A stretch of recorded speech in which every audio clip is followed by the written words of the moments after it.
Good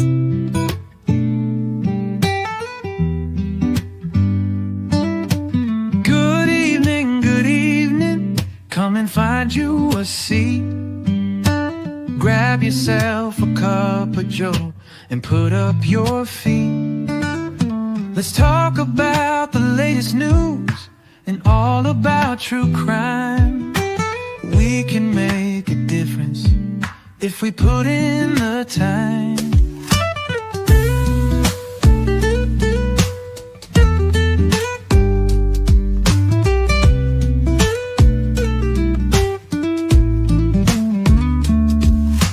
Good evening, come and find you a seat. Grab yourself a cup of joe and put up your feet. Let's talk about the latest news and all about true crime. We can make a difference if we put in the time.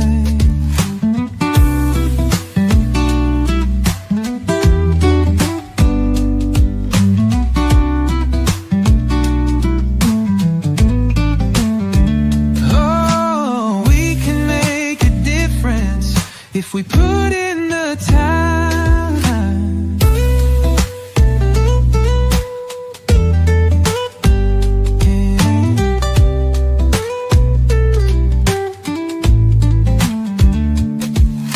Good evening, come and find you a seat. Grab yourself a cup of joe and put up your feet. Let's talk about the latest news and all about true crime. We can make a difference if we put in the time. Good evening. Hello, everyone. Welcome in. Hey, I forgot I didn't turn it back on. Anyways, hey. Happy to see you last Tuesday. Yeah. It's either see you next Tuesday or last Tuesday. Either way, it applies to this case. Yes, it does. Hey, everybody. People in chat get offended, but they can get over it. Right. It's called real talk. Hey. Right. And coping. Yes. Yes, quite so. So it must be time for part 6 of today's memo. And we're going to get into that in a bit, but I want to welcome everybody in first. Welcome into Tuesday night.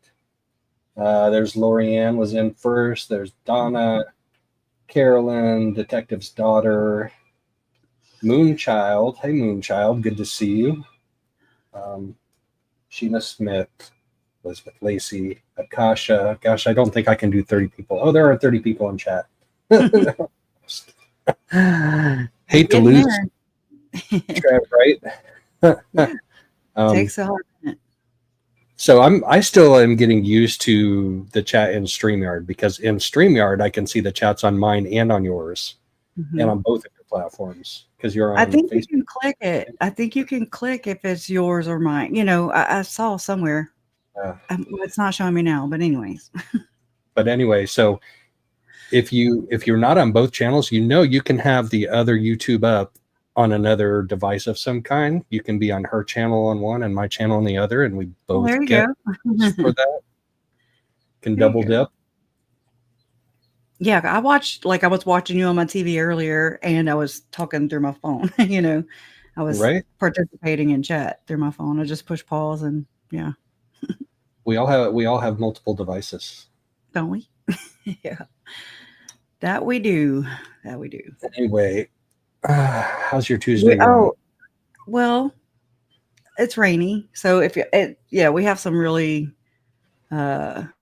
crazy weather right now. So they've let school out for tomorrow, and I'm just like, oh god, they just have it so easy these days, But so it just finished, and it might start up again. So I'm just letting you know that. And then I was watching you earlier, and you were talking about that report. I mean, that filing. It was a filing, and so I had looked it up while you were live, and it had to do with the gun powder residue. What am I saying? GSR Gunshot or G residue. GSR is gunshot residue. Okay. So GSR, that's what it had to do with. So I don't know. That was interesting though. So that's the only little research I did today. And you were telling me though that collection was taken off of the Jeep in Rexburg, Idaho. That wasn't. I'm assuming. I don't think in the report it talked about traveling and then doing. Well, no, because it was done in Phoenix. Well, but I don't know if it was scraped, while they were in Rexburg, looking over the Jeep. Tested in Phoenix. Right. Because they actually show where they're going, in the crime scene photos or the evidence photos of the Jeep. They actually show a picture of the street name, the actual street signs. And then they show going into the Rexburg where it's impounded. So, I mean, I'm assuming it was done in Rexburg. Yeah, it was. So I don't know. That's something I'm gonna have to do a little more digging. So, yeah, I don't know that I've ever seen a prosecutor call out evidence that was collected by law enforcement as being inadmissible. Like that's an odd one to me. So Lori is saying it's inadmissible. Wait, what'd you just say? No. Trina K. It's a state file. Let's take a quick look at it. That is weird. And it was sealed, so that was the suspicion. That was the mystery behind it. It's like, what? Well, the motion was to seal the future motion. So there's going to be a motion in limine, and the motion in limine has to do with this evidence that she collected. That's interesting. So, but she's giving advance warning that she's going to file something that she wants sealed when it's in there. Oh, that's the minute entry. I don't want the minute entry. And I'm looking it up. What does it mean? Why did that file disappeared? It disappeared. Another one? Yeah. Oh, shit. Maybe it went through the portal. It's always in the damn portal. It's always in the portal. Always. Okay, there's downloads. Okay, it was a couple of days ago. Okay. There we go. All right. It was because it was a couple of days ago. My downloads by date, so I missed it. So let's share that. Don't share screen. Window. And I'm looking it up too. All right. So it was filed on the 3rd. We don't see a date. So that's my birthday. Damn it. Is it really? Yeah. Happy belated. Yeah, it is. Yeah. Thank you. What's the plural for Tauruses? Tauri? That's Tauri. Tauruses. You just said it. Tauri. Okay, so this is awesomeness is what it means. Right. Yes. And maybe a little bit stubborn at times. Always. No, we're not. CR 2022-001242. So this is Brandon's case. This is the one she's getting ready to go to trial on. State's request to file motion in limine. So they're requesting to file a motion in limine under seal. Those are the last two words. So it's worded kind of awkwardly, but they're requesting to file a future motion under seal, but to preclude inadmissible evidence relating to Tammy Latchik. That's so crazy. Well, so I looked it up. What does it mean? And go ahead. I didn't mean to cut you off if I did. No, you're fine. It's a short filing. It says that, a motion in limine is a pretrial request made to the judge to exclude certain evidence from being presented to the jury during a trial. It's usually filed by one party to prevent the opposing party from introducing evidence that is considered irrelevant, prejudicial, inadmissible, or potentially harmful to their case. So it's interesting. If a prosecutor files a motion in limine regarding a gunshot residue GSR investigation report that is sealed, it could mean a few things. one of those things is the prosecutor wants to prevent its use. Even though it's the prosecutor's case, they might have reasons to want to prevent the defense from using the GSR report as evidence. This could happen if the report is inconclusive or doesn't support their case, which is interesting. The GSR results might not clearly link the defendant to the crime, or they might even point to someone else. Here come the conspiracy theories. The prosecutor might want to prevent the defense from using this to create reasonable doubt based on and this is the second point. It says based on flawed procedures. So that might be more what you're thinking. The prosecutor might have concerns about the reliability or methodology used in the GSR testing and want to exclude it to avoid these issues being raised at trial. The third, there's 4 total. The third is legally inadmissible for some reason. There might be legal reasons, such as issues with the chain of custody or how the evidence was collected, that could make the report inadmissible in court. The prosecutor might file the motion proactively to address this. And lastly, sealed report implications. The fact that the report is sealed, I don't know, it might have misunderstood me, suggests that there might be specific legal reasons for keeping it private, at least temporarily. This could be to protect an ongoing investigation, the privacy of individuals involved, or to prevent the defense from accessing it prematurely if there are specific legal requirements for disclosure.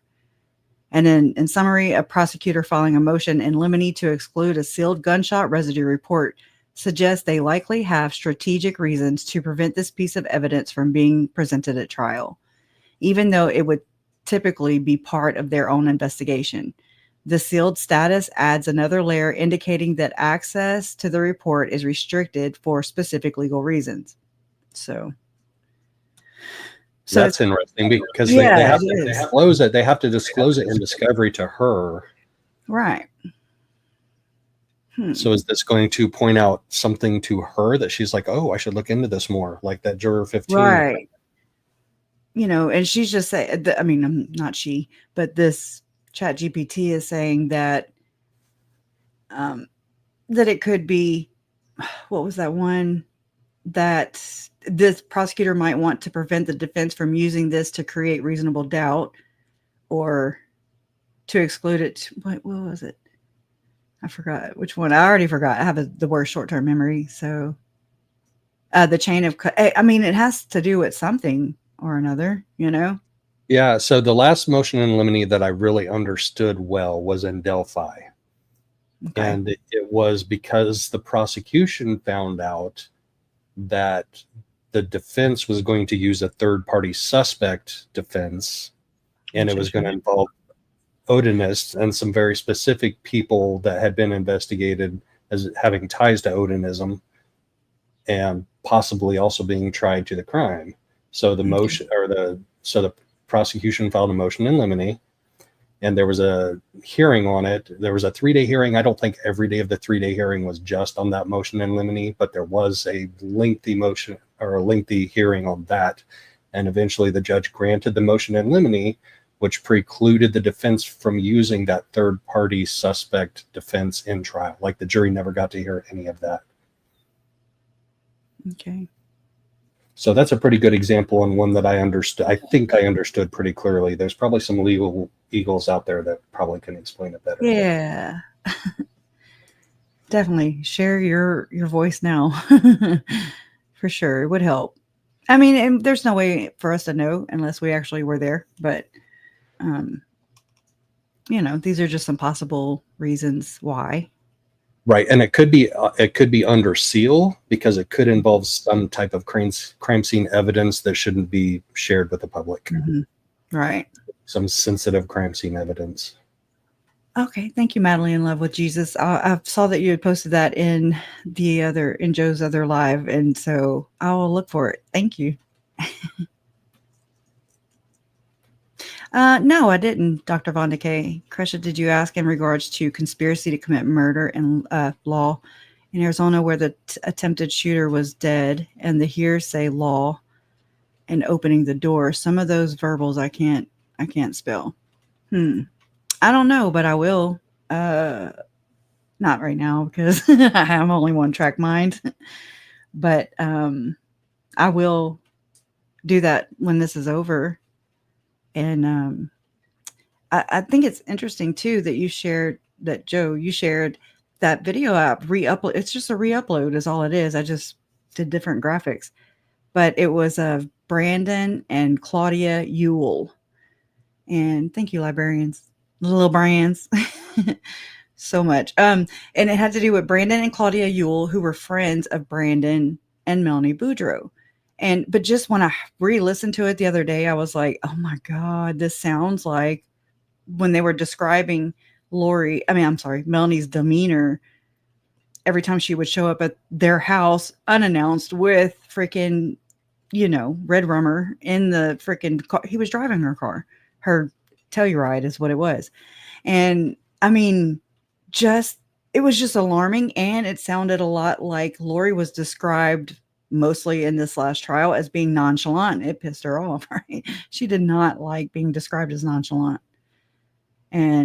But that's the gist I got from Brandon and Claudia in their audio to Detective McDermott at Gilbert PD.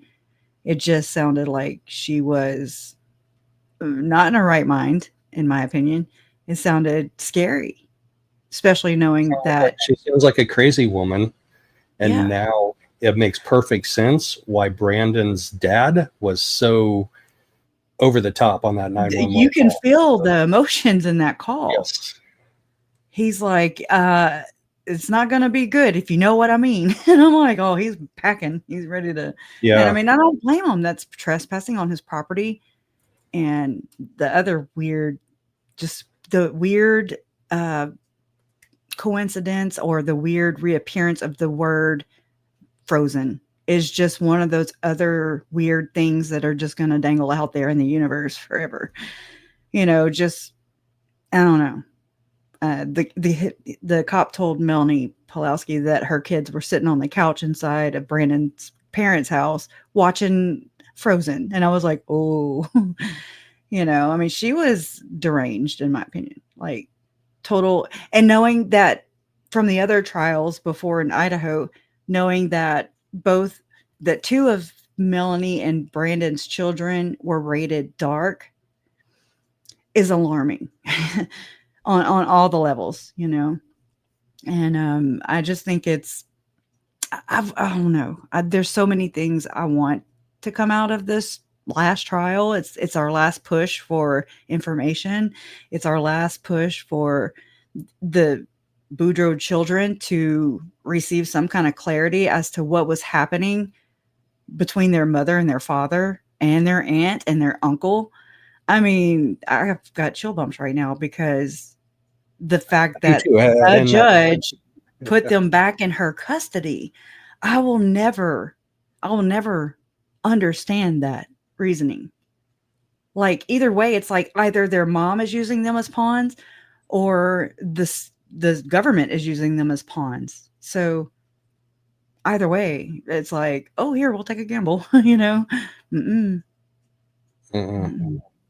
And knowing that at the time that we watched that 911, listen to the 911 call and watch the body worn cam, that JJ and Tylee were still missing at that time. Yes. It's just so crazy that she's showing up demanding, pounding on the door, pounding on the garage, demanding to have her kids back. Yep. And she goes with papers that weren't signed. I understand. I've been divorced before. I know what that's all about. You can't go out there without, paper signed by a judge. You can't just go with a copy of, the contract or what was agreed to, yada, yada, yada. It has to be signed, sealed, usually. She went up there and the whole fact that she mentioned wanting a victim's advocate twice. And I'm just like, did Aunt Lori help you with that? Because that's what she got. It's just, it don't make sense. It don't make sense. No. So somebody commented when we were watching that over on my channel earlier that maybe it had to do with bloodlust, like there actually was something ritualistic they needed more victims for. They needed more children Oh, victims for, and that's why they it, labeled 2 of them dark, and they had plans for those 2 that they labeled dark. maybe it was her down payment, so to speak, for whatever she was going to get. I'm just saying, I don't do it. I'm not a Satanist, so I don't know. But I'm trying to understand if it does apply. And I feel like it does. I feel like we have a strong case to prove that it does. And it's a current or and not in real time, but as close as we can get to it in real time.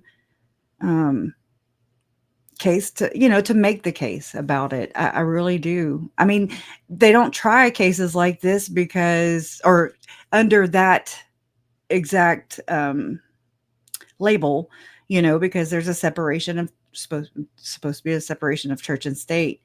And so when it goes into religious beliefs, whether it's a Satanist or if it's a witchcraft or if it's being a Catholic or a Mormon or whatever, it's like you can't go into those arenas, that you can't go into that too much. Now, but I was reading yesterday that there are certain levels to which, when it begins to step outside that boundary, and so there are legal ramifications that can be taken to hold institutions accountable.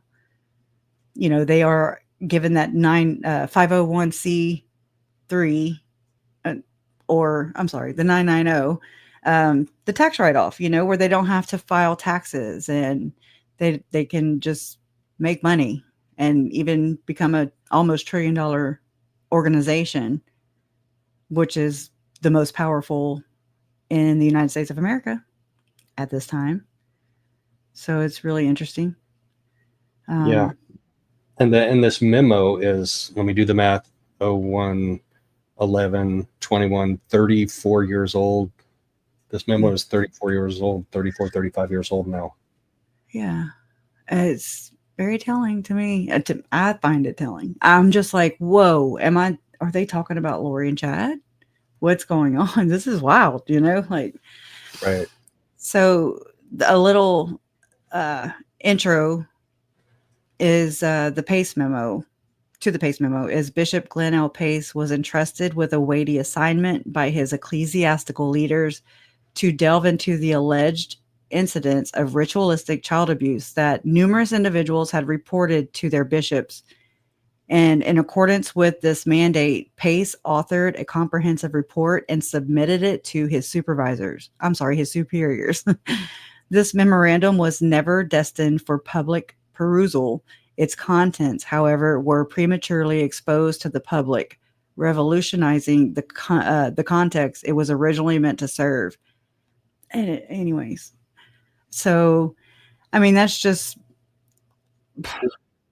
oh crap. So there is the Salt Lake City Messenger issue from November of 1991 that has a copy of this memo and writes a huge long article about it. Yeah. Which is, who'd you say again? Salt Lake City Messenger, which was by the Tanners, Sandra and Gerald Tanner. I would love to talk to Sandra. Yes, no kidding. So that's the one I was reading from last week. And so it's going to be way different than just reading the memo. So just know that. But it was interesting. And so we were reading that last week, but somebody had commented like, are y'all going to read, are y'all reading from Glenn Pace? I'm like, does this have anything to do with Glenn Pace? I'm like, it has everything to do with Glenn Pace, and it does, but you have to I think it's wise for us to not just read something that you can Google it yourself and you can find it online all day, every day. But to talk about it the way that we are, just coming from two different perspectives where we're finding things that are, like you said, send us down, bizarre rabbit holes. But I think they're necessary.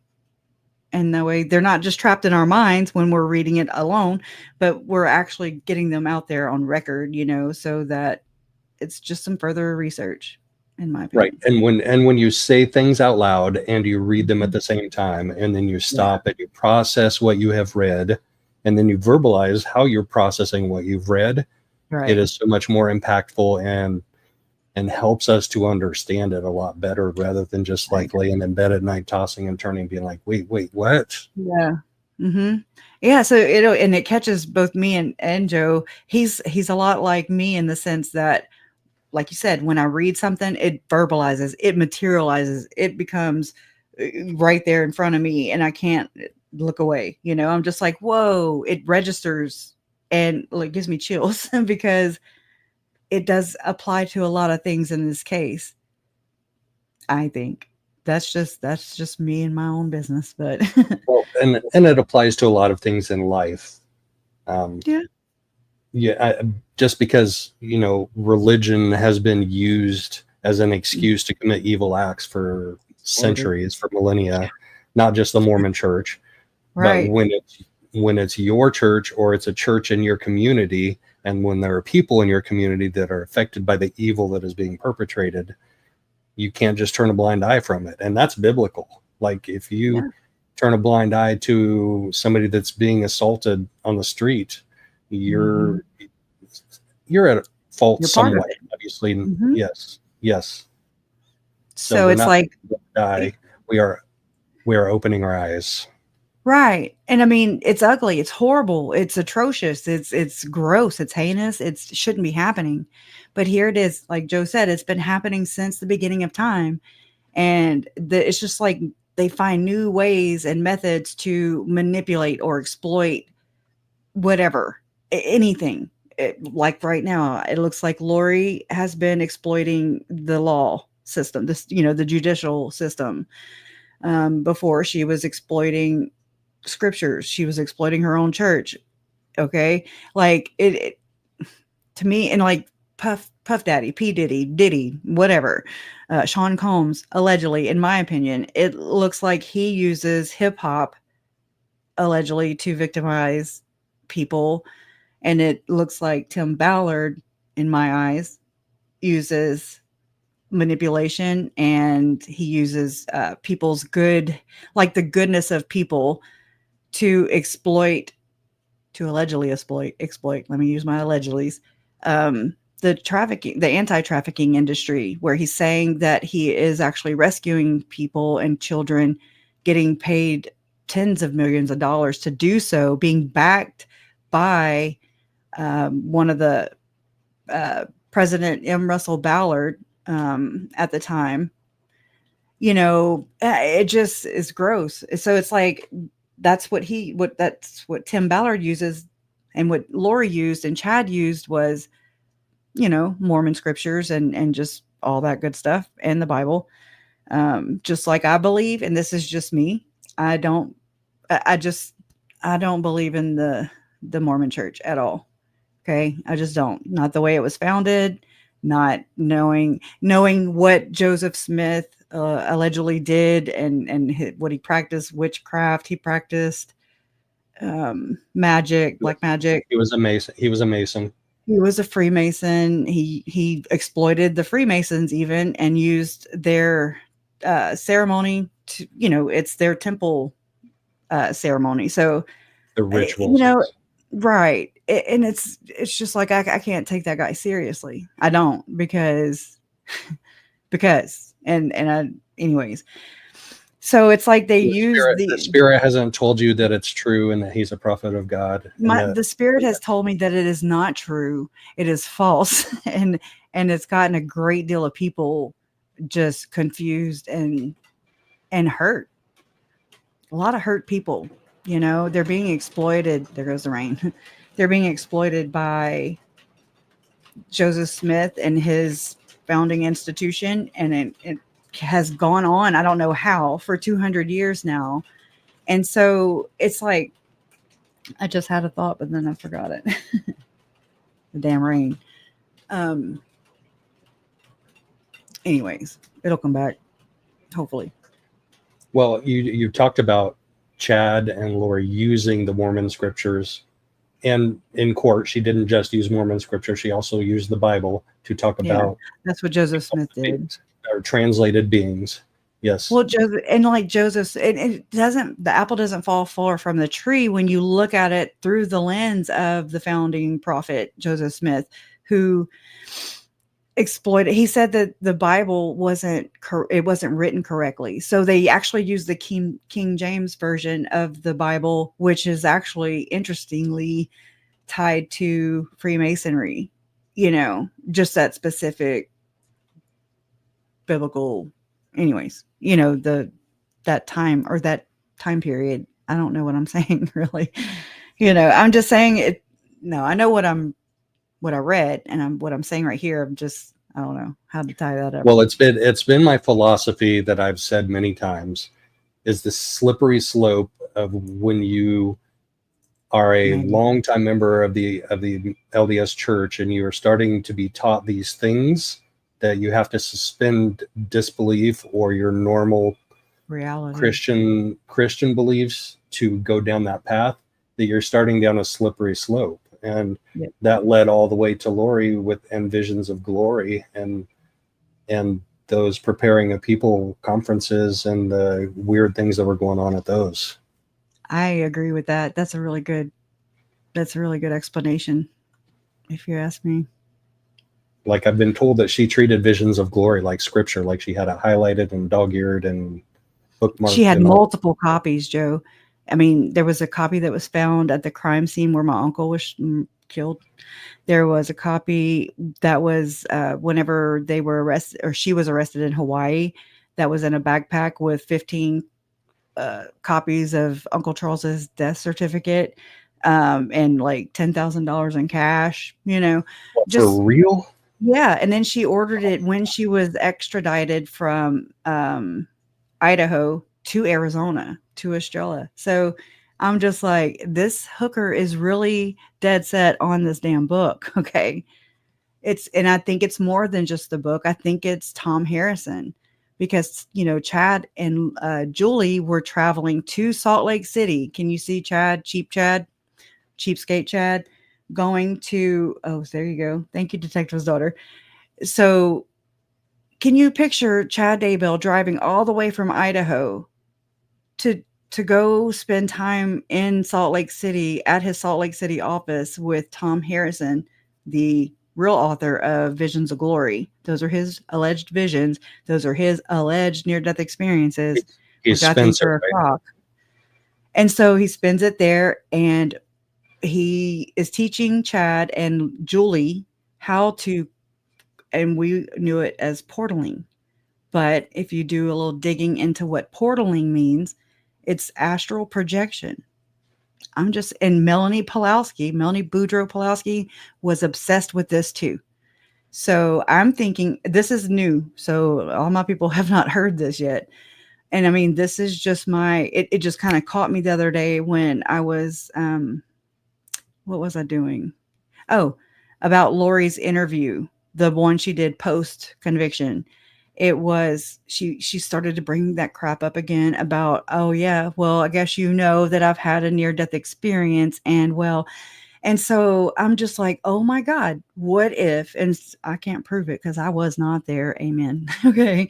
And that's cool with me. I don't have to be there to know better, but I can posit this at least, and you decide, and just maybe keep your ears peeled for future interviews, maybe with Lori, where she talks about her alleged near-death experiences. Okay. Or experience. It'll be 15 before long. So, but I was like, well, oh gosh, what if Lori, and I mean, this is just my hypothesis. This is from doing all the research I've done into the church, into these, there's a ceremony or a ritual or whatever you want to call it, endowment ceremony, where I believe that they're practicing polygamy. That's me. I can't prove it. It's an allegation of mine. And so there is this ceremony called the second anointing is what it's called. And there's a lot of misunderstandings about it because it is so secret. Okay. But to a Mormon, it's sacred. So I've gotten that, you know, I've gotten all that feedback. It's sacred. I'm like, it was. And it's not sacred anymore if it's hidden from your general membership. You have to be a temple recommend holder that's shut off from everybody else, including members of the church who are not, you know, doubling down and saying, what do they say? I commit my life to the temple, not God, not Jesus, not, you know, the bright light in the sky.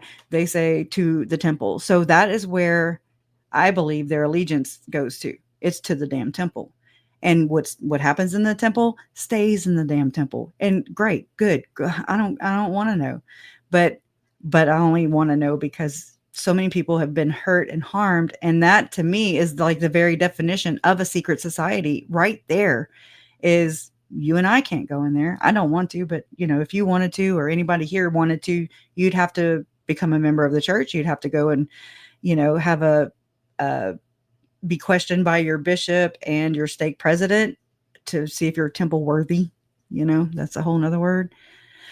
And so anyways, this second anointing has been happening since Joseph Smith's time, Brigham Young, and so on and so forth. And so you can go read the old accounts, and everything that is in that specific ceremony are the same things that Lori, used and told my uncle to his face or over the phone or with veiled threats. Okay.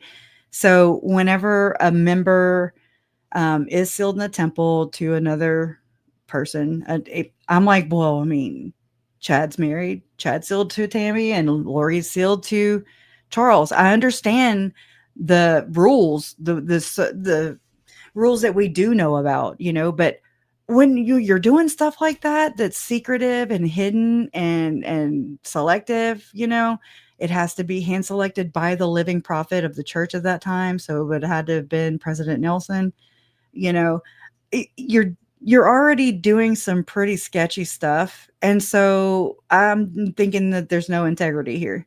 Right. So I don't really think rules apply, because that seems like when you're exalting people in this life.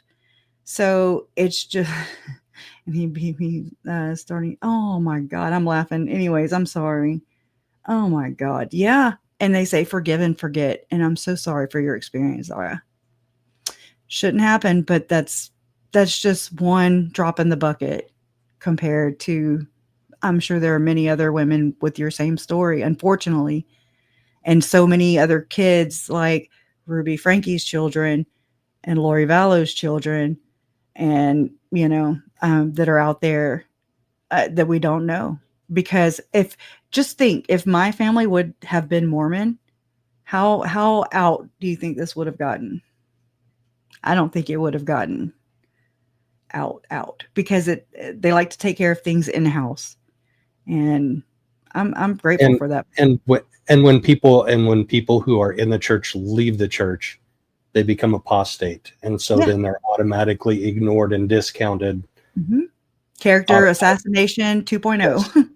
Yep. This has happened to Megan right now. You know, just the initial whatever with Adam and Rex. You know, Rex not so much, but more Adam, where he's about I saw it with my own two eyes. I heard it with my own two ears, Lori and Adam. I heard it and I saw it and I witnessed it after Adam testified. He said some really ugly things about Megan. And to me, I was like, oh, because before I went and watched the podcast that they did after he testified in court, I was like, maybe I'm being too hard on him. Okay, you know, let me just try. So I watched his live stream, and he said it 3 different times. He degraded her. He said that 99% of what Megan says are lies. And I'm just like, she has never given me a reason to question her credibility, whereas I can't say the same for Adam. Okay, I can't. So my thing was just like, you know, I mean, I still watch because this has to do with my damn family. So I watch people I don't even like. All right. That's what I do. Yeah. And I thought it was interesting that So your mom was the only one that got victim witness exclusion to be there in court every day for trial. So Adam couldn't be in there.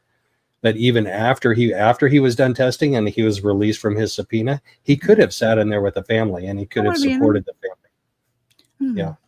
Who? Why? It's all about me. Guess who was sitting there? Guess who was sitting there for almost every day of trial? Colby was there a couple of days. He was there 2 or 3 days. Of course, your mother, Megan, was there almost every single day. I mean, it had to have been so overwhelming for her. You know, I mean, I get it. That's why I didn't want to really be there. It's heavy. It's heavy, you know, through my device, much less being right there in the courtroom where I can whack her, you know, I don't know. Or you can jump over the wall and like Medea. Yes, like Medea. Just call the popo, ho, call the popo. Right. I'd be interested to see if that rack belt can shock 2 people, like one, like her plus whoever's tackling her. Yeah. if second hand. Oh my God. I would just like to see. It would be worth the shock. Okay, it would be worth the shock.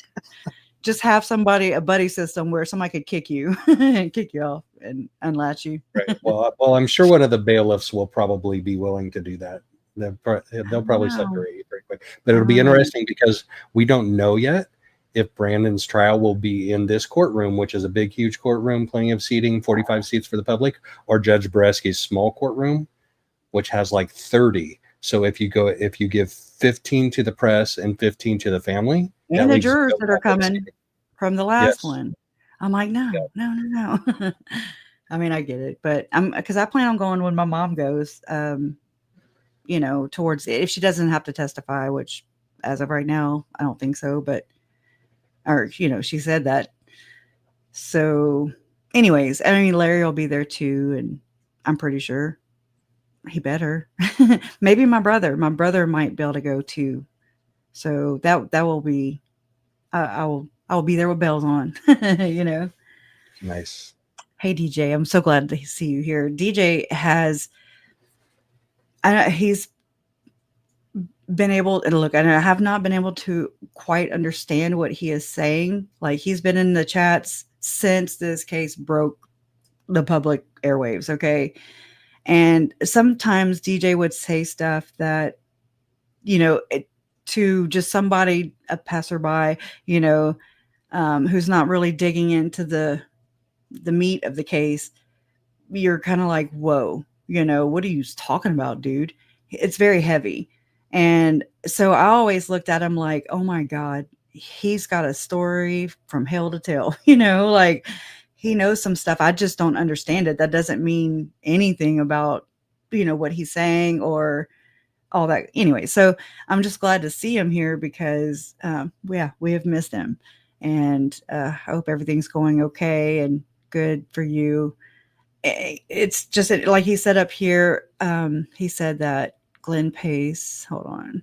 Okay. What he did with all the deaths in the Vallow Daybell case, he figured them up. This is my way of explaining it. If you can explain it better, DJ, please, because I suck at this.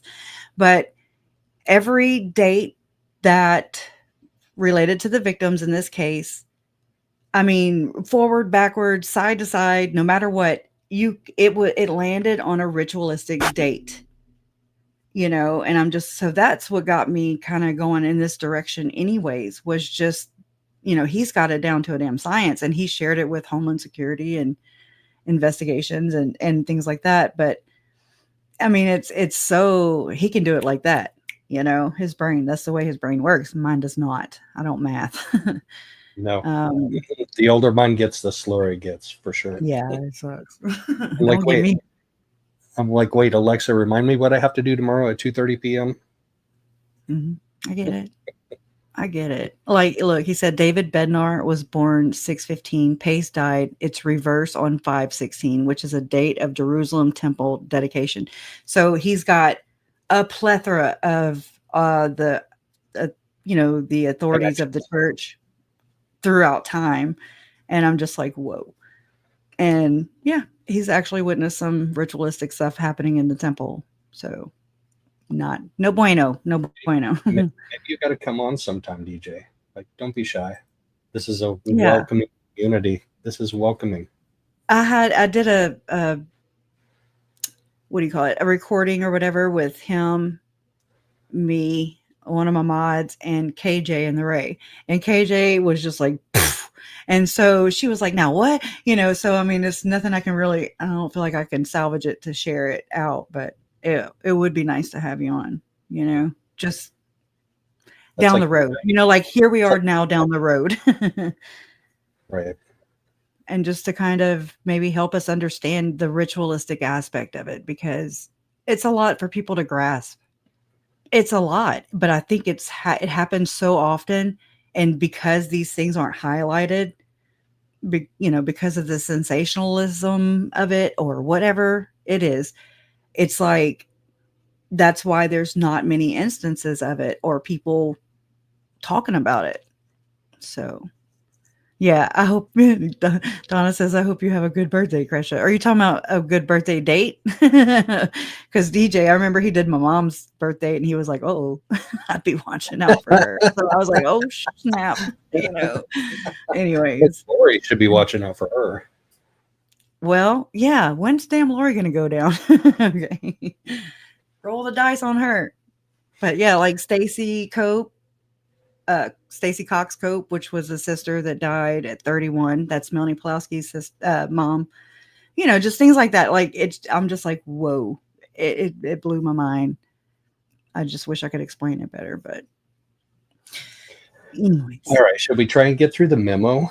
Like, should we try and appease all of those people who are like, "Are you ever going to read the memo?" Allegedly. If you get tired, I do have my video pulled up of me reading it. So just if you ever tap out, just okay. You should have one of your mods drop that in chat so they can, I'll drop people that don't like us going. yeah. Like here's a damn video, okay? I got it. Thank you. And so I need to type the paste memo. Thank you.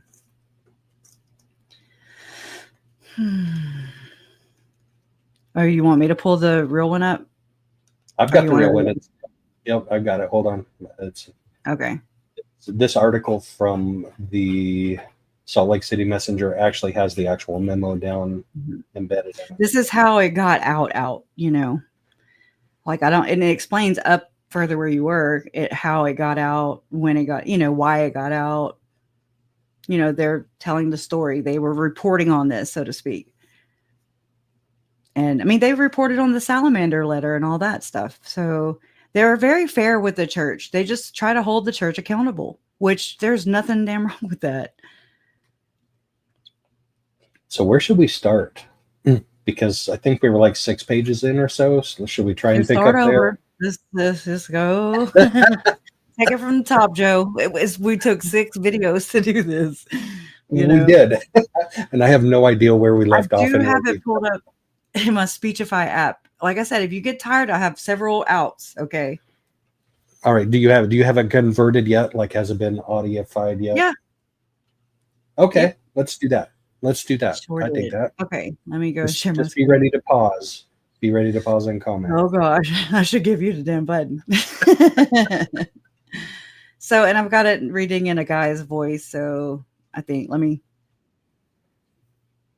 make sure it don't sound robotic. Is there like a video and audio with it so you can present both? No, you're going to watch this, you can watch it as it reads it, but no, because I'll listen and I'll scroll through it. Yeah. I'll scroll through it at the same time. How's that? Okay. No, is that the one I'm showing? I shared my screen. You did. So maybe you have to stop that one. Let me get back to StreamYard. It'll show up. It'll highlight what's being read even. Hey. There you go. There you go. All right. So. Do not reproduce. You ready? Because he's ready. As soon as I pushed right there, he's like, oh, wait. That's a command that Mormons cannot follow. Do not reproduce. I just sound like Woody Woodpecker just now. That's funny. That is funny and true. It's a commandment. Let's see. How do I make this larger too? Do I? Is it large enough for people? I'll just try that. All right. Ready? And do not reproduce. Do not reproduce. Memorandum. Date. Oh, To from. sometimes it'll get like the years. It'll say 19,090 or two. Anyways, you'll see. 1991. Yes, and I'm like, what the hell? Just get it right. But it doesn't. So we just have to deal with it. July 19th, 1990. Strengthening Church Members Committee Bishop Glenn L. I Case might change subject. the. Oh, All have shit. developed psychological. Sorry, I'm already messing up. All right, we'll start here. Pause. Pursuant- And let me change the voice. I don't like it. I have me read it, but Hi, my name to the committee's request. that's I am not writing it. Hold on. There's only 15 of me. in this memorandum to pass along what I have learned about ritualistic child abuse. No. Hopefully, it will be of some value to you as you I hate roboty sounds. continue to monitor the problem. You have already received the LDS One more. Social Services Report on Satanism, dated May 24th, 1989, a report from Brent Ward, and a memorandum from myself dated October 20th, 1989, in response to Brother Ward's report. Therefore, I will limit this writing to information not contained in those papers. I have met with 60 victims. That number could be twice or 3 times as many if I did not discipline myself to only 1 meeting per week. I have not wanted my involvement with this issue to become a handicap in fulfilling my assigned responsibilities. On the other hand, I felt someone needed to pay the price to obtain an intellectual and spiritual conviction as to the seriousness of this problem within the church. Of the 60 victims with whom I have met, 53 are female and 7 are male. 8 are children. The abuse occurred in the following places: Utah 37, Idaho 3, California 4, Mexico 2, and other places 14. 53 victims are currently living in the state of Utah. All 60 individuals are members of the church. 45 victims allege witnessing and or participating in human sacrifice. The majority were abused by relatives, That's often their nuts. parents. All have developed That psychological too. problems. Right there, where it says the majority were abused by relatives, often their parents. I'm like, well, right. That checks. All right. Do I need to pick a man voice? Because I don't know. Just let me know. Most have been diagnosed as having multiple personality disorders. I said you're fine. Okay. Keep going. You got this. All have developed psychological problems, and most have been diagnosed as having multiple personality disorder or some other form of dissociative disorder. Ritualistic child abuse is the most hideous of all child abuse. The basic objective is premeditated: to systematically and methodically torture and terrorize children until they are forced to dissociate. The torture is not a consequence of the loss of temper, but the execution of well-planned, thought-out rituals often performed by close relatives. Bam. The only escape for the children is to dissociate. They will develop a new personality to enable them to endure various forms of abuse. When the episode is over, the core personality is again in control. See, people have pointed this part out where Lori she goes into lawyer mode. That really is indicative, in my opinion, of the way that David Hamblin, who's accused by his daughters and others of satanic ritual abuse. He's used hypnosis in his practice because he was a Mormon therapist who was recommended by the church, but he's no longer there. But he actually has a video of this recently of him using his, what he calls parts theory. Okay. And it's just calling up different parts of a human's brain that compartmentalize whenever there is actual abuse that occurs. So the child has nowhere to go to escape, when this is happening to them. So they dissociate, and that causes a part to appear. You see what I'm saying? It's very, very, very, very, and it's so deep, there's so many layers to this. It's crazy. Yeah, and the adult dissociative disorder is also prevalent. I mean, you have I think so. Melanie Gibb, Melanie Right. Pulowski, even Lori, I think, had a little bit of dissociative disorder where She they could. does it now. I Yes, think yes. when she dissociates from murderous Lori to lawyer Lori to I had just hit go into mom mode, she said, just all these different. To leaning back and laughing with her advisory council in the middle of Yep. a trial about the murder of her husband.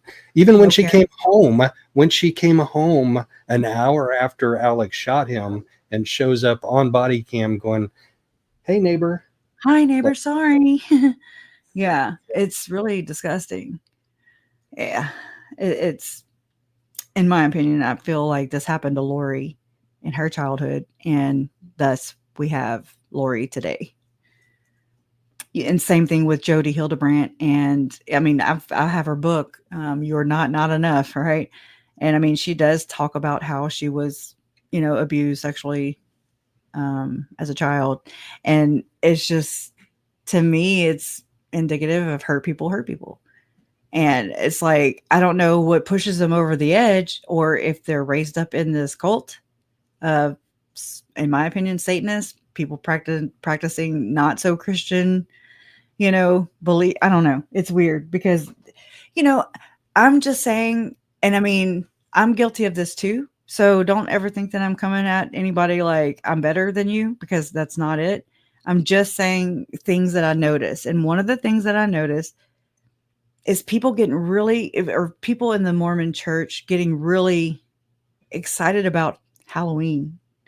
And I mean, like, woo, gotta do it. And I'm just like, it's kind of interesting. I just pay attention to some things like that, where I don't know, like, anyways, because there's a lot of people that practice it or, celebrate it, myself included. When I was a kid, we celebrated it, or we'd go trick-or-treating, all the things, but I don't see that so much in like other holiday. Anyways, I don't know. That's just me I don't have any info to back that up. So not yet. Anyways, are you ready? We're ready. Okay. Let's see. I'm trying to find the beginning of the sentence. When the episode is over, the core personality is again in control, and the individual is not conscious of what happened. Dissociation also serves the purposes of the occult, because the children have no day-to-day memory of the atrocities. They go through adolescence and early adulthood with no active memory of what is taking place. Oftentimes, they continue in rituals through their teens and early 20s, unaware of their involvement. Many individuals with whom I have spoken have served missions, and it has not been until later that they begin to remember. One individual has memories of participating in rituals while serving as a full-time missionary. The victims lead relatively normal lives, but the memories are locked up in a compartment in their minds and surface in various ways. They don't know how to cope with the emotions because they can't find the source. Okay. As they hold on. become adults and move into another environment, something triggers. Okay. How is somebody who is an accountant writing a report about psychological reactions to trauma, compartmentalizing? Right. What kind of training and education does he have? Like, did he do research? And this was 1990, I don't think it mattered then, because it wasn't this. These things were not. We didn't have this vocabulary back then, not widely, at least. You know what I'm saying? Like, I come from a time whenever I used to jump up and down on my dad's, the front seat of his truck, and on front seat, I was just jumping up and down, not in a seatbelt, not, in our baby carriers, not in, it was just kind of wide open. Kids would get snatched back then. Then they introduced the whole not dare, but well, that came too, but stranger danger, yada, yada, yada. But more than likely, it's always usually someone the child knows. Okay. That's usually who does it. It's like we're all indoctrinated to know reality is one way as they present it. And then it's interesting and it's so strange to find out later, all these years later, like myself, to find out that it wasn't to do with this, that was just basically, like kind of like the label at that time to keep people not digging. You know what I'm saying? Like, Right. just like Right, the so he was- conspiracy theorist label that came out when people were digging too much into JFK, the satanic panic label that came out before this, 10 years before this. Okay. So just think about that. And it's still lumped in with the satanic panic. And it's like a deterrent to turn people's brains off, in my opinion, and just chalk it off to, oh, that's just them Satanist people, but it's very much relevant because this is still something that was never addressed properly, never vetted out, nobody was ever held accountable for it. Thus, it's grown into what we see today, in my opinion. Right. And how did he know to label it like that? Like he's basically like an untrained medic in the military, going and doing field dressings, or just not even doing field dressing. He's Carl, and he's got a cell phone. Just kidding. But he's doing analysis and reporting on trauma responses from victims using words like compartmentalizing. That's true. Back then. Yeah. So, yeah, he's doing the Lord's work. Okay. Did I tell you about the former bishop that I met in line on day one? I don't think so. So he's related to a certain reporter that we all know. And back when he was around 40 years old, he was called to be a bishop in the church. Mm-hmm. And he was a really super nice guy. And he was there with, I think, his sister, because he was introduced as aunt and uncle to so-and-so. And they were right in line in front of me, so I was right behind them in line, or vice versa. But we got to talking because he's a really nice guy, and because I'm talkative and he was talkative, and he appreciated like a more intellectual level of discussion because he was obviously an intellectual guy. And he started telling me about his experiences as being like a 40-something-year-old bishop in Oklahoma. Yeah. And I said, wow. So what kind, and I said, so what kind of training and experiences do you have dealing with people that were called into your office that had experienced some type of SA or DV or any of those things? And his very first initial gut reaction, which I believe was the most honest reaction, was, I had no training. That's how it is. Basically, I'm paraphrasing, I had no idea what to do. Now, later on in the discussion, he like couched on that a little bit, and he's like, well, the church did call us in and, teach us about this or that. And I'm like, I believe your first reaction best. It is.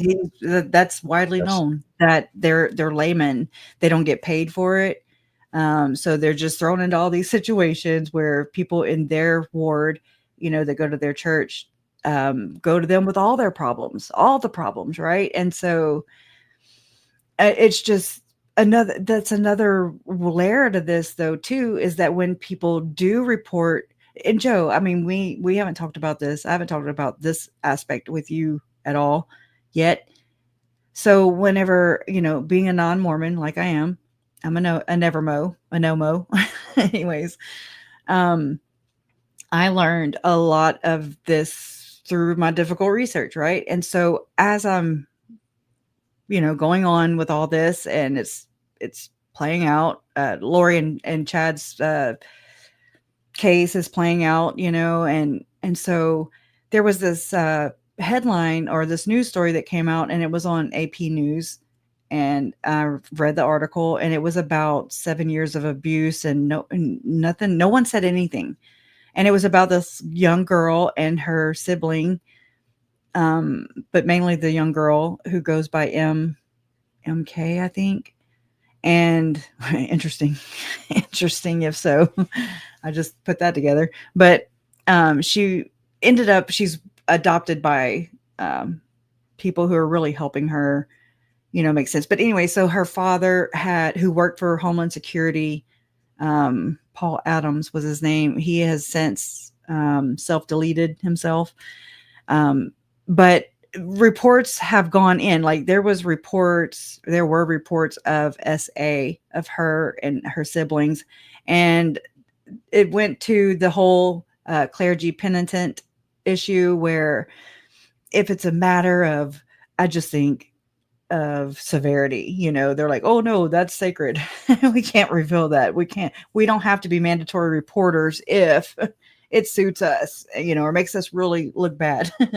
I'm just saying, to me, that's what it sounds like. Just like with the priest, and people confessing sins and crimes, and not only that, but people reporting abuse, and it stays in-house.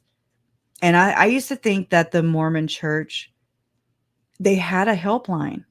And I was like, I remember my first look at that. I was like, oh, that's really cool. I think that's really good that the church actually has a 1-800 helpline that you can call if there's abuse.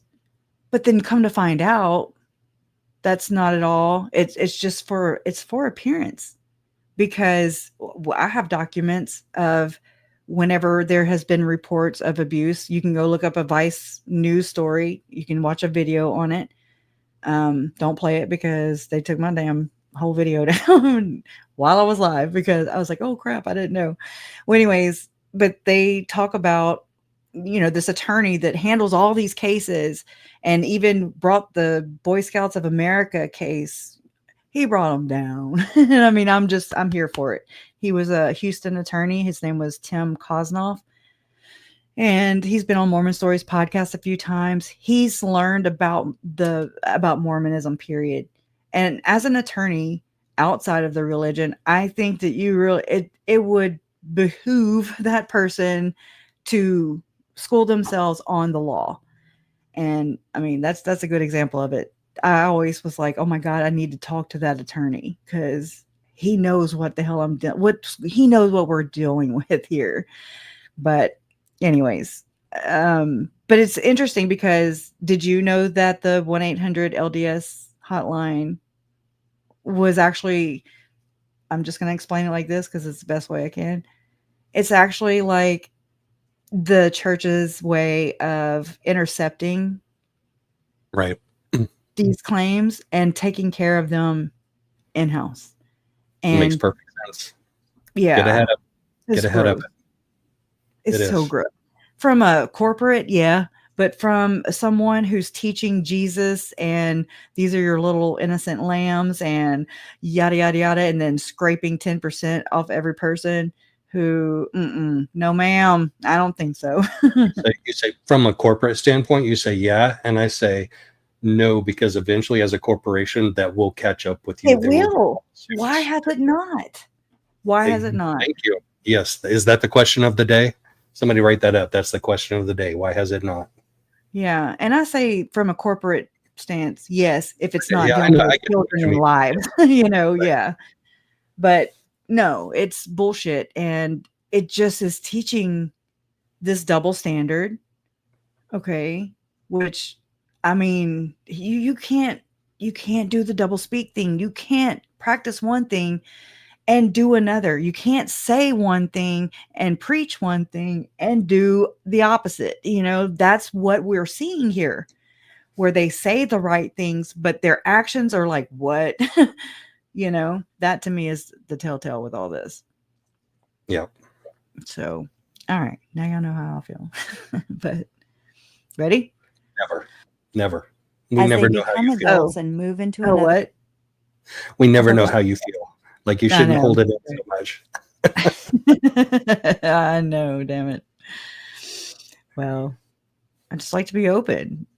And I mean, I think a lot of people resonate with that too, because maybe they don't have words for it yet, or, until these things are brought up and talked about like we're doing. And I think so many more people need to do, Yep. What's the harm in it? Nothing. Learning the truth? Oh, God forbid. It's very important. All right. Ready? Yep. Okay. Their environment. Something triggers the memories, and consequently flashbacks or nightmares occur. One day they will have been living a normal life, and the next they will be in a mental hospital in a fetal position. The memories of their early childhood are recalled in so much detail that they once again feel the pain that caused the dissociation in the first place. There are two reasons why adults can remember with such detail. Events that happened in their past. First, the terror they experienced was so stark that it was indelibly placed in their mind. Second, the memory was compartmentalized in a certain portion of the mind and was not subjected to the dilution of experiences of ensuing years.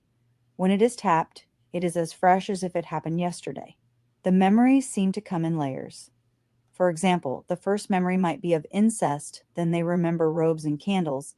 Next, they realize that their father or mother or both were present when they were being abused. Another layer will be the memory of seeing other people hurt and even killed.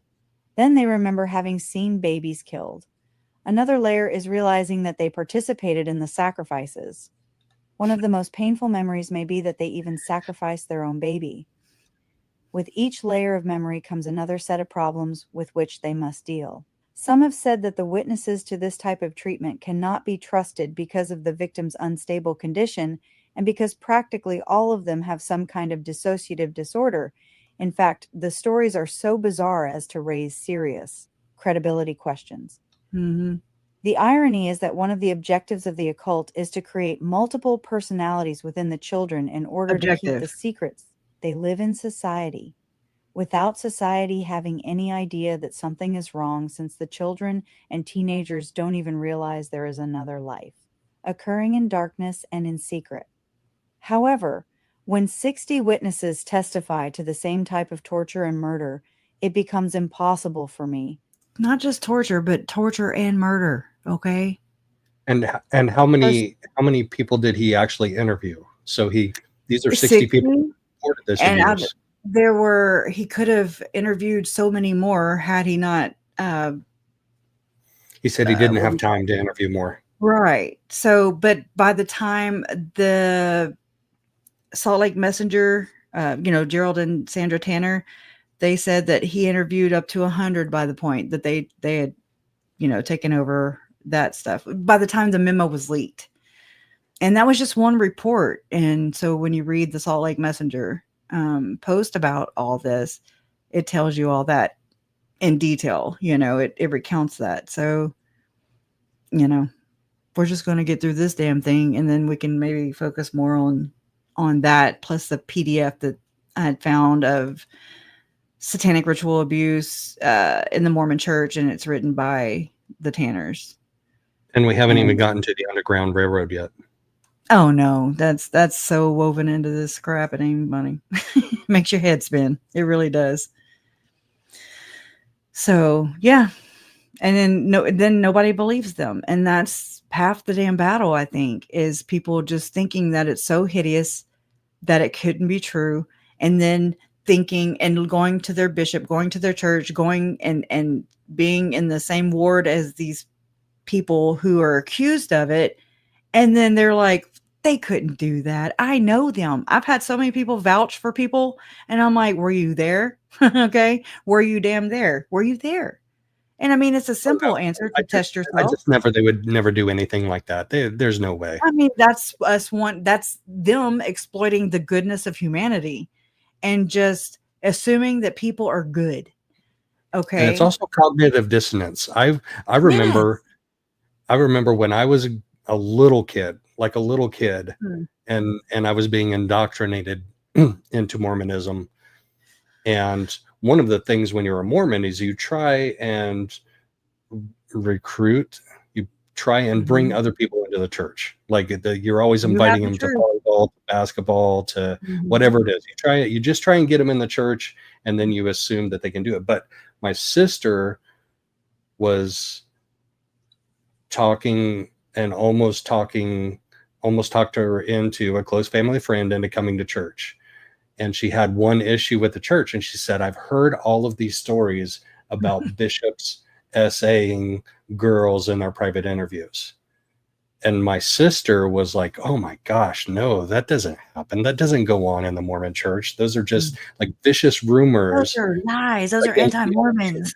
Yes, exactly. They're just made up to just destroy the church. And as a little kid, I believed what my sister said over any type of skepticism about what our close family friend was suggesting. A lot of people I are mean, just like that too, Joe, because they haven't dug themselves to find out for themselves, to read the accounts, to follow the stories, like you're just you of course believe your sister. Of course you do. Of course she believes how she found out, like and people saying, "Oh, that's just because whatever." So you believe all these. It's a lot of doubling down and a lot of people vouching credibility for something they have no damn idea about. Like, would you put your life on the line for somebody you don't know? Some people would. I've had people accuse me of trying to take the church down, and I'm like, oh, okay. What would I get out of that? First off, okay, that's not why I'm here. But to me, it's exactly the trap that so many families are caught up in, because my family was caught up in this trap. And it's already a deceptive organization, in my opinion, on top of the manipulation and deception from Lori and Chad and Alex. And you know what I'm saying? So it's just like, it's not a far stretch, whenever you when you start looking at all the things, it's like, oh my God, yeah. There's got to be so many more people like Lori and Chad and Alex. Where are they at? Anyways. But we want to graze over these things. Why? Because religion is uncomfortable to talk about, because people don't agree on it. It's just like politics. People don't agree on it. It's meant to cause division. And because these are hard subjects to talk about, with the abuse and the murder and children and all the things. And it's so like, what do you call that? There's a word for it, taboo or whatever. So you don't talk about these things. And if you don't talk about them, then all is well. But all is not well. And it's necessary, I believe. We have to get comfortable. You have to have an open mind, and you have to turn off your cognitive dissonance to break generational curses and religious curses. I couldn't have said that any better. You have to open it up. You have to explore the truth, and you've got to be able to believe that maybe Uncle Jerry did do something with your cousin Megan. You can't just be like that. No, that would never happen. My Uncle Jerry did something with Megan? Oh, no. I was making up names. No, I'm sorry. Damn it. I forget. Like, what? I totally was coming up with random names. And yeah, well, you did. Not Jerry. They were, no, and not Megan. No. Right. I actually was thinking of a family Jane friend. and Jill. Yes. Thank you. I'll think of that next time. I'll do better next time, I promise. I suck with that too. Well, I can screw up a joke every time. Yeah, Satanic Panic was in the 80s. I remember people saying there were satanic cults recruiting everyone in my high school. See, and I was born in 78, so my mom, didn't talk about that kind of stuff. It wasn't a convo in our family. But like me and my friends would once I got into high school or whatever, just saying. But it was on Geraldo. It was on Oprah. It was on all kinds of things. So, did you ever hear about it? When were you born? Yeah. Oh, yeah. Ozzy Osbourne, Black Sabbath, Stairway to Heaven played backwards. Yeah. Stairway to Heaven played backwards actually does. It's wicked. Yeah, it does. Hear it. Yes. So don't let people gaslight you either. Do your own damn research. That's what they don't want you to do.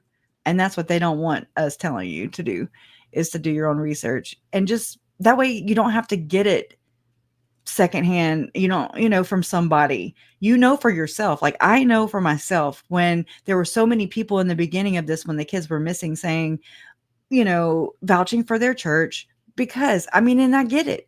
I get saying that Lori and Chad were doing something so far off from the Mormon religion, teachings or whatever. Obviously they were. Okay. I'm just at that point in time, my uncle had been murdered. I knew it was murder. There we are. It's just like, what the hell? But I wanted to know why Lori and Chad were being called their own cult.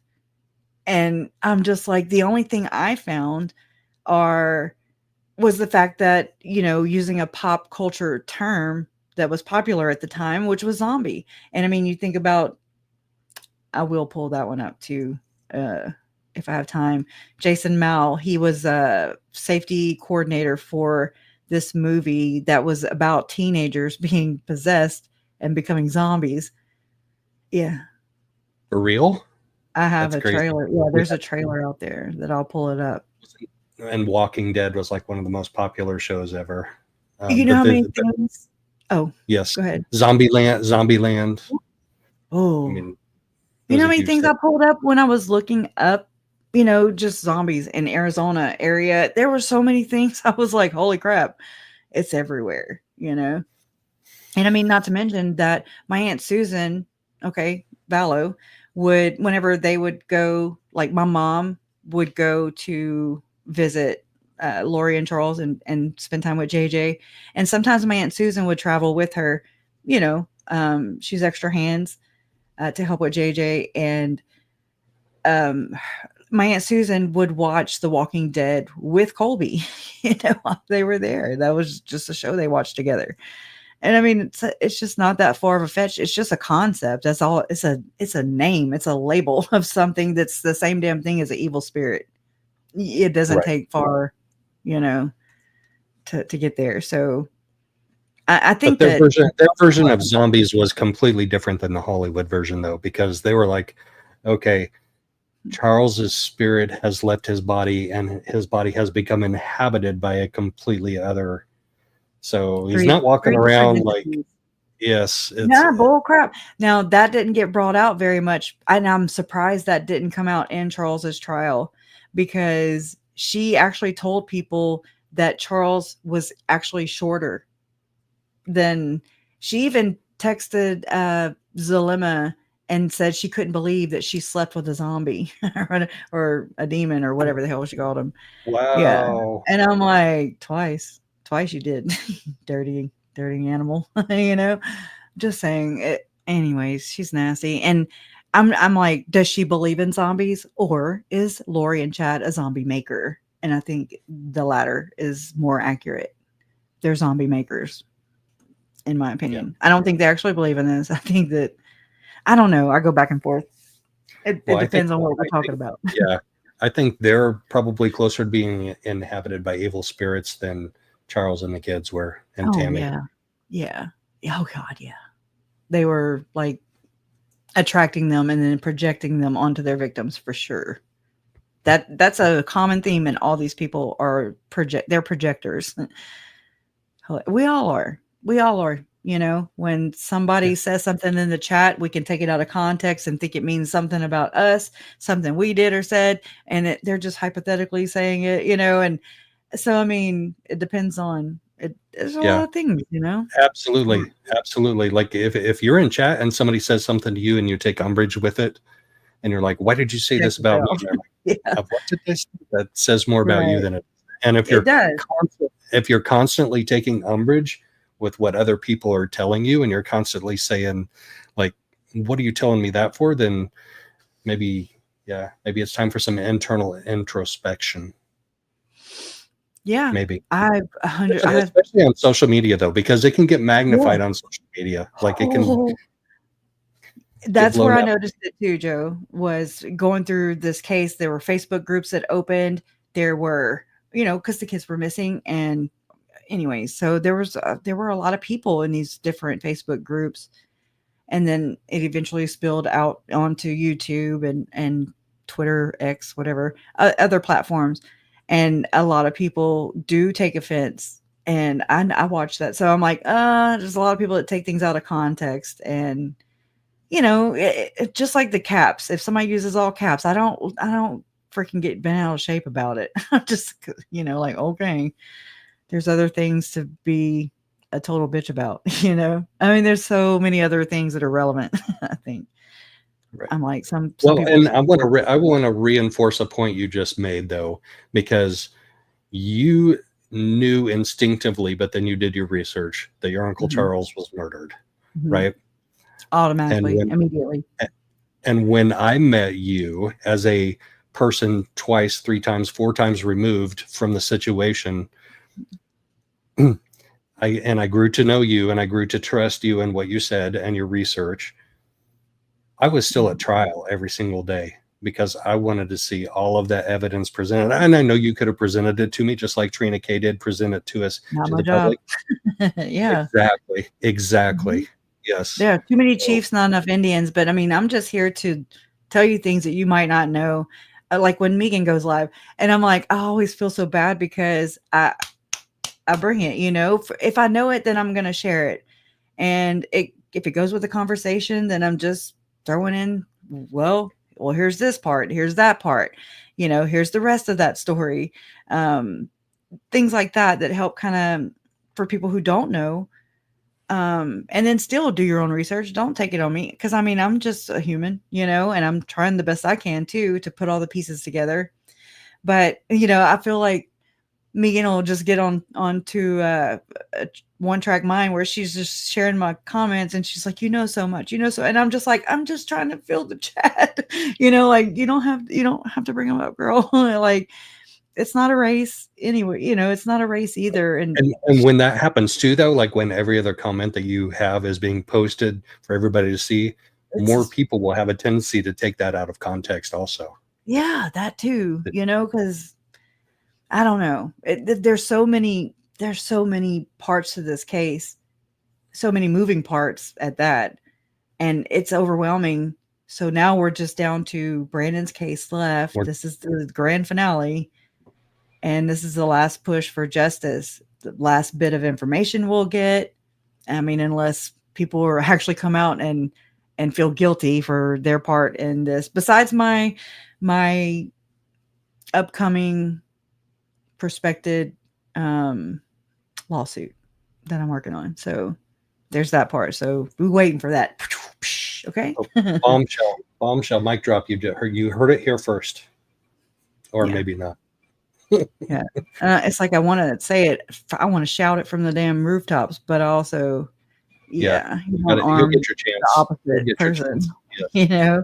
I don't want to arm the people who could maybe, hide things more. So they will too. They will. And they will. That's in their nature. Oh yeah. So it'll all of a sudden everything will go into other people's names. You know the drill. All right. Ready? Yep. Personally, not to believe them. I mention multiple personalities because the spiritual healing, which must take place in the lives of these victims, cannot happen without their priesthood leaders understanding something about it. The spiritual indoctrination, which takes place during the physical abuse, is one of the most difficult to overcome. In addition to experiencing stark terror and pain, the children are also instructed in satanic doctrine. Everything is completely reversed. White is black, black is white, good is bad, bad is good. Satan is going to rule during the millennium. Children are put in a situation. Sorry, but that's relevant as all get out. Ruby Frankie, whenever she was addressing the judge right when she was getting sentenced, she said something similar to that. White is black, black is white, good is bad, right is wrong. It's just, I'm like, oh yeah, you said that. Anyways, where they believe like this. Children Whoa. This part right here that she's about, that whatever the app's about to read, it's, in my opinion, it could show what happened to JJ before he was murdered. Okay. It's just a hypothesis. It's could have happened. Okay. So just listen, please. Children are put in a situation where they believe they are going to die, such as being buried alive or being placed in a plastic bag and immersed in water. Prior to doing so, the abuser tells the child to pray to Jesus to see if he will save her. Imagine a 7-year-old girl having been told she is going to die, praying to Jesus to save her, and nothing happens. Then, at the last moment, she is rescued, but the person saving her is a representative of Satan. He uses this experience to convince her that the only person who really cares about her is Satan. She is Satan's child, and she might as well become loyal to him. I say that because, I mean, these are reports that he's actually, writing about and telling about, that victims have come to him and said, such as being buried alive, which if you go and watch a report, it's a video from Joseph Scott Morgan, who has that podcast Body Bags. He's a professional expert. Something to do, I don't, like a medical examiner or something along those lines. Okay. And he spoke about, when it was coming out during trial, I don't know if it was Lori's or Chad's trial that this happened. And because I didn't see it right away, I saw it probably about 6 months ago. And when I heard him talk about this, I was like, oh my God, like I'd been hit with it for the first time all over again, because I had never thought about this situation where there were scratches on JJ's neck where he could have been alive, buried alive. This is, I didn't say this, but Joseph Scott Morgan posited that he could have still been alive. And, when you come to and realize that you can't breathe, there's no, you're buried, you're under dirt. I mean, could have. And so I'm just like, oh God, that's so hard to listen to. Right. But it's just, it doesn't go far from this. Then there's Ruby Franke, who actually documented in her own damn journals about how she was abusing her kids. Like, so telling, okay, on herself, first off. Like, why do they do that? To me, I think it's to hold blackmail over because I believe this is part of a ring, or, yeah, I would just say a ring of these generational Satanists who are doing this kind of stuff, and they get off on this kind of stuff. They're taught this kind of stuff. And then they're taught, therefore it's like hurt people. And then they take it out on their kids. And then it just is gross. And it's just unnecessary too. But I mean, having a plastic bag and immersed in water, this happened to our Frankie. Ruby Franke detailed it. And JJ, my nephew, was found with a white plastic bag over his head, and then a larger plastic bag around him, and the duct tape. That's another favorite, okay, of these Satanists or these sadists, is to use duct tape. It's weird. Mormon women don't need no damn duct tape in their damn craft room, in my opinion. Not till you can trust yourself around it. I don't know. It's disgusting. Yeah, those details of JJ's being found are, I mean, I'm in true crime and I've heard and seen a lot of stuff, and that's some of the most. Oh, I'm on mute. No, I'm not. You're not. That's some of the most. Yeah, that's some of the most disturbing and heartbreaking stuff for me to read, and it makes me so angry. As it should. That's what it's supposed to do. But I mean, at least I believe, this is the way I believe that because they're generational Satanists, they're taught this. So of course it's not alarming to them, because this is something they endured maybe. And they're just, treating their children the way they were treated. And it might explain why they're so damn narcissistic. It might explain why they're the victim with everything. It might explain why Chad Daybell looks at children as perps, perpetrators. It's really, really inverted. That's the best way to explain it. So I believe so too, Pokemon. You tell them. For sure. I did pull that trailer up for Jason Mel, if y'all want to watch it real quick, or you want to wait till after this. How many pages do we have to go? Let's do it like we halfway. have 24 minutes left. 24 minutes. Huh? Watch it? Okay.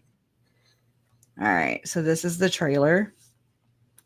I'm going to go off camera here in a little bit. I'm going to smoke a cigarette. Okay. So, all right. I don't know how to rewind it. Okay. Here we go.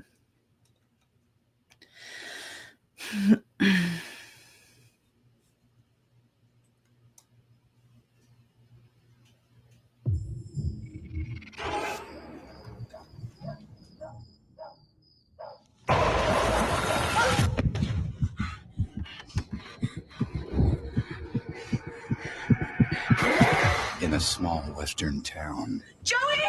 38 children went missing. Something took our Doing the kids. best we can. 3 days later, they came back. But they weren't alone. Joey, baby. Everybody says that their children came home, but I know that didn't happen. What do you know about what's going on? I saw him come out of the ground. He won't let you have her. Deliver us from this evil! Logic can't explain it. Prayer can't stop it. We will evoke this demon. Words can't describe it. All communications are down.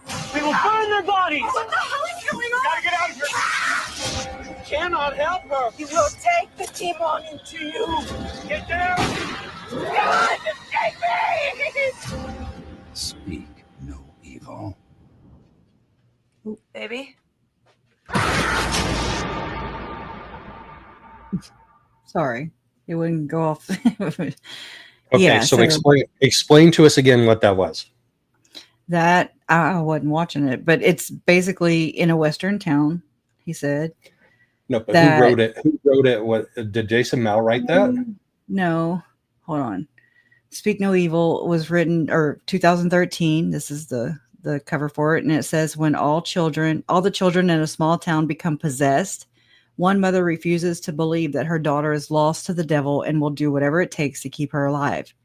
Ooh, with that, let's wonder about the alleged, these casting out. What was the point of that? So Did they do we believe know in that? Do we know that somebody was like a fan of that movie? Like, was Jason Mal a fan of that Oh, movie? Jason Mal was a safety coordinator in this movie. Oh, okay. That's the connection that I Yeah, needed. I'm sorry. I have a short memory. Yeah, there he is right there. His name. Officer Man Wow. actually had a part. That's interesting. Let me click that and see where that brings me. His photo's not there. So, No, Officer Man. I don't think he got enough SAG award points to have his picture. And No, but he's in another movie that, after that, that I've not been able to catch the trailer on. They get more clever, and there's ways to not share And- these kind of things. Just think though, Jason Mal wrote a children's book since then. wrote several children's books, right? About the Captain Just one Moroni. for sure. Oh yeah, I mean that's the war chapters, but he actually wrote an actual children's book with cartoon characters and stuff. Wow. I remember seeing that on Reddit. I mean it's just yeah. The police were getting the only person that I know is Jason Mal that got they inquired and got swabs on. Anyways, just Yeah, that was another one. that was in the interview room, right? They're like, Yep. "Hey, do you mind?" Yeah, right. Yep. And I mean, the dates that they were questioning, that threw me though, because it was more centered around when, Tammy was shot at and murdered. And I was like, well, I mean, I would think it would have to do with the kids, because even though Jason Mal has an alleged alibi, and I'm going to say an alleged alibi because I've done research into where he said he checked or where he was for the weekend that JJ was murdered, and it was in Billings, Montana, with a magician who happened to do 33 magic shows, by the way. just happened to. And the magician is from Canada. And I mean, I have his website.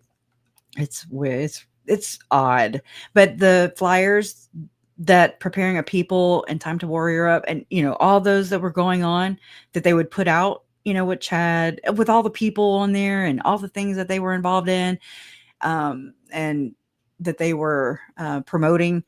It was so, like, the one for Jason Mal that weekend was so basic. I was like, these are covers. This is what this is. There's people who are going and using these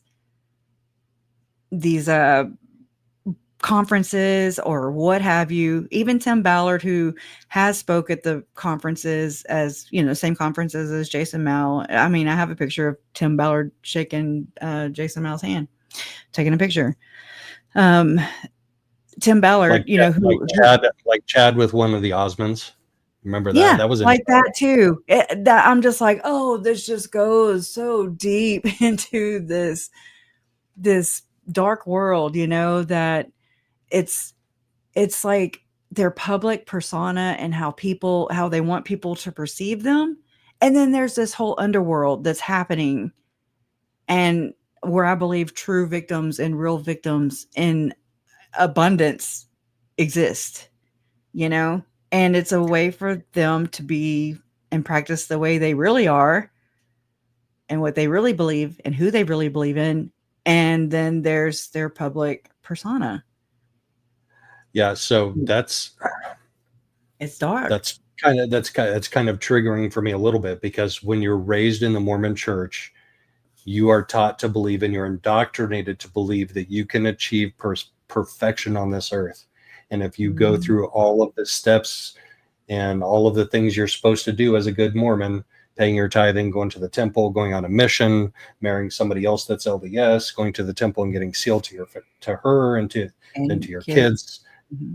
Yes, all of that stuff, you can achieve perfection on this earth, and that is false to the level where it can cause, I believe, psychological damage, because most of the rest of Christianity knows that we've all fallen short of the glory of God. We're all sinners, and the only hope we have, is whatever your religion teaches.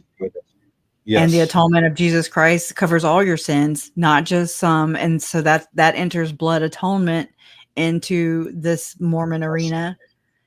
And you achieve godhood. That's the, what did you say? You achieve perfection. Yes. And so that equates to you achieve godhood, meaning that's blasphemous to a Christian.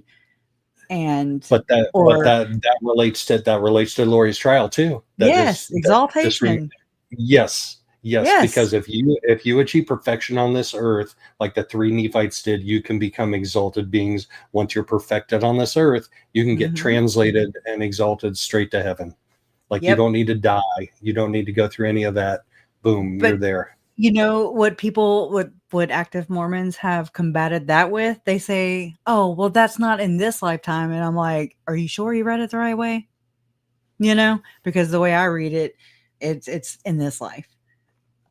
I know what I was taught when I was growing up, and you are taught at some point in your indoctrination that you can achieve perfection on this earth. I just realized something. Okay, I don't want to lose it. So, okay, you're exalted in this life. Oh man, I'm losing it. Oh, I'll get it back. No, it was right there. It still will be if it just kind of remind me what we just said. I suck with that. We're talking about reaching exaltation. Oh, and what that does on a person like Lori Vallow, on their psyche, and kind of this golden child all her life, and her parents in my opinion, used her as a meal ticket to have their cell phone bills paid, to have insurance on their cars paid, to move to all the locations where Charles and Lori moved to for free on the back of my uncle, basically. And to use people, they're opportunist, in my opinion. And I mean, I'm still trying to get there. But like Tom Phillips, he talks about how he's an ex-Mormon now, but he's actually tried to sue the church. He lives in England, and he did a interview with John Dehlin on Mormon Stories podcast back in 2012, but I want to say it was released in 2015. And he talks about his second anointing experience, and it's where apostle M. Russell Ballard and another apostle. I want to forget his name. Anyways, there's usually two apostles that go and extend this invitation, so to speak, to members of the church who were handpicked by the prophet of the Mormon church at the time, the living prophet. So at that, I don't know who the prophet was at his time, maybe Monson or maybe Hinckley. I don't know. But he talks about how he, went through this whole process, this sacred, so-called sacred experience where he reached exaltation. He reached godhood, him and his wife, and he was dubbed a king, and she was dubbed a queen, or a priest and a priestess, and a god and a goddess. And I'm like, oh, well, that's interesting. And then so once you obtain this level of in the church, then you become members of the Church of the Firstborn. And that's what that's the church name and everything that Chad's been accused of trying to build right there. But yet they moved to Hawaii. That's where they ran. They didn't, try to hunker down, and that's what I'm saying. And it means that David Warwick is involved. It means that Melanie Gibb is involved, and they're involved in the covering up of all this stuff too. That's their jobs, And I mean, none of these people have gotten excommunicated. Lori, I don't know. There's nowhere that says so. Chad wasn't excommunicated or actually disfellowshipped until the second day into his preliminary hearing in August of 2020. Okay, after all the murders, after Tylee and JJ were found on his property. Okay, and so and he was a ward clerk. An executive secretary or whatever. And that means that he worked, with the bishop in that ward in what's it called? Henry's Fork Ward, where, and we have Heather Daybell testifying on the stand in his trial, saying that she would see his vehicle parked at the meeting house, at the church meeting house, after hours, off hours. And she was like thinking he was riding there. But then it comes into play with this whole Ian Pawlowski rumor that I've heard many times. I don't have any, it's just a rumor. Okay. So just know that. But it was rumored that Chad and Ian Pawlowski were practicing dark arts in a church. Okay. I would have to assume it's that one, where they're sacrificing cats. Okay. We know Chad didn't like dogs, according to Emma, his daughter. I mean, it's not. So my biggest concern was there's no crime scene for Tylee. There's really no crime scene for JJ.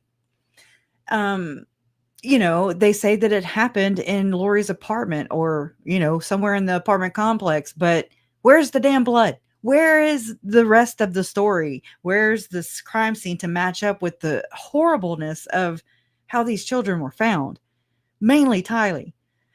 Where's the rest of her bones, her body? Where are the rest of her remains? And none of that adds up for me. So I'm not finished there. There's still more to that story that's not being told, that's being hidden. And that's all we're going to get legally. The rest is up to us, and for some of those liars to come out and then all of a sudden maybe grow a conscience and, fess up. I don't know. I think we'll be waiting for a long time, as we already have. But I asked this guy named Goel, who's been doing the digging into the case for David Hamblin. I asked him because, he's a Mormon. And I didn't want to offend him by my question, but I also just had to ask it. And so it took me a while, but I talked to him, we talked to each other on the phone for quite a while, and he was concerned about the fact that Chad Daybell was a gravedigger. And I was like, yeah, okay. I guess I had already become desensitized to the fact and didn't really think about it through looking at the Hamblin case and the Hamblin daughters' allegations against their own father and 144 other people, who are alleged to be participating in these festivities. Okay. And Not so 144,000. no, I'm sure there are, but too many to name, you know. I don't know. Yeah, I know. I thought about that too. But they like to revel in cemeteries, and I'm just like, oh wow, I mean, so that just I was like, oh my god, you know, that's crazy. But I asked Goel, I was like, look, I mean, is it possible that for whatever reasons, you know, that they actually drug the victims through some kind of, and oh, that thunder was bad, an inversion of ceremony, you know, just an inversion of a rich or inverted ritual in the church meeting house without anybody knowing, you know, why was Tammy moved, like what was going on there, and why did Alex Cox feel so damn confident and comfortable waiting and hanging in wait in the church parking lot while all these things were happening, like he did in the 2 videos we just watched earlier, where he's hanging out outside of Brandon's friend's house and outside of Brandon's father's house, just hanging out, and cops showing couple up. houses down. Yep. In both cases, couple houses down. That's like, I don't think he's right in the head, or for some reason he felt like he had some type of protection, but I think it's the former more than the latter. Like I don't think he was right in that. I don't think he was right in that. I do. Yeah. I think it's both, because he was excommunicated for, Yep. The 15-year-old, the experience with 15-year-old in Texas. No, that's not why. Is that why he moved? That's why they moved. I thought he and his wife like packed up the car one day and just like, we're out of here. Yeah, Debbie, who wanted to move to Utah to begin with, and then boom, all of a sudden, you know, there's a 15-year-old's dad who's after him because he was inappropriate with her.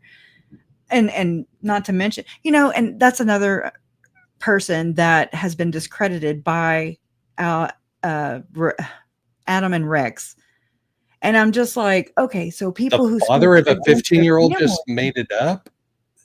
Is that what they said? He just made it up? I don't know if that's what they said, but I'm just saying they're saying that Debbie was just a clout chaser, basically. Oh, okay. And I'm just like, okay, Diddy, you're not Diddy, first off. Okay, so there's those accusations in that case, but I mean, what clout? What are you talking about? That doesn't apply here. Okay. And so just because somebody is speaking out and it's not your rendition of how you knew your loved ones or your family of origin, then okay, so they are clout chasers, discredit, character assassinate, and done. And I mean, to me, it's just the same behaviors as what has happened with with Adam whenever Charles was asking for help. It's the same damn mob-like. It's the mob-like treatment. And what Adam said about Megan, like they're just chasing attention. It is the same copy and paste. You can see it for yourself. Okay, you saw the lightning, right? Or you heard it? Yeah. Oh, thank you, Beach Bum. It wasn't fun, but it, you know, it is with you guys, so I appreciate it. I appreciate you. You're so sweet. Yeah, and then like Jeannie Marie is saying, charges against David Hamblin had been dropped with prejudice again. Okay, so here we are. They're 30 years down the road now, and still cannot even get it to trial. Get 2 people arrested, the parents of the Hamblin daughters, and then boom, can't ever get it to the damn finish line or even the start line.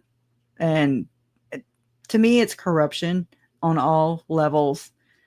And I think that it's healthy to think that there can be corruption in different places. Okay. It can, you know, range from people who are actually abusers. It can range from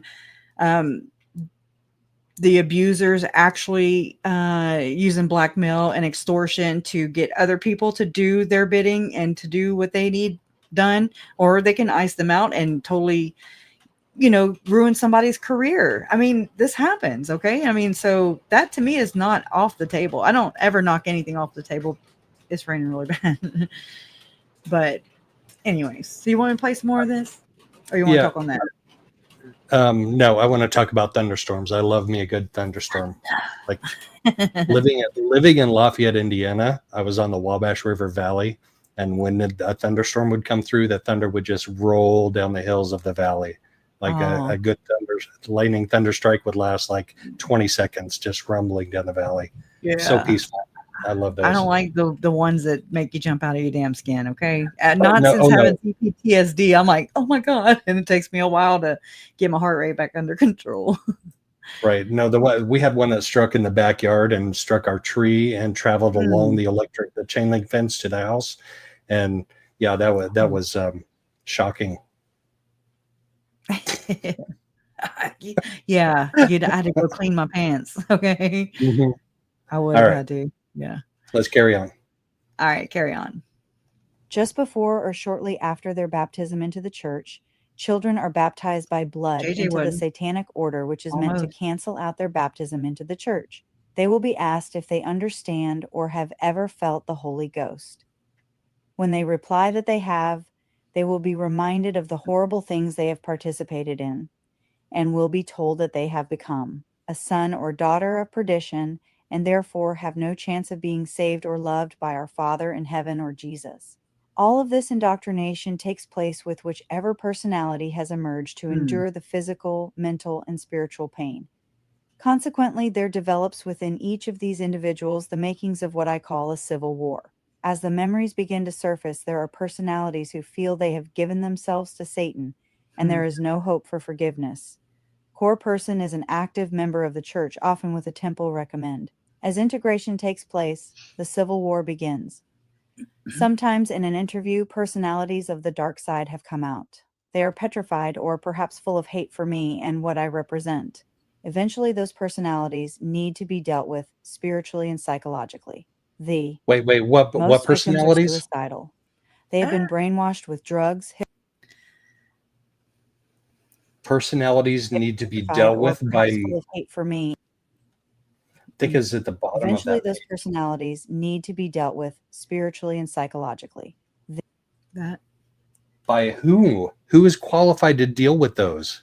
So he's a bishop, or he's actually not just a bishop, but that's what they call him. He's a member of general one of the authority or of the 70s. general authority. General authority, Okay. yes.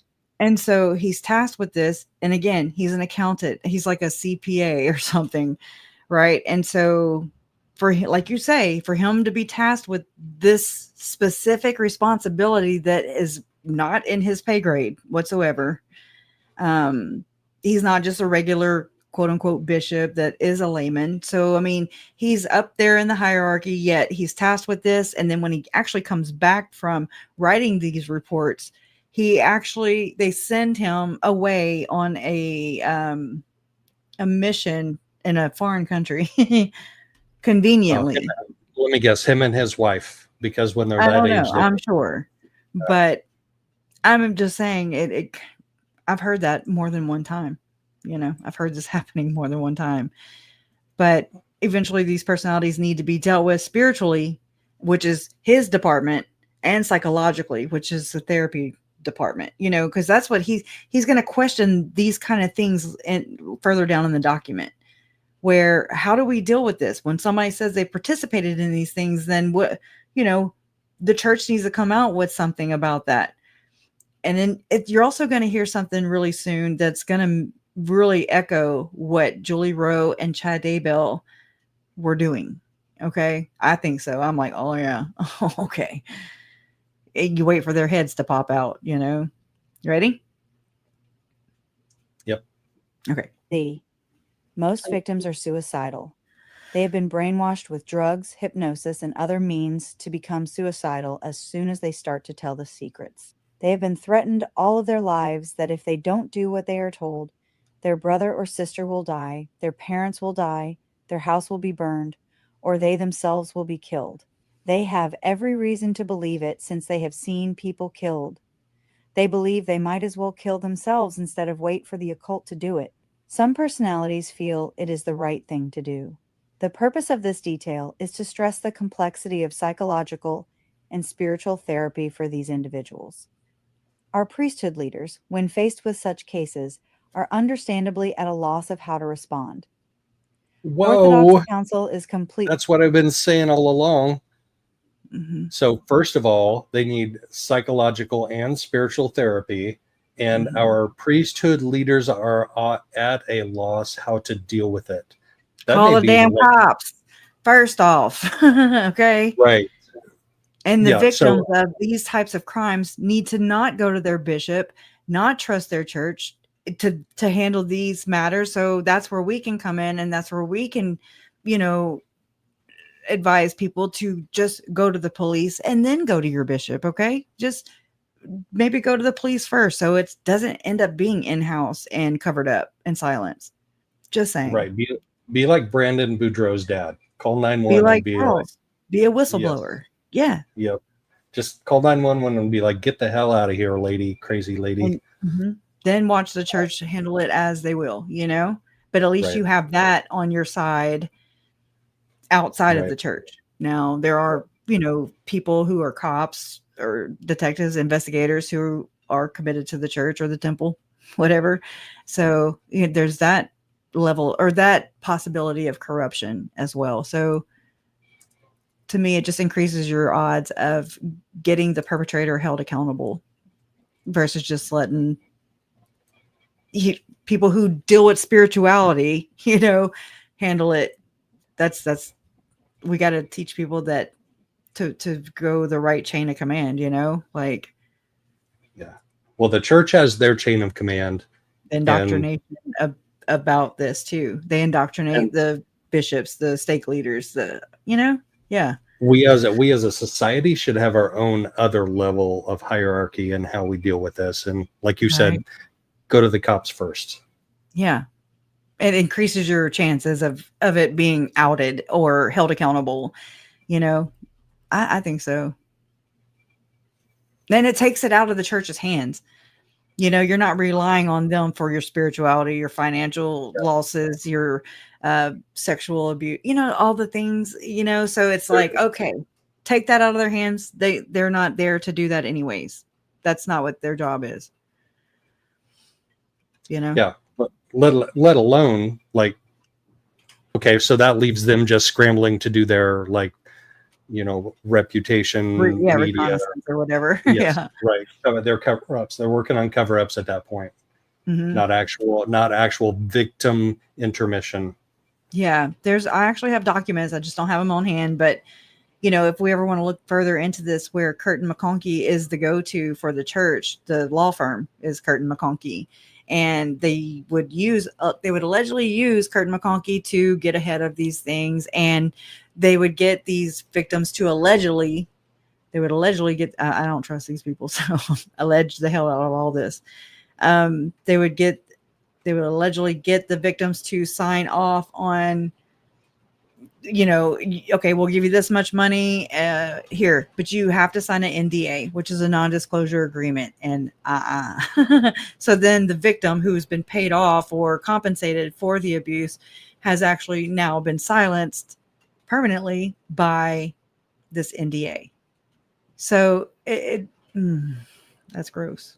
That's when they finally do get attention or whatever, or the church and its law firm do actually investigate further and then find out that, oh crap, they got something here. Right. Anyways. And then what? Do the victims turn around and pay the church back 10%? I'm asking. These are real relevant questions. I'm just saying, Brandon Boudreaux won a $12 million lawsuit for defamation from Melanie Boudreaux's attorneys about being gay and alleging that he was gay, and all the falsities that they basically took what Melanie said and they were saying them. And so he sued them. He won the lawsuit, $12 million. I'm like, well, so did he have to pay 10%? I'm just asking.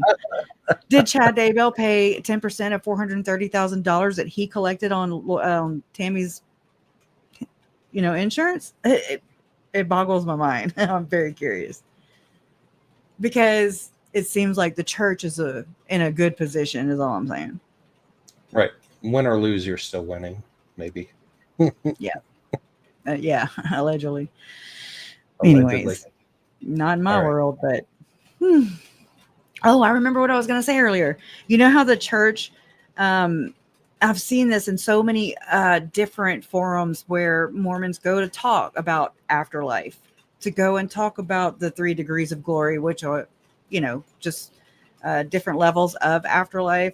And I mean, I'm like, oh my God, it's kind of sad, really, to listen to the conversations or read the conversations, because they are micromanaging even their afterlives, like, oh, I can go minister here if I'm in the terrestrial kingdom, or, if you're in the celestial kingdom, you can go administer to the kingdoms below you. But if you're in the telestial, which is the bottom one, you can't go anywhere. And I'm just like, wow, this is so alarming to see and witness with my own 2 eyes, because they're conversing back and forth, because whatever, this is something they like to talk about. And I'm like, as an outsider looking in, I know they're not, framing their conversation around, oh, well, what if Kresha comes and looks one day? It's not that. It's like a glimpse into their world, and it's unfiltered. It's like, whoa, this is crazy. But if you think about it in that aspect, and this is what I kind of correlated, is that Lori does the same thing with her victims in their afterlife, where they have forgiven her. I mean, I don't know why they would forgive her, because, she didn't do anything wrong according to her. So no reason for that, right? But she even controls them and says, they visit me, they forgive me, they're busy, Tammy did. in heaven. I know what they're doing. Tammy Daybell visited her in jail, right? That's what she Didn't said. she say that? Mm-hmm. Yep. And so I'm like, she's doing the same damn thing that all these other active members are doing. And control. I thought it was more, and it is a control thing. How well did she know Tammy Okay, I just had this, like, how well did she know Tammy Daybell if Chad was the one that was coming to Arizona and she was inviting him to Austin when they still lived in Texas? She doesn't know her. That's her way of being a bitch. And taking that away from us. Okay. That's another way of torturing and controlling the narrative, and to exonerate herself, to say, oh yeah, well, I know what Tylee's doing right now, and she's busy, and yeah, so I know where she's at. I know where she is. So nothing to see here, and it's like this extra level of, she has extra disgusting. levels of lots of stuff. She has Yes, lots of extra. she is extra, period, in a story. Yep. Yeah, that's the one word. And not in a good way, like a burrito with extra stuff on it. Right. Oh yeah. I made spaghetti tonight. Oh, spaghetti sounds good. I almost made a meatloaf, but I ran out of time because I wasn't planning on going 2 hours earlier.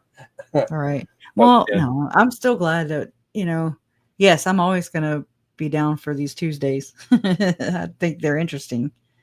Yes. I think people here find this fascinating too. And like, there's just more here, The more you know. The more you know. Okay. Ineffective. For example, some victims have been told that this all happened in their past and that they should put it behind them and get on with their lives. This is just not possible. Part of the spiritual therapy necessary is for priesthood leaders to assist with the conversion process of the personalities who have been indoctrinated into Satanism. Victims must integrate their personalities so that they can function as whole persons and be able to deal with their problems and then get on with their lives. Often, some of the parts will begin to act out, perhaps promiscuously, and a good-intentioned priesthood leader, following the general handbook of instructions, will disfellowship or excommunicate an individual. All this does is reinforce the satanic indoctrination of the victims that they are no good. I'm sorry to say that many of the victims have had their first flashbacks while attending the temple for the first time. The occult along the Wasatch Front uses the doctrine of the church to their advantage. Whoa. Did you see Julie Rose's picture flash? Okay. That's very relevant here. Yeah. That's huge. The occult Satanic along the Wasatch indoctrination. Front. Oh, wait, Yes. where are you at? I heard Here, I'm satanic here. indoctrination while visiting. I'm muted? I said I'm here. No. Victims Okay. must integrate. Okay.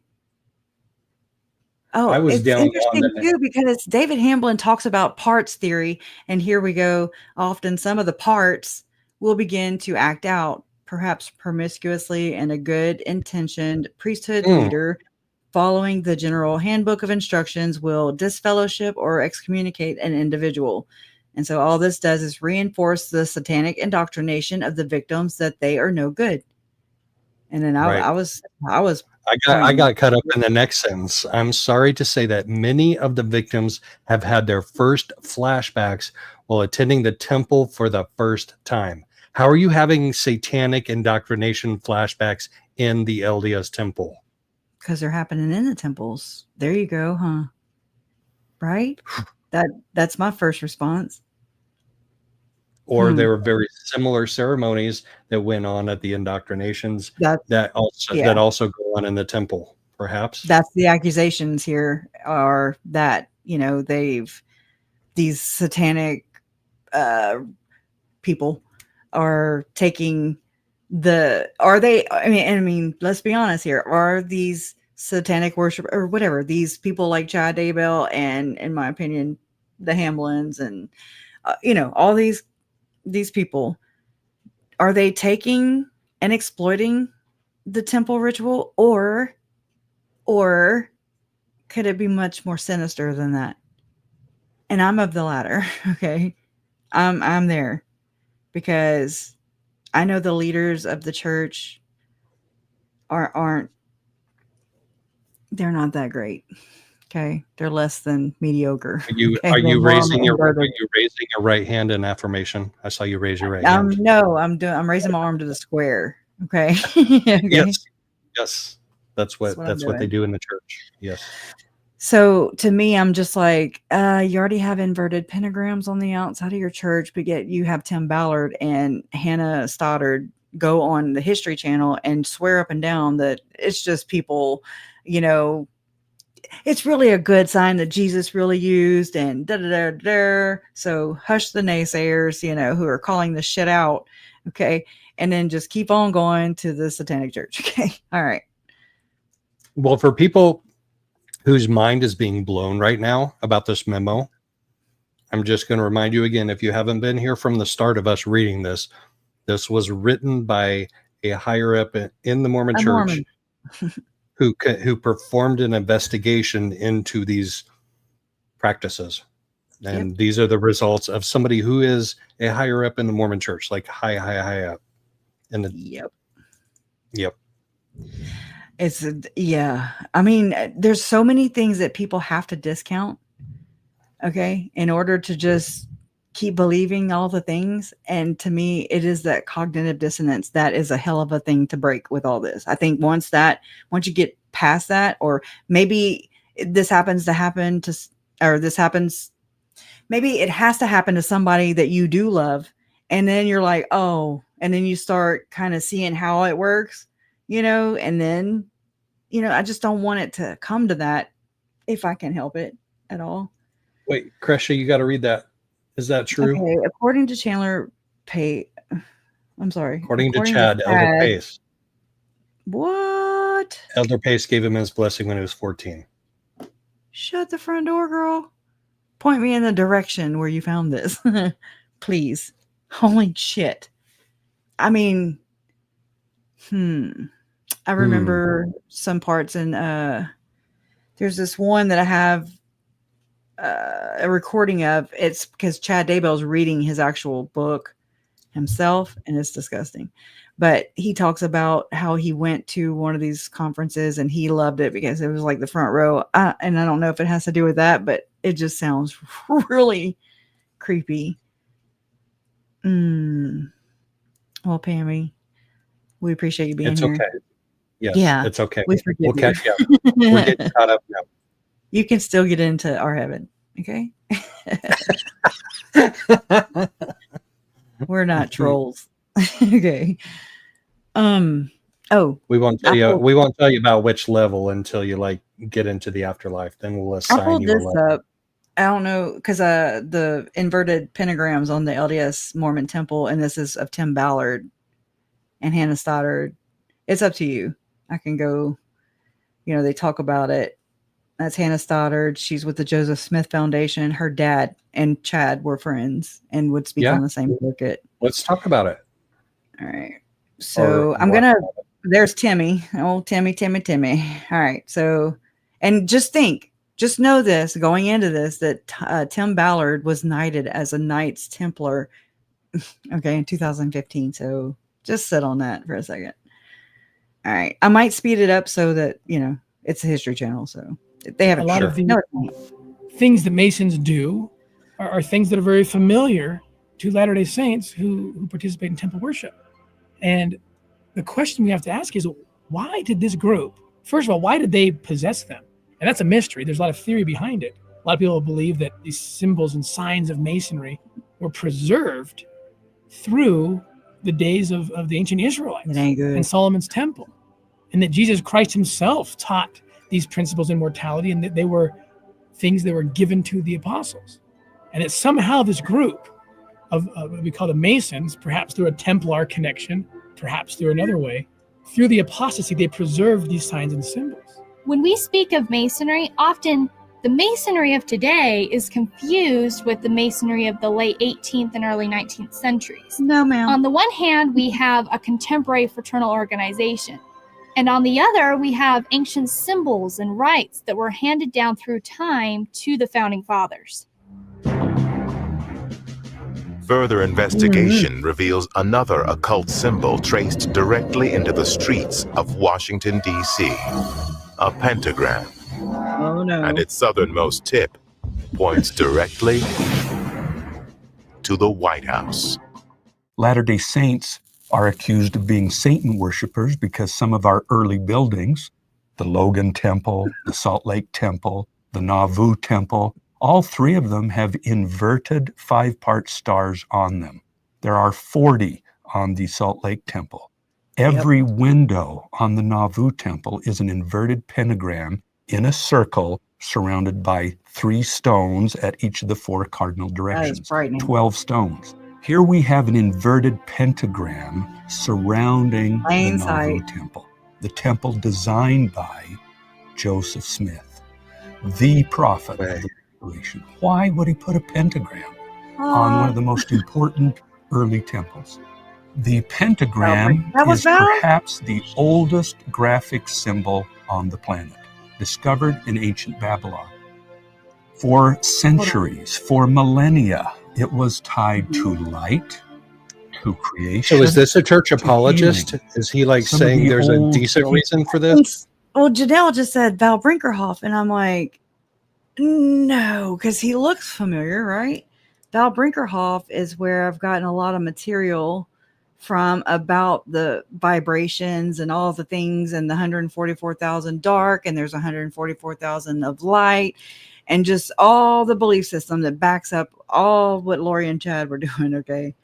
And so when she said that, I mean, I've seen this multiple times, and I didn't know if it said that somewhere, but he does look familiar. So that's why I was like, what?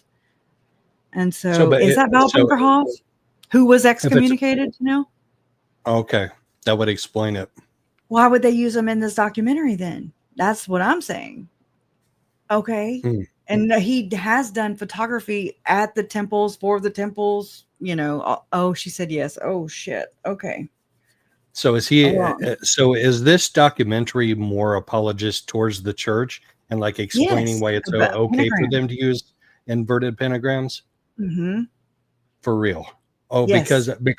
because and then I noticed early on the gal said, well, the ancient ritualistic things, we don't believe in those these days, like the modern Masons, Freemasons, and all of those people.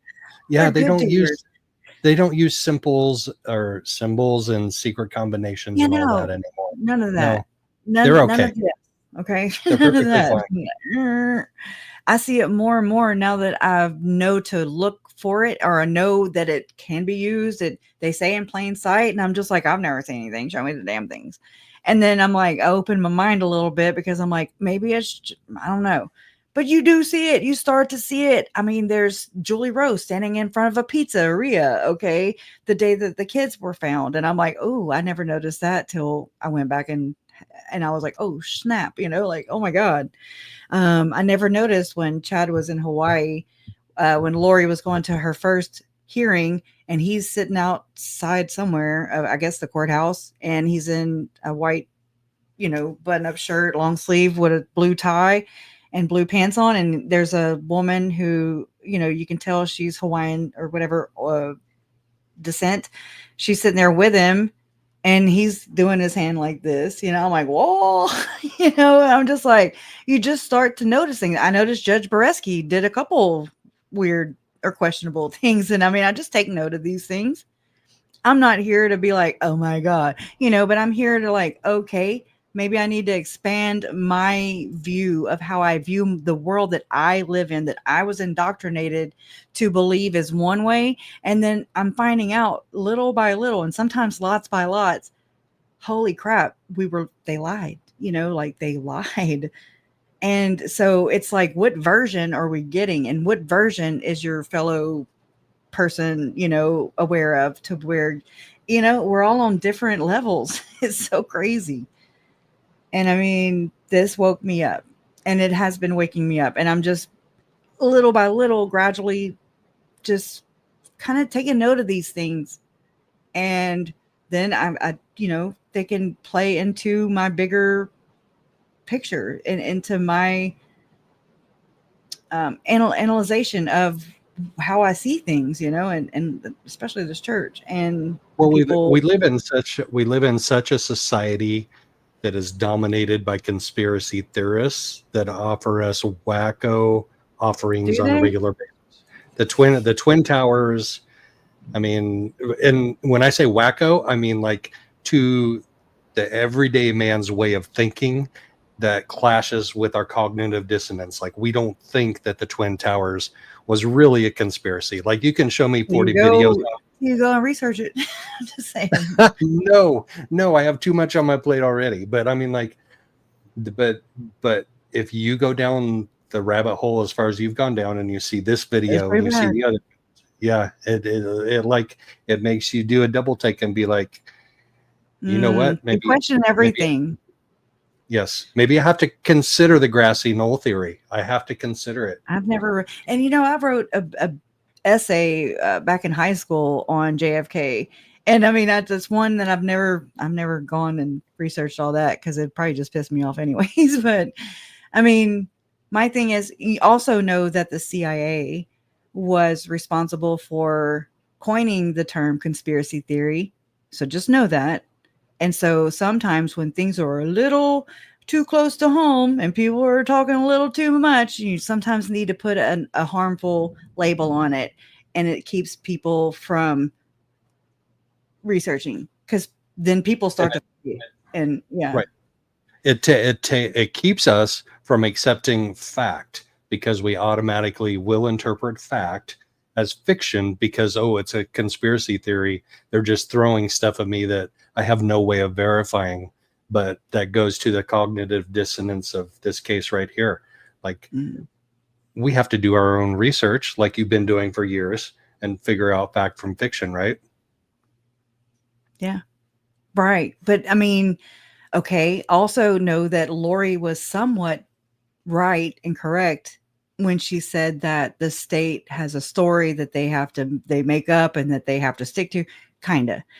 I mean, except I call it the state in all these cases. They do have the evidence from point A to B to C to D and so on and so forth. However, because they don't have forthcoming freaking, perpetrators and, client or whatever, what I'm saying, defendants, then they do have to fill in the blank, so to speak, and make it go from this point to this point to this point to create as little reasonable doubt as possible in order to convict their defendant, to the perp. And that's their only job, is to convict and to get the convictions. Okay. They're not there to tell the story. Hopefully they do. Sometimes it's not the correct story, not all of it. That's how I see it. And I mean, that's my take. I said that before Lori said that in her. Right. In that and interview. well, and it is evidenced right now by current big cases. Like in the case of Karen Reed, it feels like to a lot of people who are free Karen Reed people that the state maybe didn't literally frame her, but maybe Canton PD did literally frame her. But because of how crappy the investigation was and how we can't get from point A to point B to point C to point D, that she's necessarily guilty. But I guarantee you 99.9% of Americans believe that Lori Vallow Daybell is guilty, with or without how well that Chandler PD did or did not do with their investigation. Like, how did they determine that that was not a quote unquote DNA sensitive scene from the beginning and take a whole buttload of DNA? How did they not? You're already there. Just do it. Okay. Yeah. All right. My thing is, Exactly. you're there, you're locking the crime scene down, get in there. Okay. Just get all your people. And then, the prosecutors and people prosecuting the cases can have this stuff done. The investigators who are investigating it can have it in order to say, oh yeah, well, I have this and I have this. But it sucks when it's not documented for sure. At least we got the right verdict. At least most of us believe that we got the right verdict in that case, and we got justice for Charles. Oh, that one, yeah, I definitely follow it. Oh yeah, no, not Karen Reed. I mean, gosh, I can't. I'm just like, I don't get it. I ain't got time. No, but in this case, we believe we got justice for Charles. Yeah. We got justice for your uncle. Whatever the deficiencies were in the investigation, the case, the jury found her guilty, so we can move on to the next one. And that's in my opinion, it has to be a lot of these, or people like Lori, okay, who I believe are guilty as all get out. I mean, from the word go, okay, but that's me. I'm biased, and it's what was I going to say? Damn it! I hate when this happens. Because I talk holes. I'm sorry, I've just remembered. They poke holes in the investigation and the chain of custody and all the things because they ain't got nothing. Okay. Evidence will show, the evidence will show, and the evidence showed that she didn't have any evidence to show. Okay. And so that was interesting, but yet here she is exploiting the judicial system when she should have just pled guilty and gotten out of our hair a long time ago, or told the truth, right, or not done it at all. Her fate and her destiny is already determined. In fact, could you say it's predetermined? Yeah. Her fate is not predetermined, right? According to how she believes, and I believe what ceremony would have given that belief. If not, there's one just like it. That I believe that modern polygamy is being practiced even to this day. Why would it stop? It's so important. Of course, it's gonna stop to the outsiders because it was to benefit the church and Mormons at that time, because they weren't, the government was trying to get them to stop practicing polygamy, and they're like, yeah, we disavowed it. Okay. But then they're like, bleed the beast, and I mean, I'm just like, it's like a slow covert way of being two-faced. Like, hi, we're friendly, but yet we're going to ride in and we're going to save the damn country that's hanging by a thread when the Constitution, the dog whistle, the Constitution's hanging by a thread is called out, which, I mean, President Trump did say that, and I'm not trying to start any wars here, but Glenn Beck has said it. You said the T word. I said the T word, and I say rump right behind it, because I don't care. I still don't care. I'm not political. There's not a political bone in my body, but I'm anti-corruption. And I followed the trail of evidence and the trail of people that surrounded Lori and Chad, Tim Ballard being one of those people. And I mean, Trump, I had to sit there and look at it objectively when Trump had sat Tim Ballard in the White House. And here he is not actually saving anybody through his organization. And yet there's Trump doing that. And I have to question President Trump's, is he okay to make these kind of decisions? Because I know what kind of guy Tim Ballard is. Was I there? No. But there's plenty of evidence that says that I'll be like my mom and say there's plenty of evidence that said he did. I'm just saying, people are corrupt, and nobody in my world, nope, not one person in my world, including myself, is exalted to that level. Nobody has just gotten the free ticket in my mind. Everybody is capable of doing bad things just as good, as much as they're capable of doing good things. Okay. As above, so below. So I don't trust anybody in that sense. Like, I trust humanity because I've seen it for myself. When you're dealing with the worst possible case scenario with your own family, and it's, you're dealing with it publicly, like we have. I've seen the worst in humanity when all these, when the kids' bodies were found. That's just the worst day ever. And then I see the good in humanity, all these good people who are in chat, who are here. They're not just talk. They're here. They're showing you. They're showing me. They're here. They care. That's the good in humanity that I believe in. And, that's what makes me not just give up and say, oh, they're all bad. I don't think that. I don't. But I think there are some bad apples who help other bad apples get into positions that enable bad apples to get away with all their bad apple jobs and crimes. And it's funny where religion comes to play in that philosophy. Like, if you take that philosophy and expand it way out and extrapolate it way out, as a society, as a whole, either in this country or in this entire world, are we evolving or are we devolving?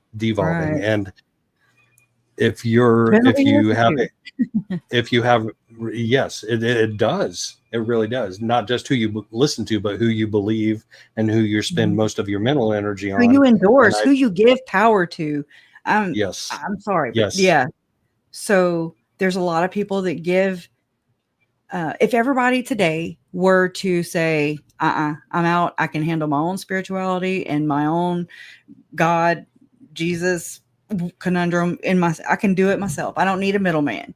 And they left the church today and stopped paying tithing and stopped listening to the authoritarians that are coming out of there telling you how you should live your life. But then while they're doing a whole opposite thing, okay, then I think that would fold that entity right before your eyes, basically, because you're not giving that person or that organization your power.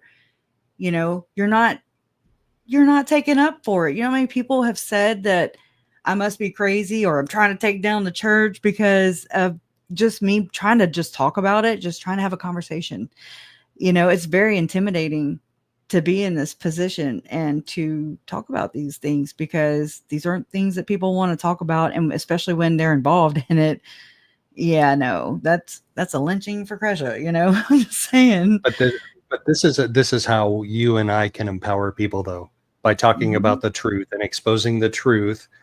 And you with your philosophy, you just stated that if each individual person would take their own individual responsibility and accountability and take away the power of the people and the power away from the organizations. Yeah. Over yourself. My God. Like Pammy just said, that's where I am. Kresha, sorry, I just am. Don't be sorry.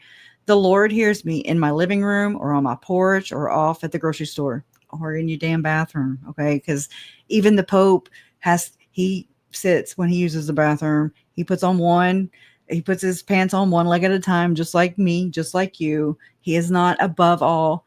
You know what I'm saying? And same for these Mormon leaders. Okay. And just Scientologists, all the people. Okay. We are equal all the way across the board. Whites, blacks, all the races, all the genders, we are equal.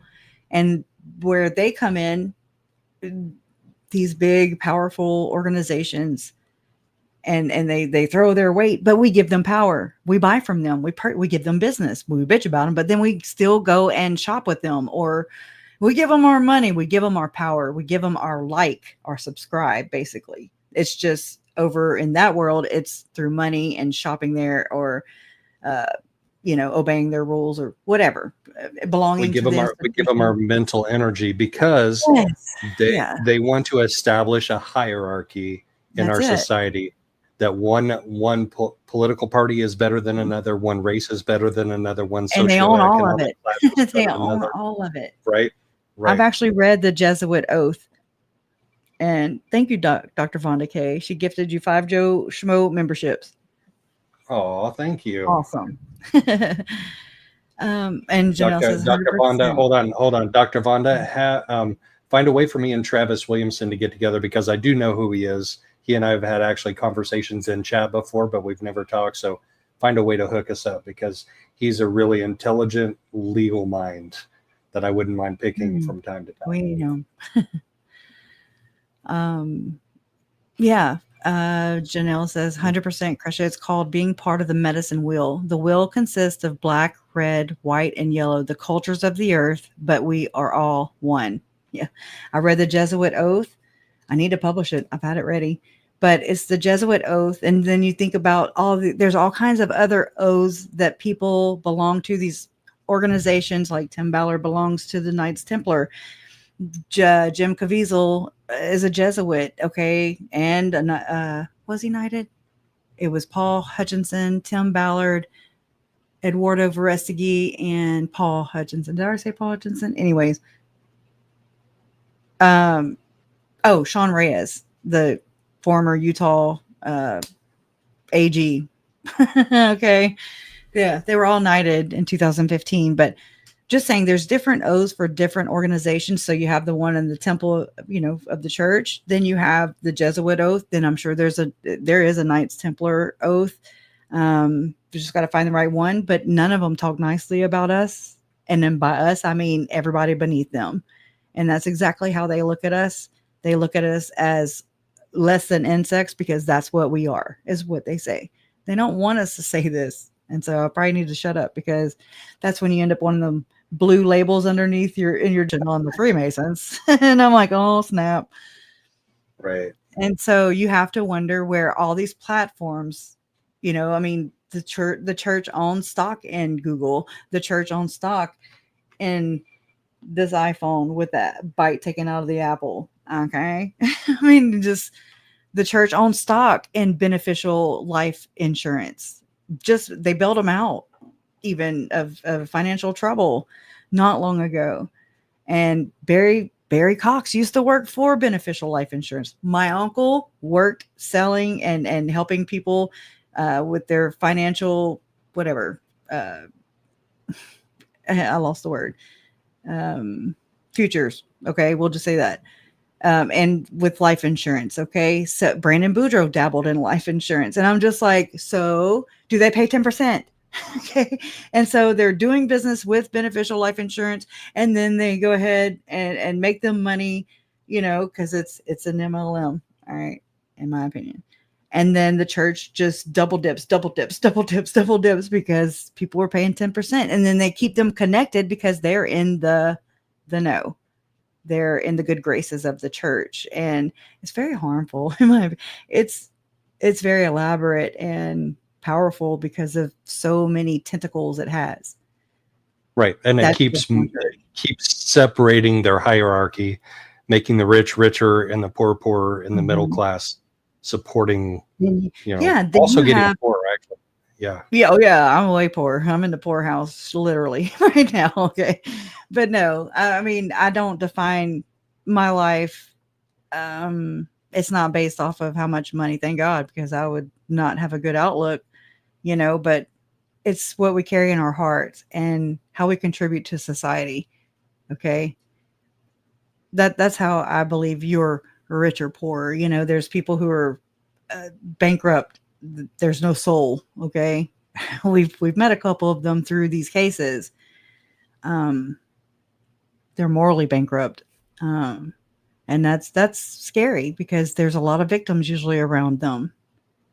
And it's usually not alarming the first go round, it's just this time pattern, the behavior pattern history is very telling, and it just kind of progresses, especially with Lori. It's and she's quick. She moves quick. But all right, I'm gonna watch this again right here where she said Val Brinkerhoff, and I just thank you, Janelle. Oh my God. Which Val Brinkerhoff has a book, and I actually ordered it a long time ago. And on the cover, he's an artist, so on the cover of the book, it actually has Jesus, but he looks like Val Brinkerhoff. It's Val Brinkerhoff Jesus. Very interesting how that artist, would draw what it was very easy for me to go, wow, that's very telling in my opinion. So ready? We're going to go. Further investigation reveals another occult symbol traced directly into the streets of Washington, D.C., a pentagram. And its southernmost tip points directly to the White House. Latter-day Saints are accused of being Satan worshipers because some of our early buildings, the Logan Temple, the Salt Lake Temple, the Nauvoo Temple, all three of them have inverted 5-part stars on them. There are 40 on the Salt Lake Temple. Every window on the Nauvoo Temple is an inverted pentagram in a circle surrounded by 3 stones at each of the 4 cardinal directions, 12 stones. Here we have an inverted pentagram surrounding the Nauvoo Temple, the temple designed by Joseph Smith. The prophet of the Restoration. Why would he put a pentagram on one of the most important early temples? The pentagram is perhaps the oldest graphic symbol on the planet, discovered in ancient Babylon. For centuries, for millennia, it was tied to light, to creation, to healing. Some of the old healing professions and doctors used the pentagram as a symbol of healing because it has those connections of light, divine geometry, healing and perfection. Of course it would be tied to Jesus Christ, and it is. He cast out evil and darkness. He cast out evil spirits. We don't believe in light dark.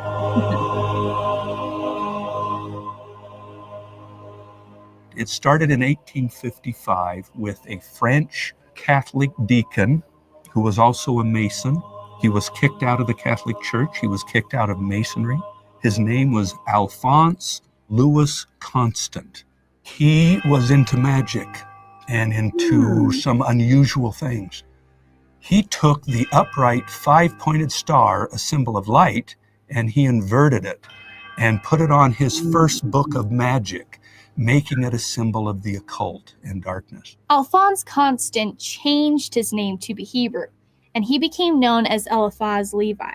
This researcher of what he called the ancient doctrines used the pentagram in conjunction with the tetragrammaton to create a symbol blaspheming the sacred name of God. The tetragrammaton is Greek. It means 4 letters. The tetragrammaton has reference to the 4 letters in Hebrew which create the Lord's name. The Lord's name is pronounced by most biblical scholars and Hebrew linguists as Yahweh. According to Jewish practice, the name of God is treated with such reverence that verbally pronouncing the name is avoided. Writing the name unnecessarily is also avoided, even resulting in abbreviations for the name. The god of the occult is most commonly represented in satanic illustrations by the tetragrammaton. Occultists consider the Hebrew names of God like Adonai and Elohim to hold power, and none of these is more powerful to them than the tetragrammaton. Clearly, the use of the tetragrammaton and other names of God by Satanists does not make the names of God evil any more than their adoption of the pentagram makes the pentagram evil. In my era, when there was DVDs and videos that we'd rent, I'd go to the movie store and we'd see scary movies often had an inverted pentagram on it. And so I did a little survey and I found about 10% of all the scary movies, especially those dealing with the occult, had an inverted pentagram in a circle on it. That's exactly the symbol that was on the Nauvoo Temple. No wonder people associated Latter-day Saints with the occult.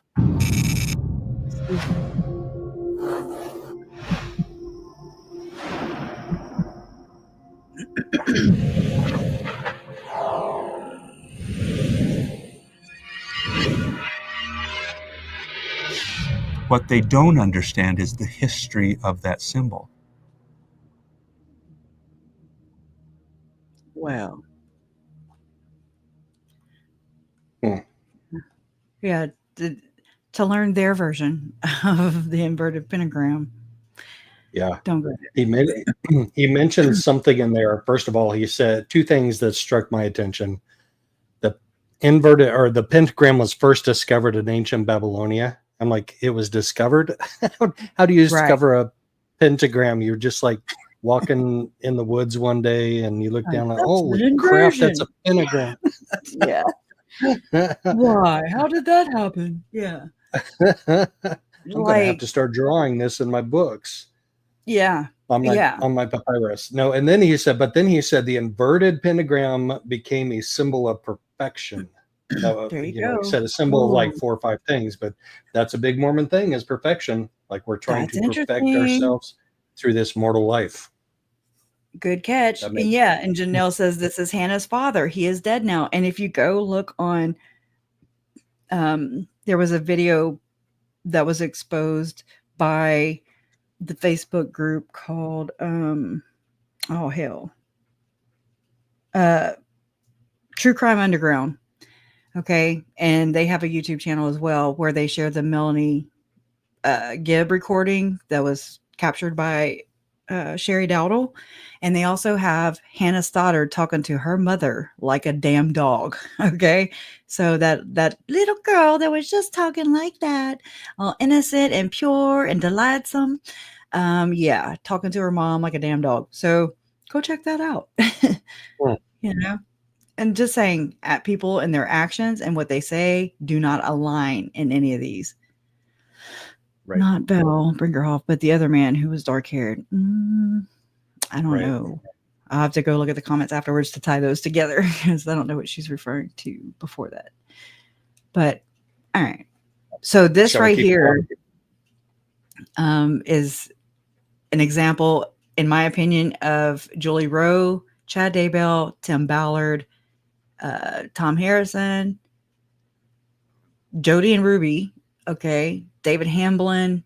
It's an example of exactly, this whole multiple mortal probations, reincarnations crap. That's what this next part is. And they're talking this is based out of 1989. So here we are, 2025. And it's very, very relevant.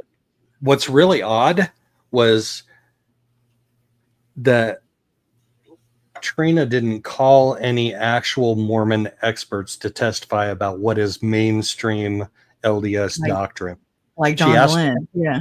Yes. She asked Adam about it, and Adam's like, oh, no, she's way out there. But if I were Lori, I'd have been like, well, Lori didn't call any experts in her own defense. So and she didn't provide any evidence. That John Pryor actually contacted John Dehlin about testifying for him, but he said not no. He was like, F no.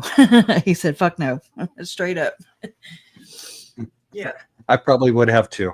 Oh God, yeah. Who would want to be all up in that? I get it.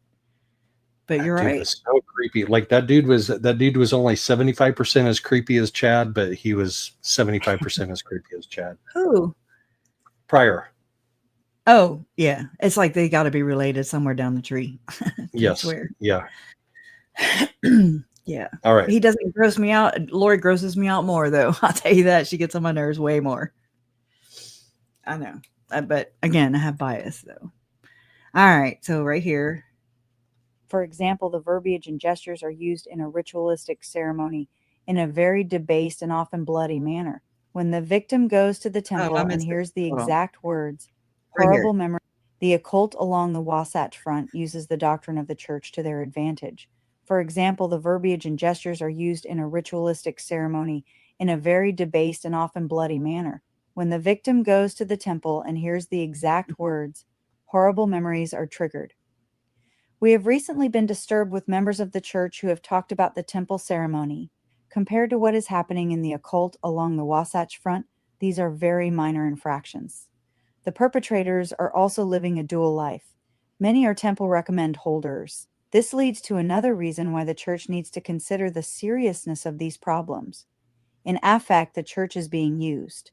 I go out of my way to not let the victims give me the names of the perpetrators. Why I not? have told them that my responsibility is to help them with spiritual healing and that the names of perpetrators should be given to therapists and law enforcement officers. Why aren't you giving them to law enforcement officers, Was dude? it mandatory reporting back then? I don't think so. And that's something we need to I'm look going to have into. to research that. It would Right. be at the very least moral and ethically Right. mandated. He knew, I mean, by saying that right there, he knew the difference, right? But he was just only looking into the spiritual aspect of it. Said himself, you know. So I know that's something that's on my list now. Okay. Because I want to have an answer for that. Ready? However, they have told me the positions in the church of members who are perpetrators. Among others, there are young Holy women cow. leaders, young men leaders. I just Googled it. Oh, shit. This is ridiculous. In Utah, it is not currently mandatory for clergy to report abuse they learn about in confessions. And then you get to the states that do require it, and then it becomes, oh, well, that's spiritual. And so they get to make the decision of that. And they did that, something to this effect, with intervening or inserting themselves into this case of Chad and Lori Daybell when the kids were missing. And so this is why it pisses me off a great deal. And this is where it crosses the line, in my opinion. When the church mailed out or sent out notifications to members in the ward that Chad was in, reminding them of a 2010 policy that the church had to, not participate in investigations, to go to the church first because it might implicate the church in wrongdoing. So they tainted the jury pool, in my opinion, got people to shut up. So they obstructed justice, in my opinion. And they really did not help, but they hurt the investigation looking for the two missing children who are also members of their church. There's a news story on it. Okay, there's more information. There's another article when I went down the list of Google results. In Utah, as of May 2023, so exactly 2 years ago, citation code 80-2-602, when any individual has reason to believe that a child has been subjected to abuse or neglect, or observes a child being subjected to conditions. So is this pro or post Jody and Ruby? Or observe a child being subjected to conditions or circumstances that reasonably would result in abuse or neglect, that individual shall immediately report the alleged abuse or neglect to the nearest peace officer. So there was a law change in 2023 about children that could be subject to abuse or neglect in Utah. Will they adhere to it, though? That's why I question that. Will they adhere to that, or will they have even more stipulations and more red tape where they get to make the call when it suits them? And so that's my thing. More pressure to report it to the church, but not law. Yeah. This is that news story. Okay. If you want to listen to it real quick. Okay, I'm pushing it. Play. Okay. It just went for me, and then now it's not. The hell. Let's see. Try that again. See how I did that? It's like that. I hate pop-ups. Come on. I'm pushing all the buttons. Let's try this. God dang. And we'll probably have to watch an ad, you know. Yeah, Bob Kelly, when we reached out to the church for clarification on this policy, a spokesperson told us the reason they're asking leaders to reach out is so they can tell them no. Quote, that's the whole point, is that local leaders shouldn't get involved in any type of court case. We've spoken to attorneys, we've spoken to members of the church, and we've spoken to former members of the church who say that statement causes them concern about obstruction of justice.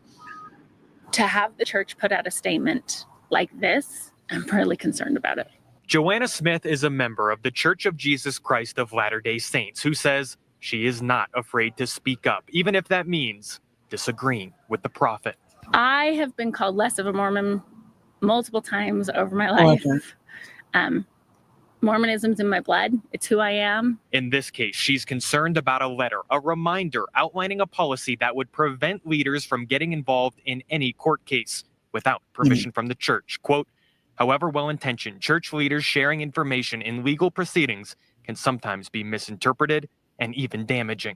I think it's very clear what their priorities Damaging to who? For corporation. Damaging to for who? Religion. I definitely think that victim to the church.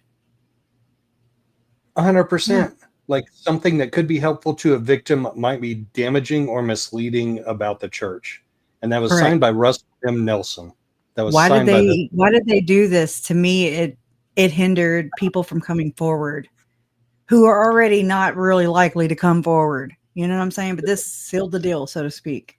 In this their is getting me mind. all fired up. You're going to get me all fired up. And Well, you know, people have forgotten about these things. And I'm here to remind, you know, so I'm sorry, but you know, it's part of the story. We've got 180 people here in chat. Somebody needs to get fired up with me about They this. know they're getting fired up too. Good. You know, Good. Let's go. I don't want.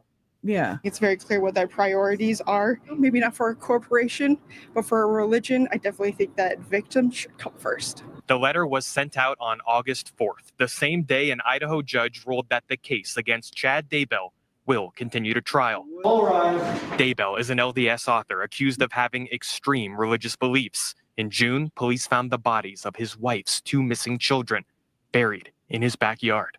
Too many members are going to read this and say, well, I can't testify. You're encouraging people to be complicit in these terrible events, and that is irresponsible. It's a form of coercion. It's a danger to our society. Employment attorneys say it is perfectly legal for a company, or in this case, a religious organization, to have a policy asking members to consult legal counsel. But if there is in fact a blanket policy behind closed doors that prohibits leaders from testifying or responding to a subpoena, that would be illegal. Obstruction of justice. This is no different than the culture of silence that led to the abuse of these kids in the Catholic Church. Well, I don't think it's asking for permission. I think it's consulting. Stephen Paul is a local attorney and member of the church who received the letter. He says getting legal advice is never a bad idea, and he has faith that the church will make fair decisions, not try to obstruct justice. The organization has been under attack throughout the centuries. Religions in the U.S. We're not persecuting you. Get it out of your freaking head. That pisses me off. But nobody cares about these kids getting persecuted. Okay, that's the difference. Evidence shows and abused and all kinds of things in the most heinous ways possible, and yet covered up by the church. Covered up. Yep. Time and time and time and time again. So yeah. I should not be interfering with legal proceedings.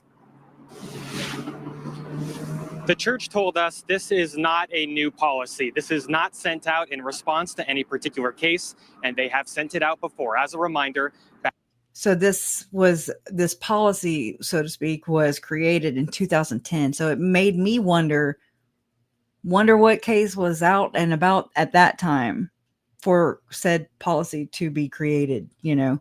So I was like, what about Elizabeth Smart? But actually, whenever Elizabeth Smart was missing, the church actually had daily meetings where they would meet up and, you know, all the people that were searching, you know, to devise a game plan. But also know that Elizabeth Smart, her dad, Ed Smart, he was actually put in touch with my parents. and while the kids were missing, and there's a news story somewhere out there, probably East Idaho News, I would think. Anyways, I just have my whole, assumptions about, or theories about who's who and who's playing what and to what degree certain people in the same club. You know what I'm saying? Anyways, that's for another day. Or we'll have conspiracy corner one day. And I'm telling you, it's crazy. Back in 2010, I asked, would this policy prevent a leader from responding to a subpoena? The church said they cannot speak on that. We're live in Temple Square. Adam Herpetz, Fox 13 News, Utah. Wait, but didn't that guy just say that it is wise for them to get, for the individual members to get legal advice? Yes. Yep. But the church is not a legal entity. They're not a lawyer. So you see what I'm saying? Mm-hmm. It's a but maybe you should go to a Mormon lawyer. Like, know all of your Mormon lawyers in the area and go get advice from them. Of course, like that guy right there who was like, "Oh yeah, Yes. It's people like that. I'm just like, do you hear yourself? How was that again? I need to hear that again. What? You said that guy right there that was like, what? Hold on, I'll pick it back up. Hold on. Oh yeah, dirt. You said, oh yeah, dirt. I wanted to hear that again. Dirt, or you need to hear. I was pulling up the damn interview. Oh no, dirt. Just your imitation of him. That guy in the dirt, he's just being a dirt. He's a Garrett Smith, basically. Oh, nasty, Garrett Smith was, or is, Melanie Pulaski's attorney. Allegedly still, he was actually in the courtroom whenever she testified. And then there was also some attorneys in the courtroom when Ian testified, so much so that Judge Boyce had to call out the attorneys and made them get out. I think, if I'm remembering correctly, y'all correct me if I'm not right there, but because there could have been some kind of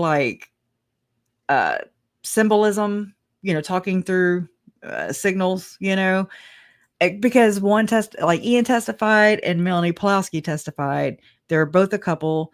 And so if the attorneys are in there, you know what I'm saying? They could be communicating to the person on the stand what to say. You see what I'm saying? And so Judge Boyce made them leave the courtroom, if I remember that correctly. So I'm just like, oh my God, we're going to see freaking Garrett Smith probably in this next trial, which he's disgusting, in my opinion. Anyways, ready to go. Let's roll. Oh shit. Among others, there are young women leaders, young men leaders, bishops, a patriarch, a stake president, temple workers, and members of the tabernacle choir. These accusations are not coming from individuals who think they recognize someone, but from those who have been abused by people they know, in many cases their own family members. Whatever the form of abuse, our main concern is for the victims, but there are legal ramifications. We are disturbed to receive reports that a scoutmaster has abused the boys in his troop. It is not difficult to imagine what would happen if we learn that a bishop or stake president has participated in the abominations of ritualistic child abuse. Not only do some of the perpetrators represent a cross-section of the Mormon culture, but sometimes the abuse has taken place in our own meeting houses. I don't pretend to know how prevalent the problem is. All I know is that I have met with 60 victims. Assuming each one comes from a coven of 13, we are talking about the involvement of 800 or so right here on the Wasatch Front. Okay. Obviously, I've only seen those coming forth to get help. They're in their 20s and 30s for the most part. I can only assume that it is expanding geometrically, and am horrified the numbers represented by the generation who are now children and teenagers. The Lories and the Chads, okay? The Rubies and the Jodies. Yeah, that's what I hear. 800 or so right here on the Wasatch Front. That's alarming to me because we know that it has not been addressed properly, for sure. And that's just an assumption by a CPA, by the way. I will give him credit there, because if anybody needs to be doing some math, it's him. But I'm just saying, so that's that many years, 30, how many years ago, Joe? 89. 34. 34 years ago. Thank you. And this has just been able to continue to percolate and just grow and influence and expand outwards, influence even more people. And here we are, Have you ever seen any news story saying that anywhere close to 800, alleged Satanists have been called out and or held accountable? No. And if they're all doing these heinous crimes that are being explained here, then what the hell? That to me, that means it's grown because it's been able to just flourish, It's just, it's naturally exponential just over time. Yeah. It doesn't shrink and go away if you don't investigate it and you don't report it to the police. It doesn't shrink and go away, people. It gets worse. You still have the Melanie Gibbs out there who just think that she had to go through this experience because that way she could, testify to it and basically grandstand on her soapbox that she never was held accountable for her part. Okay. And so therefore she was never excommunicated, probably. I don't know when there, but I'm just saying. So it's like, here you go, girl, and so it emboldens them, in my opinion, to just go even further. Anyways, that's just me though. Got to hold people accountable for at least these people, okay, for their part in all this. There's 4 people, possibly 5 people who were unalived intentionally, and just Chad and Lori have been held accountable. That's it. A whole cult, and nobody held accountable except these 2 assholes. And in the meantime, a huge corporation of a church that has distanced itself consciously to get away from this case. Never saying the victims' names ever, not one time. Not one time. Not using their platform of 16 million alleged members worldwide to spread the message, help us find the children. To me, and then like thrusting themselves into the case, like the way they did right there. And if that was just one time, okay, that was just one instance, okay. But to me, that implicates some form of guilt. Okay, that's just the way I look at it. Because I'm just like, why would you thrust yourself into something that nobody's saying your name? You're taught very specifically, indoctrinated as a Mormon youth, that there are 2 types of sin, 2 major types of sins: the sins of commission, and there are 4 billion of those in the church, and there are the sins of omission. And one of the sins of omission might be not calling out your fringe groups that are offshoots from your religion that some people consider a cult religion, and calling those people out. And I have a YouTube video of somebody who kind of does that about Visions of Glory, and I'm going to show it sometime between now and Brandon's trial. But it's the church just being very like, oh, we really shouldn't read books like Visions of Glory and like pretend we're like gonna those are sell scripture. It. Yeah. Yes. We're not going to say anything negative about it either. Right. Which, I mean, okay, you can't blame it all on the church. I get it. Everybody still has their own free will, their own free agency, so to speak. Right? Can't blame everything on because you were deceived. Okay. That's not how this works. It reminds me of. But you can take responsibility and not commit a sin of omission by not getting actively involved. And number 1, distancing yourself from this crazy cult shit. And number 2, helping look for kids that are missing, like using your resources to help find them. I mean, maybe is that a crazy thought? Yeah, there's actually a whole thing about teaching members how to lie. There's this, I'm reading it right here. It says Ken Clark, a former LDS CES Institute director for 27 years, illustrates how the Mormon Church utilizes deceptions and outright lies to maintain control over members and potential converts to Mormonism. And it says, Ken Clark said, lying became such an integral integral practice within, I'm sorry, let me start over. Lying became such an integral practice with the Latter-day Saints. Church leaders instructed members how to lie about polygamy, according to the testimony of members given under oath. And that's B. Carmen Hardy, Solemn Covenant, which is interesting, page 365. And so I remember going to the ex-Mormon-Foundation.org, which is here on YouTube, and you can go look for the playlist that says Lying for the Lord. And I'm like, oh my God, this explains it all. You know, and it's just one aspect of it. This is just one aspect of it. There's so many more, you know. Anyways, that's what I have to say about that. And a lot of it is omission. I just looked up that video on Ken Clark lying for the Lord. I am so saving that.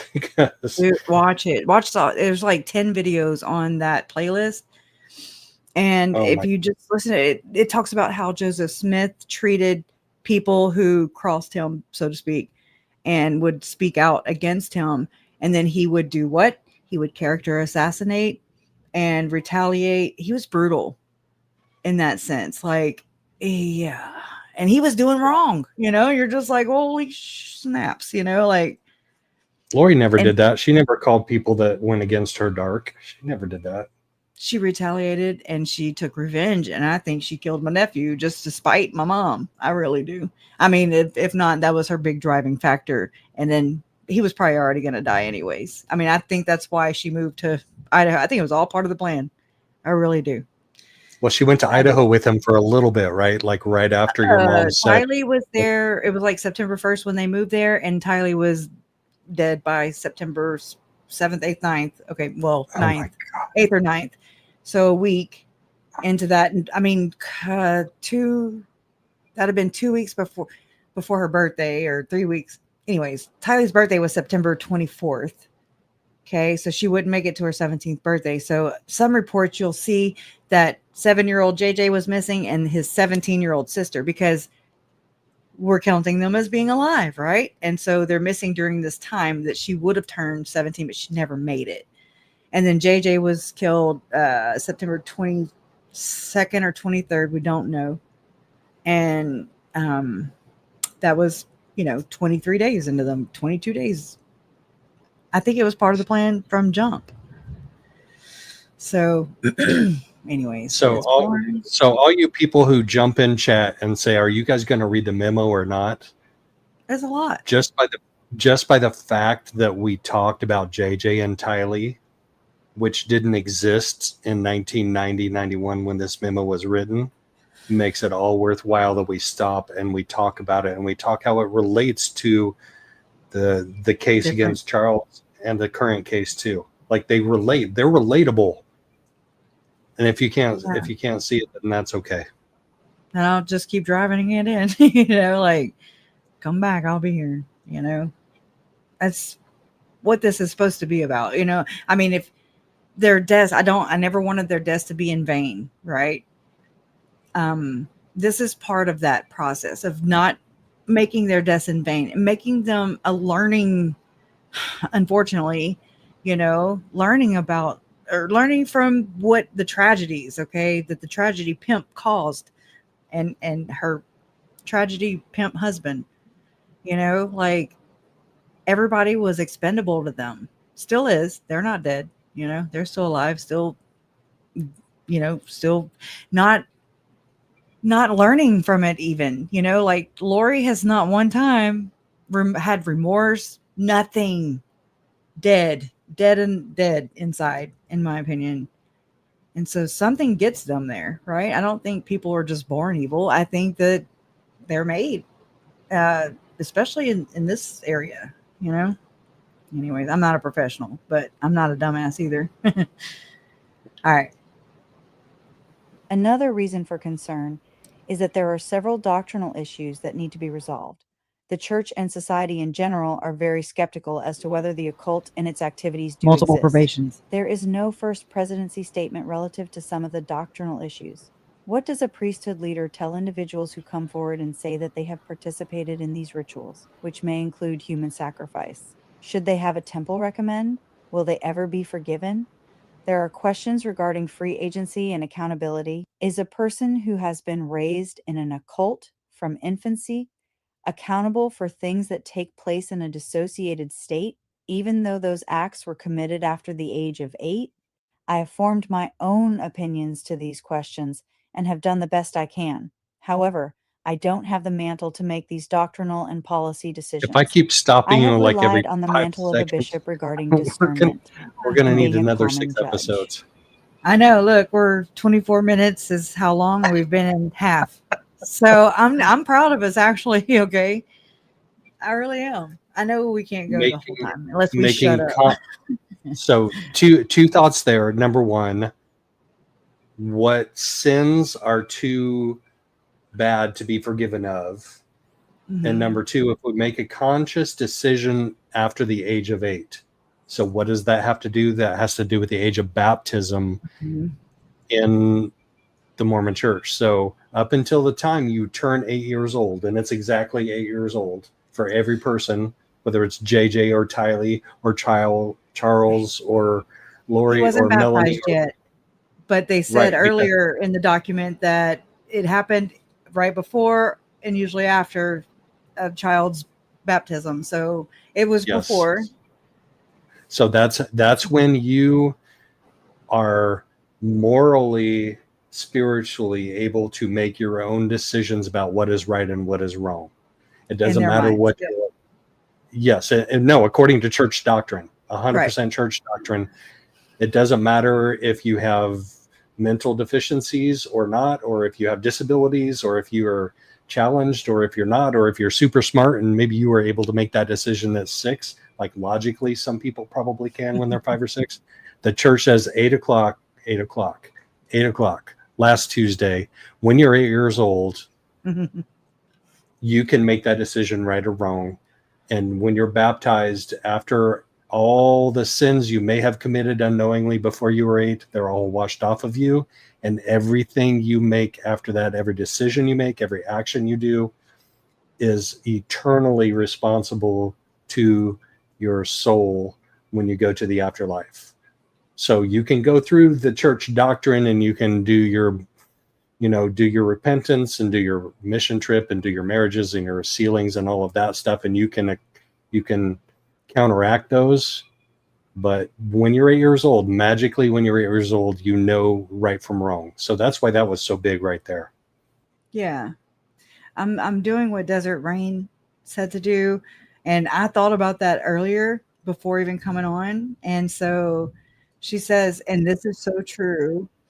I'm gonna go back to over there. Taniguchi, that's the attorney for Joseph Ryan, Lori's third husband, right? Tylee's dad. And so she says, go to 745 in the video, which I'm gonna do. Oh, hold on. I played that one on accident. Let me go back over here. Let me share this tab instead. We're going to go to 745. Allegedly. Okay. And they went and created their own society someplace. Well, this place was a modern day version of that. And so knowing now that I was dealing with religion, and religion, when it starts interfering with law, gets rather scary. So I actually went out and purchased a number of books about Mormonism just to find out really what drives the religion. And I think I told you. But you did more work than Detective Duncan? He did more work than Detective Duncan. Yeah, he bought some books. He did his own research, and you have to do this when you're, and I'm just saying this because this is just the saying, right? The old saying that you have to size up your opponent. You have to size up your enemy. You have to know what they're dealing with in order to know what you're going to be dealing with. And that's how I've looked at this entire situation. Yeah. Detective Duncan said on the stand, I did an internet search and I talked to some LDS members about Nephi. Yeah. That was his. Ah, shit. Sorry. That was really loud. Oh, that was a bad one. Freaks me out. Anyways, you got to see that. You got to witness that. Thank y'all. Sorry if I blew your eardrum out. Oh my God. But yeah, I think this is a smart lawyer. Okay. I think so, because it's alarming, right? You're dealing with people and there's people vouching Second for person in glory charge of the or people. Mormon church. Yep. No kidding. Second person. He calls me up and vouches for her authenticity. And I'm like flabbergasted.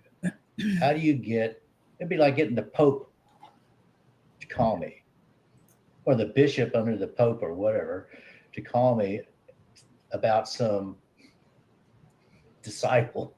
And I was like, this is getting out of hand again. This is during the custody battle. You got a call from this person. Okay. That's and so interesting. as all this was going on, you know what? So yeah, just that little part right there is very telling, and that's exactly what the hell you got to deal with. I'm putting that link in the chat right now to the rest of this interview. You can go watch. Thank you, Desert Rain. Any thoughts on that? Say, I got to hear it one more time. The interview, or yeah, or my question. Yeah. Any thoughts on what Ken Taniguchi just said about how? No, that's what I'm saying. I need to hear what he said one more time to process it. Let's go one more time. Don't ask me to recall it. I suck. Prejudice. So they all gathered and they went and created their own society someplace. Well, this place was a modern day version of that.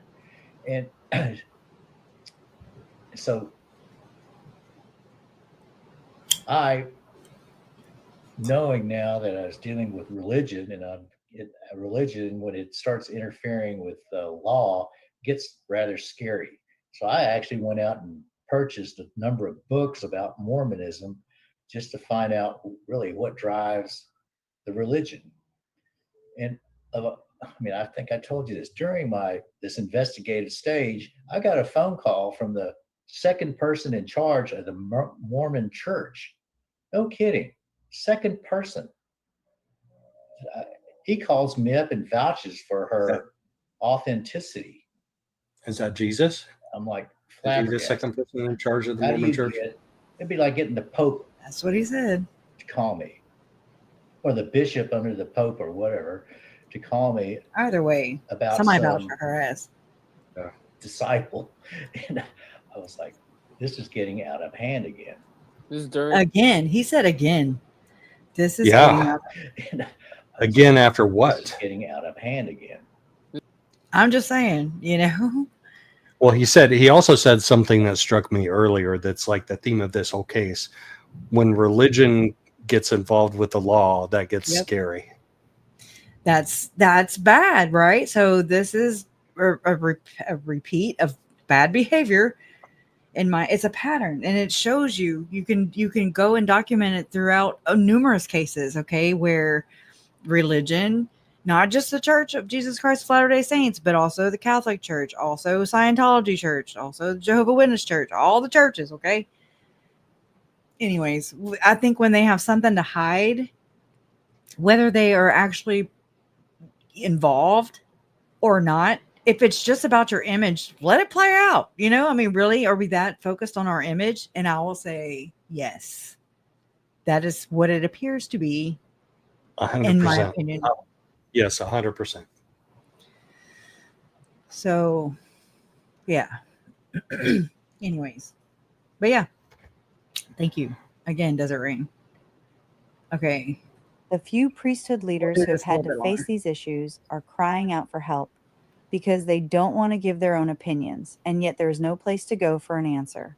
A bishop will go to his stake president who says he doesn't believe it is happening and that the member is just crazy. And that's the stake president might go to an area presidency who will react in a similar way. Most people are afraid to surface it to the first presidency for fear of getting the same reaction and don't want to.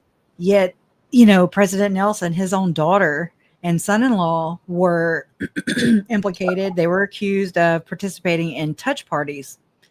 And then they're like, nothing to see here. Nothing. Carry on. This many people cannot be crazy. And that crazy word works for them. And I've read an oath, the Jesuit oath, and that's part of the tactic is that those who do see it will never be believed because they will be labeled as crazy. And I'm like, so that's me. So I do see it and I'm just calling them out for it. But yet nobody, a lot of people won't put a lot of weight into what I'm saying because I'm just crazy and I'm out for the Mormons or whatever the excuse may be. You and me both. Right? I mean, it's crazy. True. Well, crazy is crazy fun. That's all I'm saying. Anyways, yeah, I know who's crazy. You know who's crazy. So, anyways. Appear crazy themselves for asking the question. I hope you will excuse me if I am being presumptuous, but I am concluding this paper with scripture. So here, we're going to learn about the Cadianton robbers, okay, which is what Lori and Chad accused Brandon Boudreaux of being, okay? All right, so I think this is very relevant to present day and to what's coming up and what to expect in this trial, maybe. Well, it was actually mentioned in trial 1. She asked Adam. She asked Adam about it. Yes, and Adam was like, "I don't know that term. I don't know Gadian." She's no, like, that was Nathan Duncan. She asked, and oh right, like, that's right. Yes. Yeah, and I was like, "What? Come on, let's do some kind of intro into the next case." Like, why aren't we elaborating right there? Right. So, okay, so what's he gonna do? Hurry up and do some Google searches again? Before the next trial, a month, apart. So that happened in the Delphi trial. Like the Celebrite expert was asked a question by the defense and didn't know the answer, and so they took a break, and he was literally Google searching the answer. Oh yeah, I heard about that. I did not know. Yes. That's okay. Wow. Yeah, you're an expert, though. Let me just say. All right. I feel support. I think these are important to go through. So let's just get past this part because it's hard to read anyways. Right. Zip. Zippity doo dah. Okay. My belief that these activities are real and cannot be ignored. The things I have been writing about go back to Cain and Abel. And Satan said unto Cain, Swear unto me by thy throat, and if thou tell it, thou shalt die. And swear thy brethren by their heads and by the living God that they tell it not. For if they tell it, they shall surely die, and this that thy father may not know it. And this day I will deliver thy brother Abel into thine hands. And Satan sware unto Cain that he would do according to his commands. And all these things were done in secret. And Cain said, Truly I am Mahan, the master of this great secret, that I may murder and get gain. Wherefore Cain was called Master Mahan, and he gloried in his wickedness. Moses 5:29-31. All of the experiences I have heard about have to do with secrecy, swearing not to tell, murdering to get gain and power. Wherefore Lamech, being angry, slew him, not like unto Cain his brother Abel, for the sake of getting gain, but he slew him for the oath's sake. For from the days of Cain there was a secret combination, and their works were in the dark, and they knew every man his brother. Moses 5:50-51. And then in Moses 6:15 we learn that as people began to fill the earth, so did these secret works. And the children of men were numerous upon all the face of the land. And in those days Satan had great dominion among men, and raged in their hearts. And from thenceforth came wars and bloodshed, and a man's hand was against his own brother in administering death, because of secret works seeking for power. The Book of Mormon is replete with descriptions of these secret murderous combinations, as well as prophecies that they will always be with us. And our spirits must have become like unto him. And we become devils, angels to a devil, to be shut out from the presence of our God, and to remain with the father of lies in misery like unto himself, yea, to that being who beguiled our first parents, who transformeth himself nigh unto an angel of light, and stirreth up the children of men unto secret combinations of murder, and all manner of secret works of darkness. 2 Nephi 9:9. Wherefore for this cause, that my covenants may be fulfilled which I have made unto the children of men, that I will do unto them while they are in the flesh, I must needs destroy the secret works of darkness, and of murders, and of abominations. 2 Nephi 10:15. And there are also secret combinations, even as in times of old, according to the combinations of the devil, for he is the founder of all these things, yea, the founder of murder and works of darkness, yea, And he leadeth them by the neck with a flaxen cord, until he bindeth them with his strong cords forever. 2 Nephi 2:6-22. In Alma we find that the Lord commanded some of the prophets not to write any of the secret works, especially of the secret oaths, so that they would not become known by generations to follow, but that they might be warned that they do exist.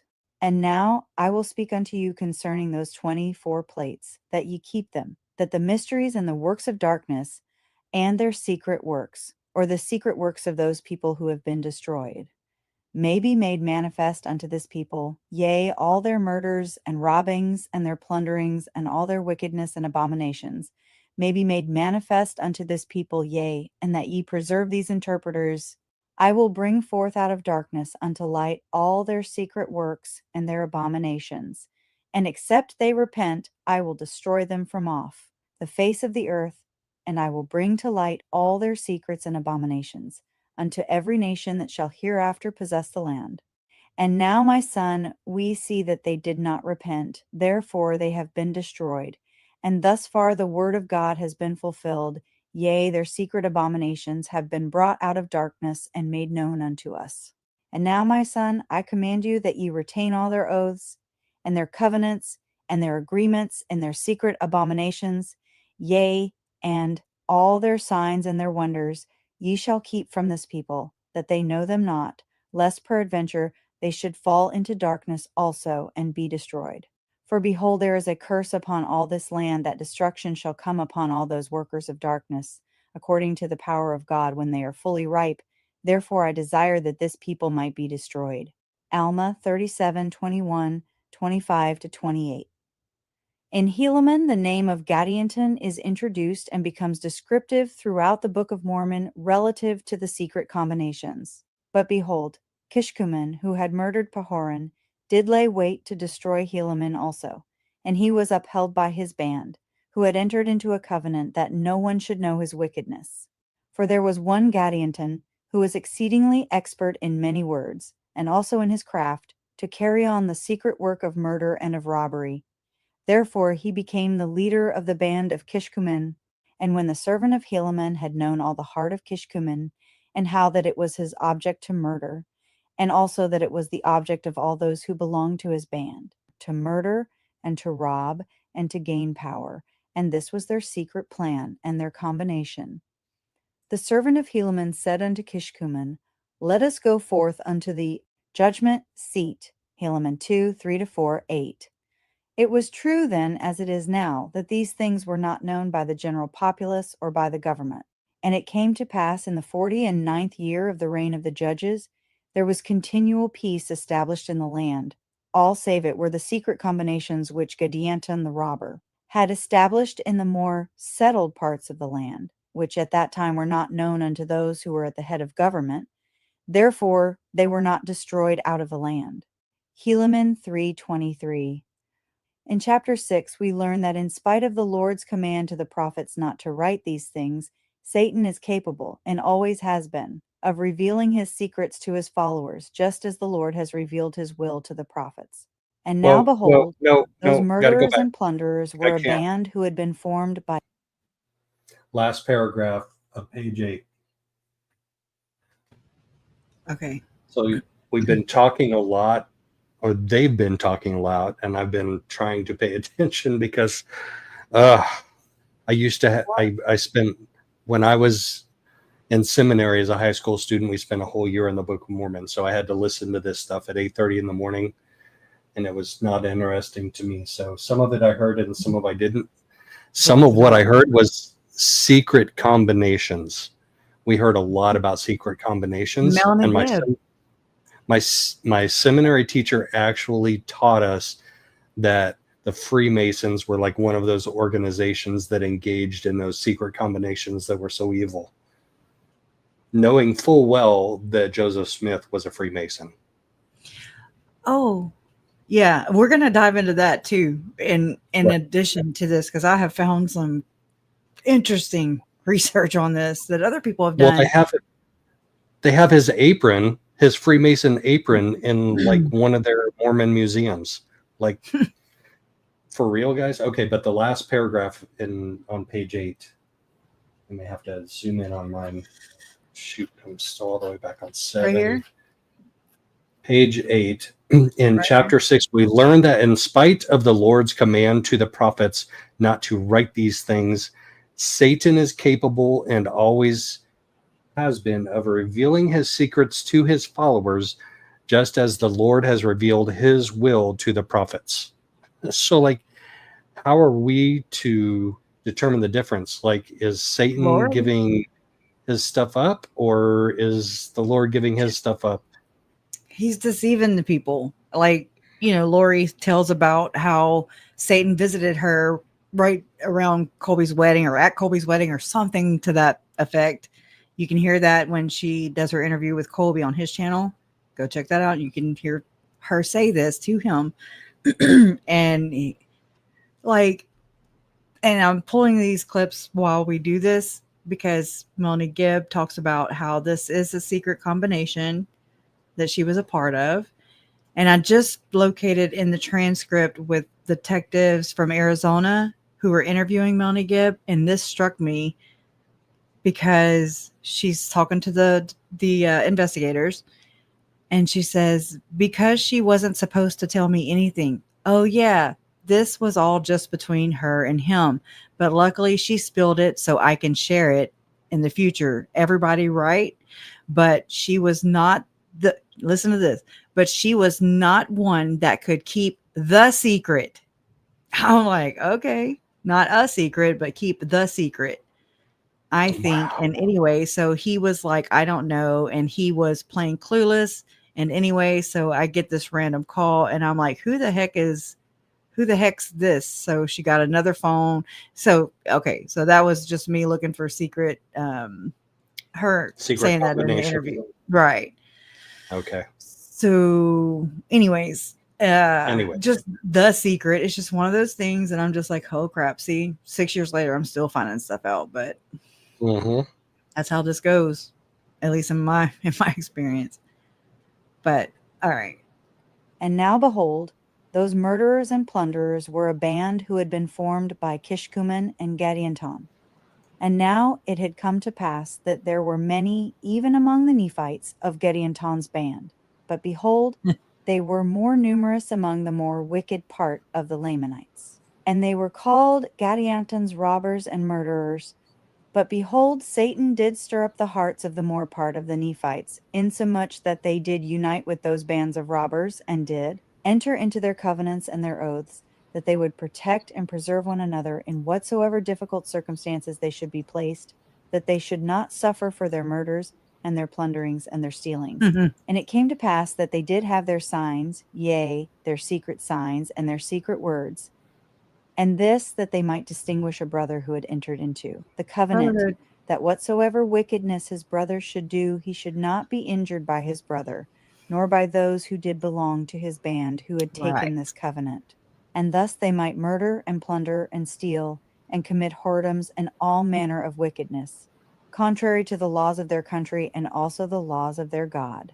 And whosoever of those who belong to their band should reveal unto the world of their wickedness and their abominations should be tried, not according to the laws of their country, but according to the laws of their wickedness, which had been given by Gadianton and Kishkumen. Now behold, it is these secret oaths and covenants which Alma commanded his son should not go forth unto the world, lest they should be a means of bringing down the people unto destruction. Now behold, those secret oaths and covenants did not come forth unto Gadianton from the records which were delivered unto Helaman, but behold, they were put into the heart of Gadianton by that same being who did entice our first parents to partake of the forbidden fruit. Yea, it is that same being who put it into the heart of Gadianton to still carry on the work of darkness and of secret murder, and he has brought it forth from the beginning of man even down to this time. And behold, it is he who is the author of all sin. And behold, he doth carry on his works of darkness and secret murder, and doth hand down their plots, and their oaths, and their covenants, and their plans of awful wickedness, from generation to generation, according as he can get hold upon the hearts of the children of men. Helaman 6:18, 21 to 26, 29 to 30, In light of this scripture, it is naive for us to think these things would not exist in our own generation. We know this is the last dispensation, the dispensation of the fullness of times. Surely Satan would not pass on this most important dispensation. Oh, dispensations. In Helaman 8, We talk about 1, we dispensations. learn that Good catch. Tell And me look, about Lord. I have preached on my channel about this fullness of times, or that's a word that has been used by these people, even in the Book of Mormon, okay, where they sometimes fullness is spelled with one L, but the people in this club spell it with only one L, okay, not two. So that's just something petty that I pointed out a long time ago, and so it's interesting to see how he spelled it. But we know this is the last dispensation. Well, there are other dispensations, but I don't know if you're saying like that's to do with reincarnation or the multiple moral probation. Yes. Is that what you're Multiple, okay? yes. I don't know. And the dispensation of the fullness of green chili chicken enchiladas. Not in this earth life. Not on this earth life. Not today or yesterday or the day after tomorrow. Nobody remembers your damn chili chicken, whatever. I can't even say it. God, the fact that she was so butthurt by that, like, you really don't remember when I brought those to like every family gathering? And he's like, it's bizarre, right? Like, I didn't love a lot about his testimony, but that was probably my favorite part. Yeah. No, don't remember. I agree. Yeah. in Helaman 8, 1, we learn that people in high places were members of the Gadianton band and secret combinations. And now it came to pass that when Nephi had said these words, behold, there were men who were judges, who also belonged to the secret band of Gadianton, and they were angry. And they cried out against him, saying unto the people, why do ye not seize upon this man and bring him forth, that he may be condemned according to the crime which he has done? We have allegations to indicate that this is true of people in high places today in both the church and the government who are leading this dual life. The secret combinations were mentioned all through the Book of Mormon. In Mormon 1, 18-19, we read that these Gadianton robbers were still alive and well and functioning. They and are. These Gadianton robbers, who were among the Lamanites, did infest the land, insomuch that the inhabitants thereof began to hide up their treasures in the earth, and they became slippery, because the Lord had cursed the land, that they could not hold them, nor retain them again. And it came... Yeah, they hide their treasures up in the earth. Go look at the mountain. Can't think of the name all of a sudden. That the church hides all the records in. You know, I'm just saying. All right. To pass that there were sorceries and witchcrafts and magics, and the power of the evil one was wrought upon. Lori even refers to the evil one. So does Tom Harrison. Upon all the face of the land, even unto the fulfilling of all the words of Abinadi, and also Samuel the Lamanite. In Mormon 8:27, there is a prophecy that secret combinations will be among us in our time. And it shall come in a day when the blood of saints shall cry unto the Lord. Granite Mountain, is that the one? Granite Mountain. Yeah. Yeah, no thank you. I'm telling you, it's a whole lot of projection going on here. Yep. The church onto the members, and the members, I think they use it to like fearmonger. Okay. And, you know, by saying, oh, these are out to get you, they're even present in today. And, you know, but they're telling on themselves at the same time, because yes, they are in higher places. Yes, they are, you know, Chad and Lori, and they're projecting them onto their victims like Brandon Boudreaux.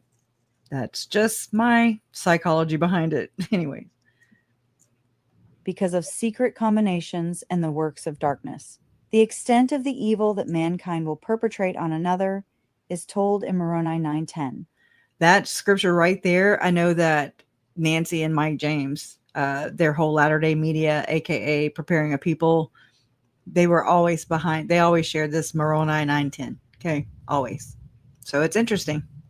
And after they had done this thing, they did murder them in a most cruel manner, torturing their bodies even unto death. And after they have done this, they devour their flesh. Cannibalism. which is what people are accused of in Utah. Okay, but hold I on. don't know. So we know what condition JJ's body was found in for the most part. Entirely. But did we just mostly find her bones? Yep. And some flesh. And not all of them? And not all of them? Right. I already assumed this. It's just that's really egregious to talk about, and most people can't get around that. It's disgusting. It's horrible.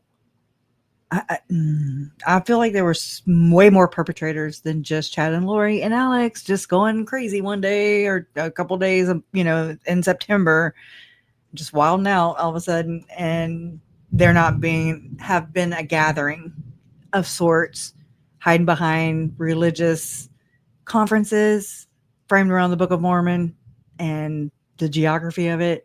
And here we go. Okay. Trigger warning, people. It's tough. Again. This is a tough subject.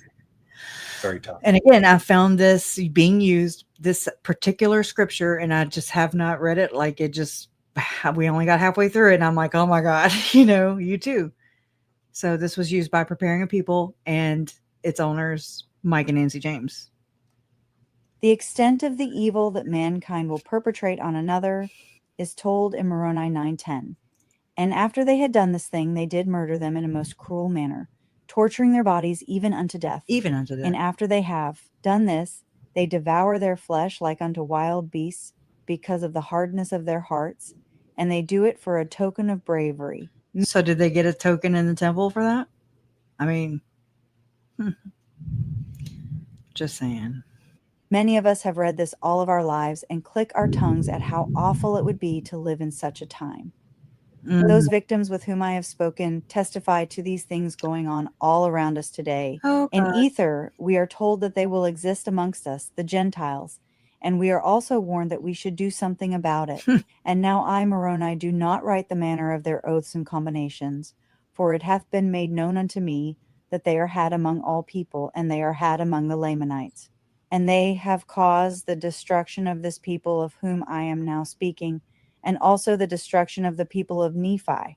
And whatsoever nation shall uphold such secret combinations to get power and gain until they shall spread over the nation, behold, they shall be destroyed, for the Lord will not suffer that the blood of his saints, which shall be shed by them, shall always cry unto him from the ground for vengeance upon them, and yet he avenge them not. Wherefore, O ye Gentiles, it is wisdom in God that these things should be shown unto you, that thereby ye may repent of your sins, and suffer not that these murderous combinations shall get above you, which are built up to get power and gain, and the work, yea, even the work of destruction come upon you. Yea, Okay, even hold the on one sword of the second. just. So we know that when Joseph Smith first started translating the golden plates, which supposedly this text comes from, right? A translation of that. He used the Urim and Thummim, whatever that was. That version And of the pendulum, basically.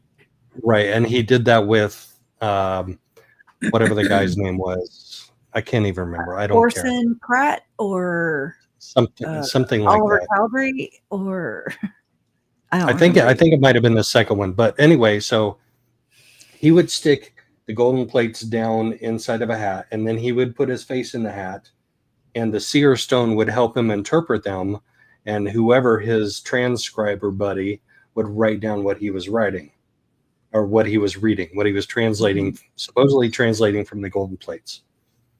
South Park has done a really great episode on this. Yeah. I've said it before, but dumb. So this guy, whoever his transcriber was, I think it was Oliver Pratt. I think it was Oliver Pratt. It was Martin Harris. Yes, Martin Harris. No, Martin Harris is right.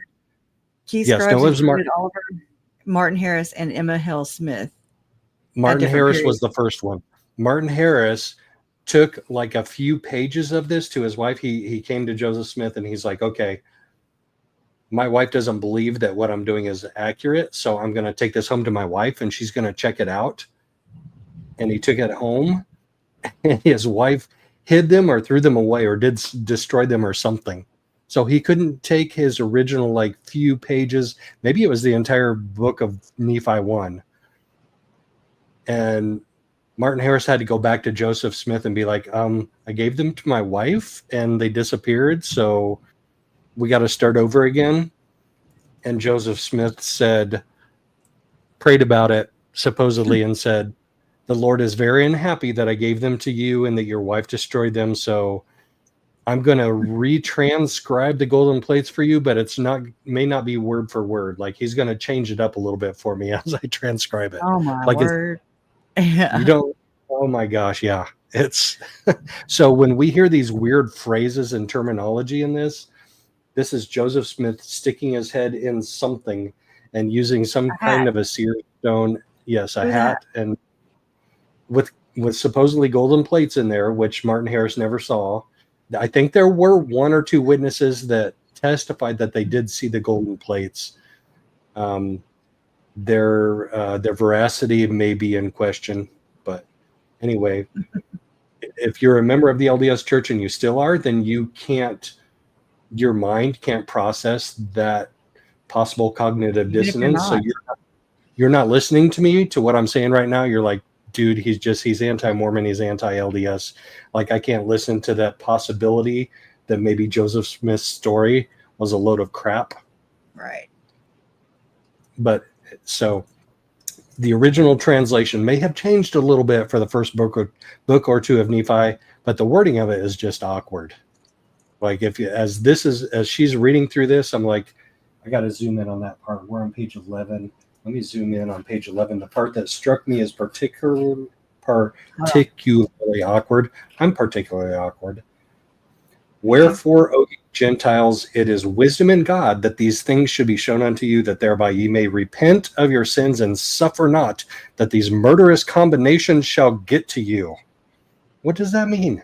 The murderous combinations shall get above you, which are built up to get power and gain. Oh my gosh. The wording is just all right. Wow. Okay. I had to pause for that little story. Yeah, no, that's perfect. Yeah. All right. Ready? Yep. I'll start back here. Wherefore, O ye Gentiles, it is wisdom in God that these things should be shown unto you, that thereby ye may repent of your sins, and suffer not that these murderous combinations shall get above you, which are built up to get power and gain, and the work, yea, even the work of destruction come upon you. Yea, even the sword of the justice of the eternal God shall fall upon you, to your overthrow and destruction, if ye shall suffer these things to be. Wherefore the Lord commandeth you, when ye shall see these things come among you, that ye shall awake to a sense of your awful situation, because of the secret combination which shall be among you. Or woe be unto it, because of the blood of them who have been slain, for they cry from the dust for vengeance upon it, and also upon those who built it up. Ether 8:20-24. In summary, we live in the last dispensation of the fullness of times, and Satan is here with his secret combinations and all of the ugliness that existed in previous dispensations. The scriptures prophesy to that reality. I also believe that the scriptures cited and many others that could be quoted argue against our being passive about the problem. I don't want to be known as an alarmist or a fanatic on the issue. Now that I have put what I have learned in writing to you, I feel the issue is in the right court. I hope to take a low profile on the subject and get on with the duties which I have been formally assigned. Oh my gosh, This dude. is not to say I would not be willing to be of service. Over the last 18 months, I have acquired a compassionate love and respect for the victims who are fighting for the safety of their physical lives and, more importantly, their souls. Oh my gosh, dude. I think we need to read that last paragraph again, because here's this guy that has no training, no experience, no expertise in this type of an investigation. And he's saying, I want to take as low a profile as I can, but I've grown, to love these people, but we need to take the proper measures. I mean, he's just being so, what do you call somebody who flip-flops back and forth on both sides of how to deal with a difficult issue? I don't. Right. Ambiguous. He's being so ambiguous. I guess There that's you the go. best word. Yeah, that's a good word, really.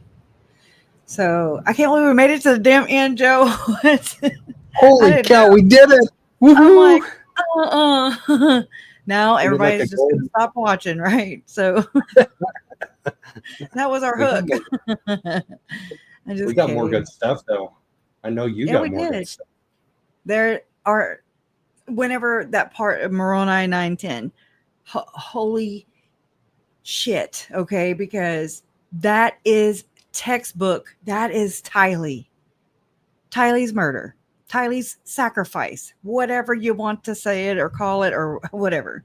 Lori thinks of it as a sacrifice, and I can say that because of how she addressed that in her allocution statement when she says no one was murdered here, because they were sacrificed. So it's semantics is all it is. That's where my mind went. It was like bing when that went off, but there's this part too also, meaning, and I mean, this is just one spot where Melanie Gibb talks about this. She also writes a 6-page letter to AVAL, members of AVAL, and it's very self-righteous in my opinion. And again, it's basically like Tylee and JJ, she was there for these events or these to witness this, so she's saying she's witnessed, basically she witnessed it. I'm just throwing that in there, to learn a lesson. When I watched Melanie Boudreaux / Pulowski's police interview earlier, she struck me as a completely different person than Melanie Gibb. Like Melanie Pulowski, when she got arrested, looked like a deer in the headlights. Melanie Gibb looks like she's like halfway in between Melanie Pulowski and Lori. And Lori, like an OG. Like, I'm just so used to this crap. Yes, and it's so nothing is alarming. Nothing is a red flag to her because I think she's part of it. That's somebody felt bad about, saying that Melanie Gibb's book, Feel the Fire, which was published in between both kids' murders, by the way, self-published. Okay. And Gabe, the bishop, helped her publish a damn book. Just saying. And it's called Feel the Fire. And she said that the person in the comments section, I think it was Nene G, said that she feels bad for saying this, but she thinks that Melanie Gibb, that book was about Tylee's murder. And I'm like, don't feel bad. I feel it. I'm sure how many people comment that you think the same thing, that this is their way of gloating in plain sight. And this is the secret society that they're warning about right there with those scriptures about the band of Gadiantons and yada, yada, yada, who are doing the plunderings and robbings and murders and all the deception. Okay. I think, and those are from the scriptures of the Mormon church people. Those aren't just like pulled out of somebody's butt somewhere. That's those not are the Bible. That's not the damn Bible. It's not the Bible. No, that's LDS Church scriptures that talk about that stuff. Yep. So I hope, like hell, Detective Duncan watches this video. Hey, right? You better get up on that. Okay, we're depending on you, for real. Anyways, I'm gonna play this little. I have this one and another one pulled up. One of the feelings that I did want to share to many people listening is that there are many people other than Chad that believe these teachings of many lives or multiple probations or killing within our own church or either close groups that are affiliated. And I want you to decide, as people that believe this, does having this information make you a better person? She's exalting. Does it make you loyal to your spouse? Does it make you feel like you're better than other people? Because of this information, I'll just say it this way, Nate. If this idea of multiple probations had not been introduced, nobody would have ever died because they would have never thought they were married before. This is dangerous doctrine. And I practice it. Because this is not how he works. He works on a pattern.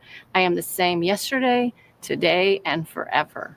He does not make exceptions to the rule. He has no respecter of persons. And when we want things, we do things that are not always the best. All of us do on this planet. And the thing that's interesting is we've all been deceived to some level. Everybody. So this is a world to learn. truth and error. I just got to experience something at a very different level. So I got to see something, what I would call a secret combination, unfold in front of me. Boom. And I got to see it with my own eyes.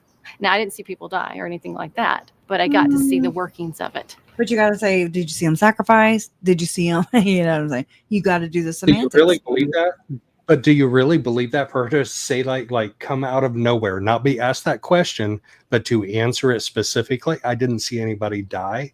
That gives me some kind of an inclination of deception. Yes. Yeah. Oh, right. Oh, crap. Okay. Yeah. And so this is from Chad Daybell's preliminary hearing, whenever he got disfellowship from the church. So, all right. Excommunicated. Oh, and this is a recording that she captured of Chad and Lori. And I believe that Melanie Gibb would not have turned this recording in had it not been for her ass being on the line, lying to police initially, but then B, of if it would have had anything incriminating. I don't know if she knows how to edit. I don't know. I was not there. Okay. And so I'm not just hunkering down and running 1,000% with, oh yeah, this does not exonerate her in my eyes. Okay. So she caught 2 murderers that she hung around with who murdered their kids and their spouses. You were there. You don't get to use this as your testimony story, to exalt yourself, in my opinion. Anyways. All right. So here. Have been chased and tortured. Whether you do this or not. I'm sorry. Oh yeah. And oh my God, the thunder is crazy. And also this is why Lori has to cling to her. This is why Lori cannot come clean. You'll hear it. Back. So, well, if he has your back, you would not be able to tell me where you are, and we couldn't find JJ. Like, where is he? I've been asking, where is he? And you know what I mean? Like, I can tell everything where JJ is right now, and that would not be good for JJ. Not what happened to him, but where I'm sorry that he you is. don't want me to protect my children, but I would never ask you to not protect your children. Of course you wouldn't. So I can tell that you're just adversarial, Mel. I love you. I'm sorry that you feel this way. Because I actually do care. I'm sharing what I feel for you because I know your salvation's in trouble for what you've done. Right here. Okay, my salvation is not in trouble at all. And I think you should check that with the Lord again. No, I felt a lot of things from the Lord. And this doesn't feel right. Oh my God.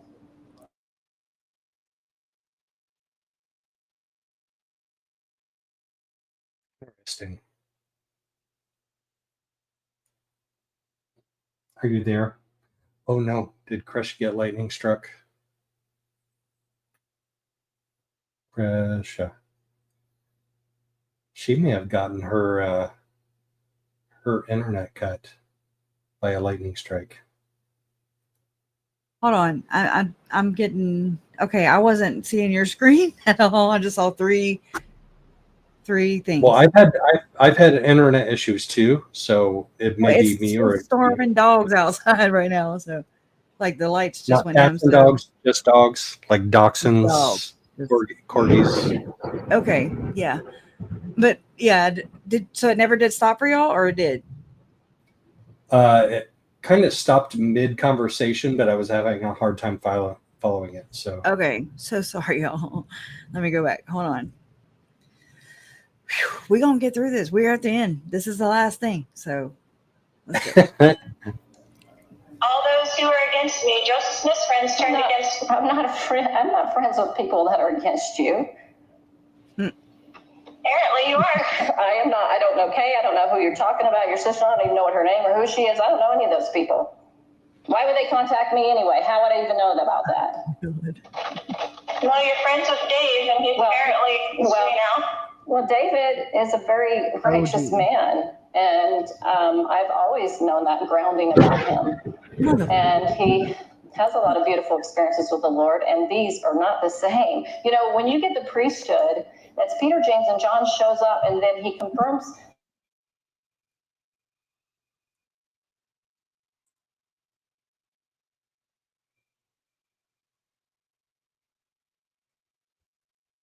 Uh-oh. I don't know if that's me or that's you.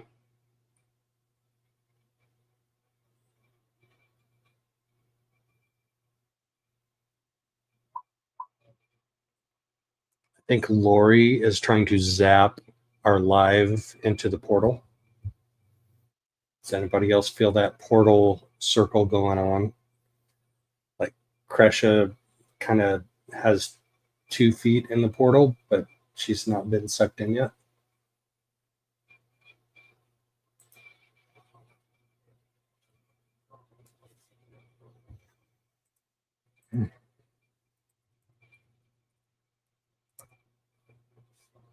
Kresha, where'd you go? Where'd you go, Kresha? I need to check. Oh, she's out. All right.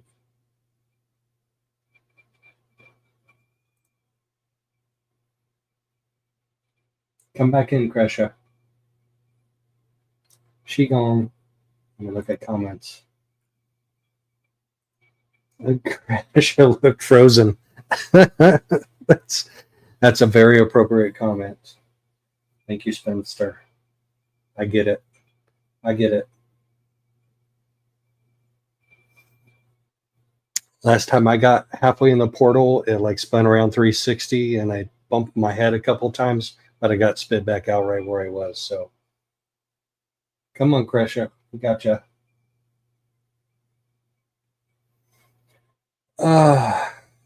Lori has no power over us. This is not Lori's portal. This is just StreamYard being silly.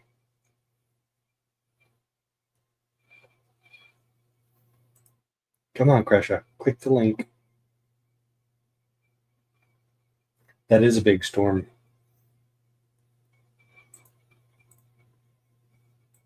I'm going to check my speed test just to be sure that I'm not like completely wigging out. Nope, my upload download speeds are looking pretty normal. Below average, but normal. And normal is below average. So, Crash, I hope you're okay.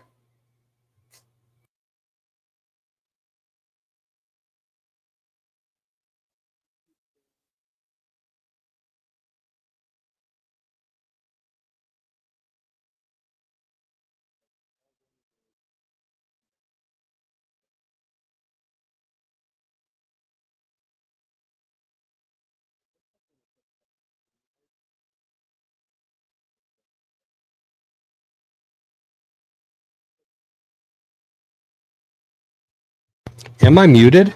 Oh my. That's the best thing ever. Like, Kresha gets kicked off due to a big thunderstorm, and I sit here muted for like 100 minutes. Like, I'm just talking to myself. But, you know, that's my life.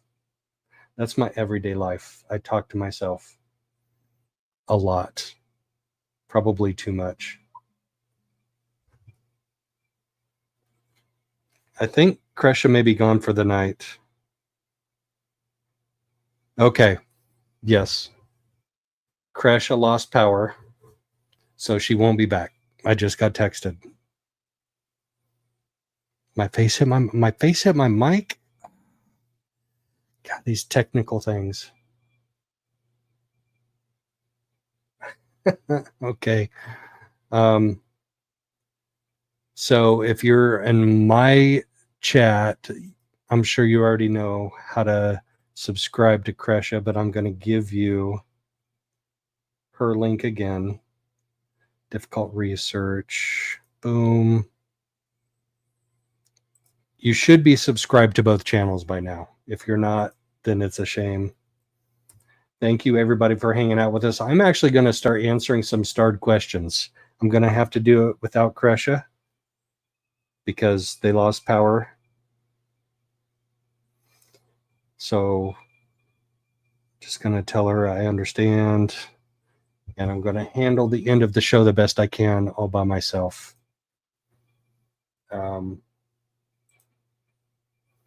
Librarians gifted 5 difficult research memberships. Thank you, librarians. That was very nice.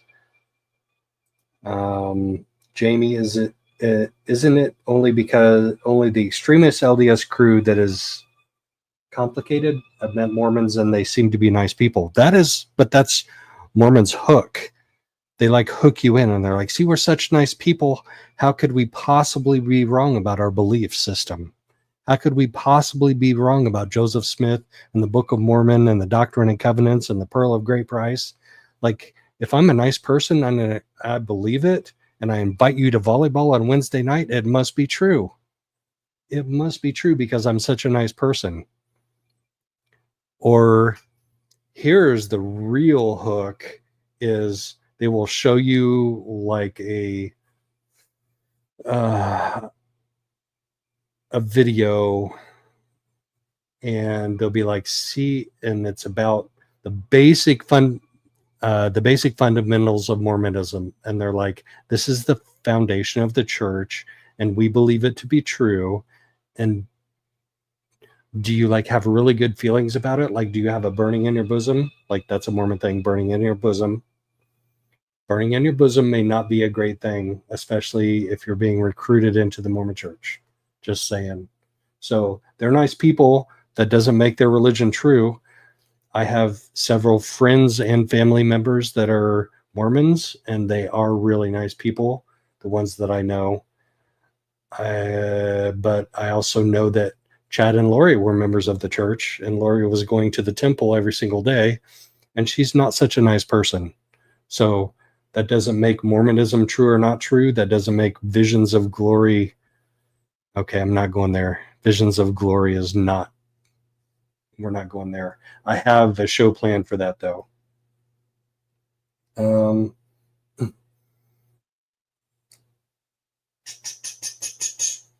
Let's go to the next one. From Catherine, it's just sad that so many of these different religions use something really beautiful to do really something evil. Yes, I've talked about that many times. For thousands and thousands of years, people have been using religion to perpetrate horrible, evil things in the name of religion, in the name of God, in the name of Jesus, in the name of Muhammad, whatever. That's not okay, but that's been going on for a long time in human history. And it is horrible. All right, La Mesa Filipino Food Club. I'm going to be digging into some independent research regarding CA, is that California, and the LDS Temple we got in my hometown. So La Mesa, are you in California? Oh, shoot, I got a text. Nope, Kresha's not coming back. Sorry, guys. Sorry to disappoint. Whoever's hanging in here still, thank you so much. I appreciate it. Thank you for listening. Actually, not listening to me talk to myself for like 3 minutes, but now I'm talking to myself. And we're going through these starred comments. I will be interested in that research. La Mesa Filipino Food Club, you have been a friend for a while, and I appreciate that. DJ Norman was in the chat for a while. Kresha's got some good things to say about DJ Norman. He ducked out after a while because it was such an intense conversation, and I get it. I get the intense conversation feelings and the wanting to get away from it and take a mental health break. And if you need to, take a mental health break, because these are some tough topics. And what happened to all of these people, what happened to Charles and Tammy, and what happened to JJ and Tylee, and what almost happened to Brandon, and what may have almost happened to Brandon's kids, as what we watched from the body cam videos earlier. That's tough. So take a mental health break. DJ, you're always welcome back in. And maybe we can do a live together, even if we make it like a limited time. 15 minutes, 30 minutes. You pick the topic. We can have a script. We can go off script. But come back, DJ. Any friend of Kresha's is a friend of mine. Paul Top came in late. I don't know whose voice is great. That's got to be Kresha's. That's not mine. I think I must have started a comment up above or below when I intended to comment.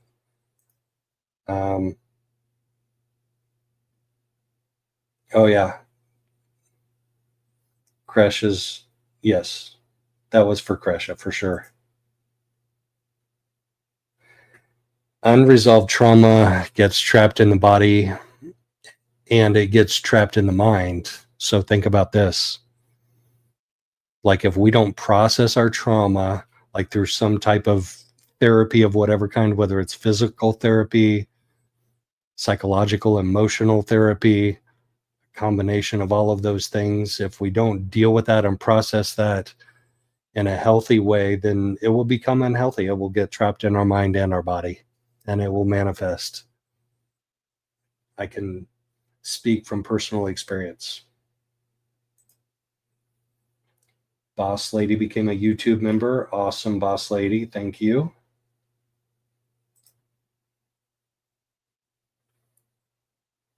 How do you know what you're finding in your research is true? This is a really good question, Vicky, and we kind of touched on it when we went down the road of cognitive dissonance. So when you're brought up in a certain way, you have certain beliefs and thoughts. And when somebody comes at you with something that doesn't jive with your beliefs and thoughts you were raised with, you have a couple of choices. And basically, well, 3 choices. You can believe it, you can disbelieve it, or you can shelf it. Shelve it? I think shelve it's the right phrase. Through cognitive dissonance, which is the natural human reaction, we want to not believe it. If you're raised in the Mormon church and somebody comes at you and says there's some type of ritualistic abuse going on in the Mormon church, and there has been for decades, and there is proof of this and evidence of this. So this is to answer the first part of your question. How do you know that what you're finding in your research is true? Because this memo is very believable. And do we see all of the supporting documentation? No, and we will never see it. But this is somebody who was in the upper echelon of the LDS Church, and he had every reason to have findings that were the opposite of this, and or to bury this, sweep it under the rug. And he didn't. And he provides very credible evidence of this. Do I know it for a fact? No. Could I prove it in court? No. But as a rational, reasonable human being, I can believe it. And I can find it completely disgusting and noteworthy of doing something about. Mojo Rising. Nice. 26 months. Happy birthday, Kresha. Yes, happy birthday, Kresha.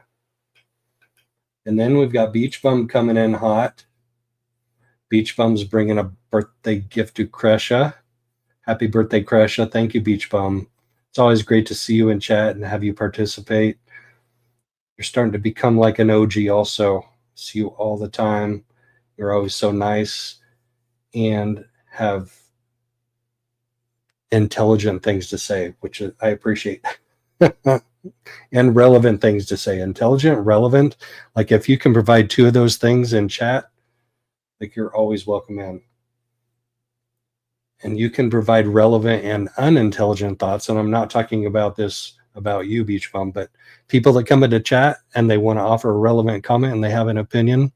I'm not an echo chamber, so you're always welcome in my chat. You're always welcome to say something relevant as long as it's respectfully stated.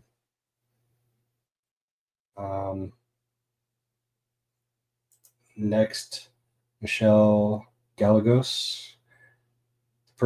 I believe the person giving Lori details of what is happening outside of jail is Emma Daybell. I don't know who Emma Daybell is, but I might have to do some research now.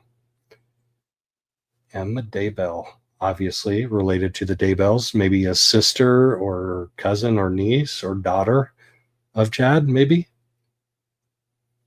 I would have to see a picture of her to see if I recognize her from one of the days in court from trial number 1. Because there were a few people that sat in the gallery a couple of times on Lori's side that I didn't recognize. Most of the time, her side was completely vacant, but there were a few times when there were like 2 or 3 people sitting there, and one of them was a young lady that probably could be about Chad's daughter's age, if that's who Emma is. Now I need research. I need knowledge.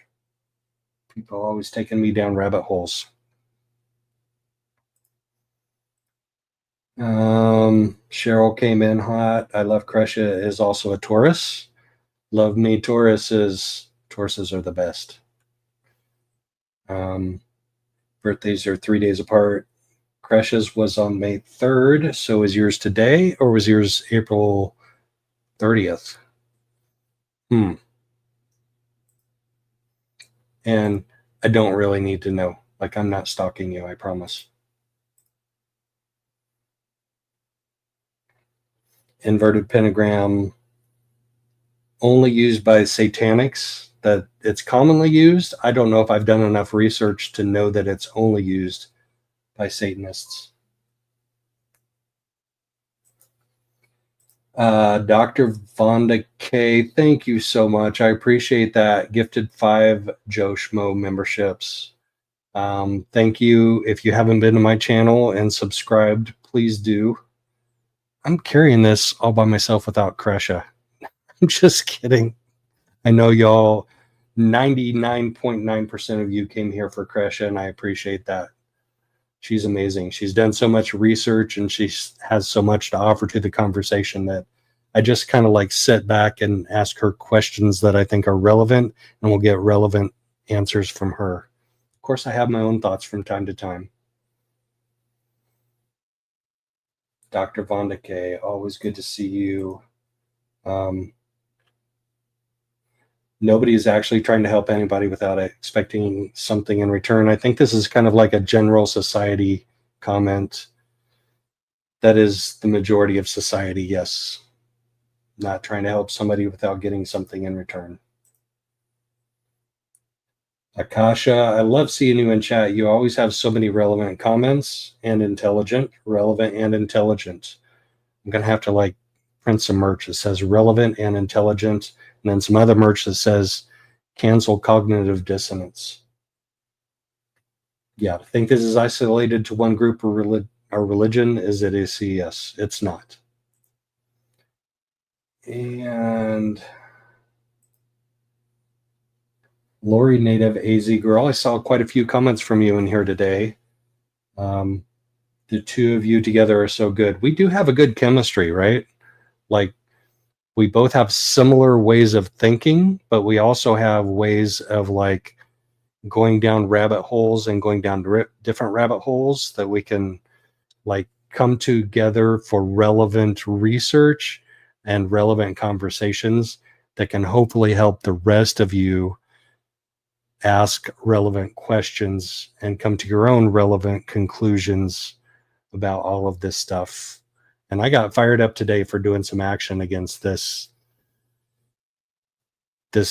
group wrong that looks like is being done by the LDS Church, like just covering up. And I have, gosh darn it, I was going to play a YouTube video that I had, and I'm going to have to save it for the next time, because there is literally there is a podcast that is not an official podcast of the LDS Church, but is done definitely by a couple of LDS gentlemen that addresses like social media type of problems with the LDS Church. And the way the church gets around it is by saying, oh, this is an official LDS podcast, but they definitely are semi-official. So, and that's about visions of glory and them like taking a semi back off stance from all the LDS members that are using visions of glory as doctrine. So, wow, that was a really long answer to a really short question. Sorry, peoples. And then Joe Schmoe coming in with 5 memberships. Joe Schmoe got that going. All right. So we're going to wrap it up for tonight. Holy cow, it's been 4 hours, 23 minutes, and 30 seconds. And I went almost 2 hours earlier, and I did not intend to do that. I really appreciate everybody hanging in for all of this. I appreciate all of the mods, all of the chat. This is really amazing chat. Like, this is a sensitive and a controversial subject, and everybody in chat has been extremely respectful and extremely thoughtful and intelligent and relevant. And I appreciate all of you. Thank you all for coming in. Thank you for all of the super chats and the gifted memberships. Thank you for all that. So I'm still not muted, right? No, I'm not muted. Oh, wait, there's been more live comments. Oh, no, do we have more questions? Tammy, okay. I want to make sure. Yes, difficult research with relevant discourse all the time. Paste papers link. Okay, Carolyn, I will paste the paste papers link in the chat on my channel after we get off of here. I just looked it up today because every time we do this, every time Kresha and I have a Tuesday night, I'm like, where did I put that memo? Where did I put that memo? So I put it in a memorable place tonight. Yes, Dr. Fonda is fabulous. Emma was his daughter talking to Chad when he got arrested. So Emma is Chad's daughter. I knew it, and I think she may have showed up for one day of court. I really do. I need to get a picture of her. Say that again. Because there was a mysterious younger gal that was sitting on Lori's side one day. Okay, guys, I'm going to wrap it up. Thank you all for hanging with me for this way longer live stream than I intended, but we got a lot done. We got all the way through the memo. Like from beginning to end, we did the whole memo. And we took multiple stops to talk about all of the difficult things to talk about associated with this memo and the Mormon Church. Thank you, chat. Thank you, mods. Thank you for all the gifts. Thank you, Kresha, especially. Her link is already on my YouTube channel in the description of this, and I'll put the memo in after this. Everybody have a wonderful night. What is this? It's only Tuesday night. We got 3 more days of this. I've got some interesting things coming up, though. I got a FOIA request from the Indianapolis Metropolitan Police Department. Gosh, that's a lot of symbols. Syllables. For the chief public defender in Allen County. He got attacked when he went to a conference in April, and I FOIA'd the body cam video from that response. And that answers some questions that we have about how, when, where, and why he got attacked. So that's a different case. That's not Lori Vallow Daybell, but that's coming up. I do FOIA requests a lot. In the meantime, that's one thing I've got on the hook. Appreciate all of you guys. Thank you so much. Wrapping it up for the night. Take care. Have a good night. Peace out.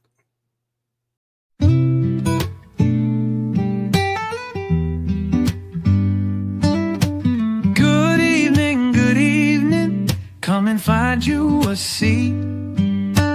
Grab yourself a cup of joe and put up your feet. Let's talk about the latest news and all about true crime.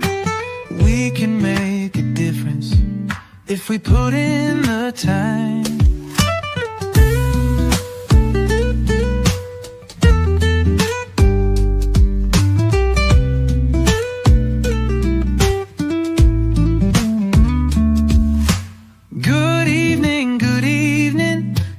Find you a seat. Grab yourself a cup of joe and put up your feet. Let's talk about the latest news and all about true crime. We can make a difference if we put in the time.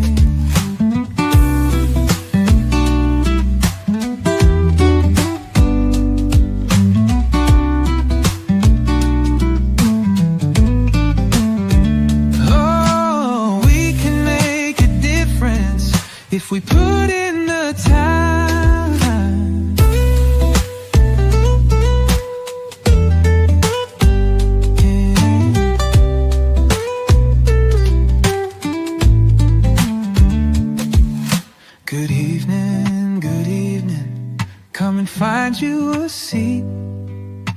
Grab yourself a cup of joe and put up your feet.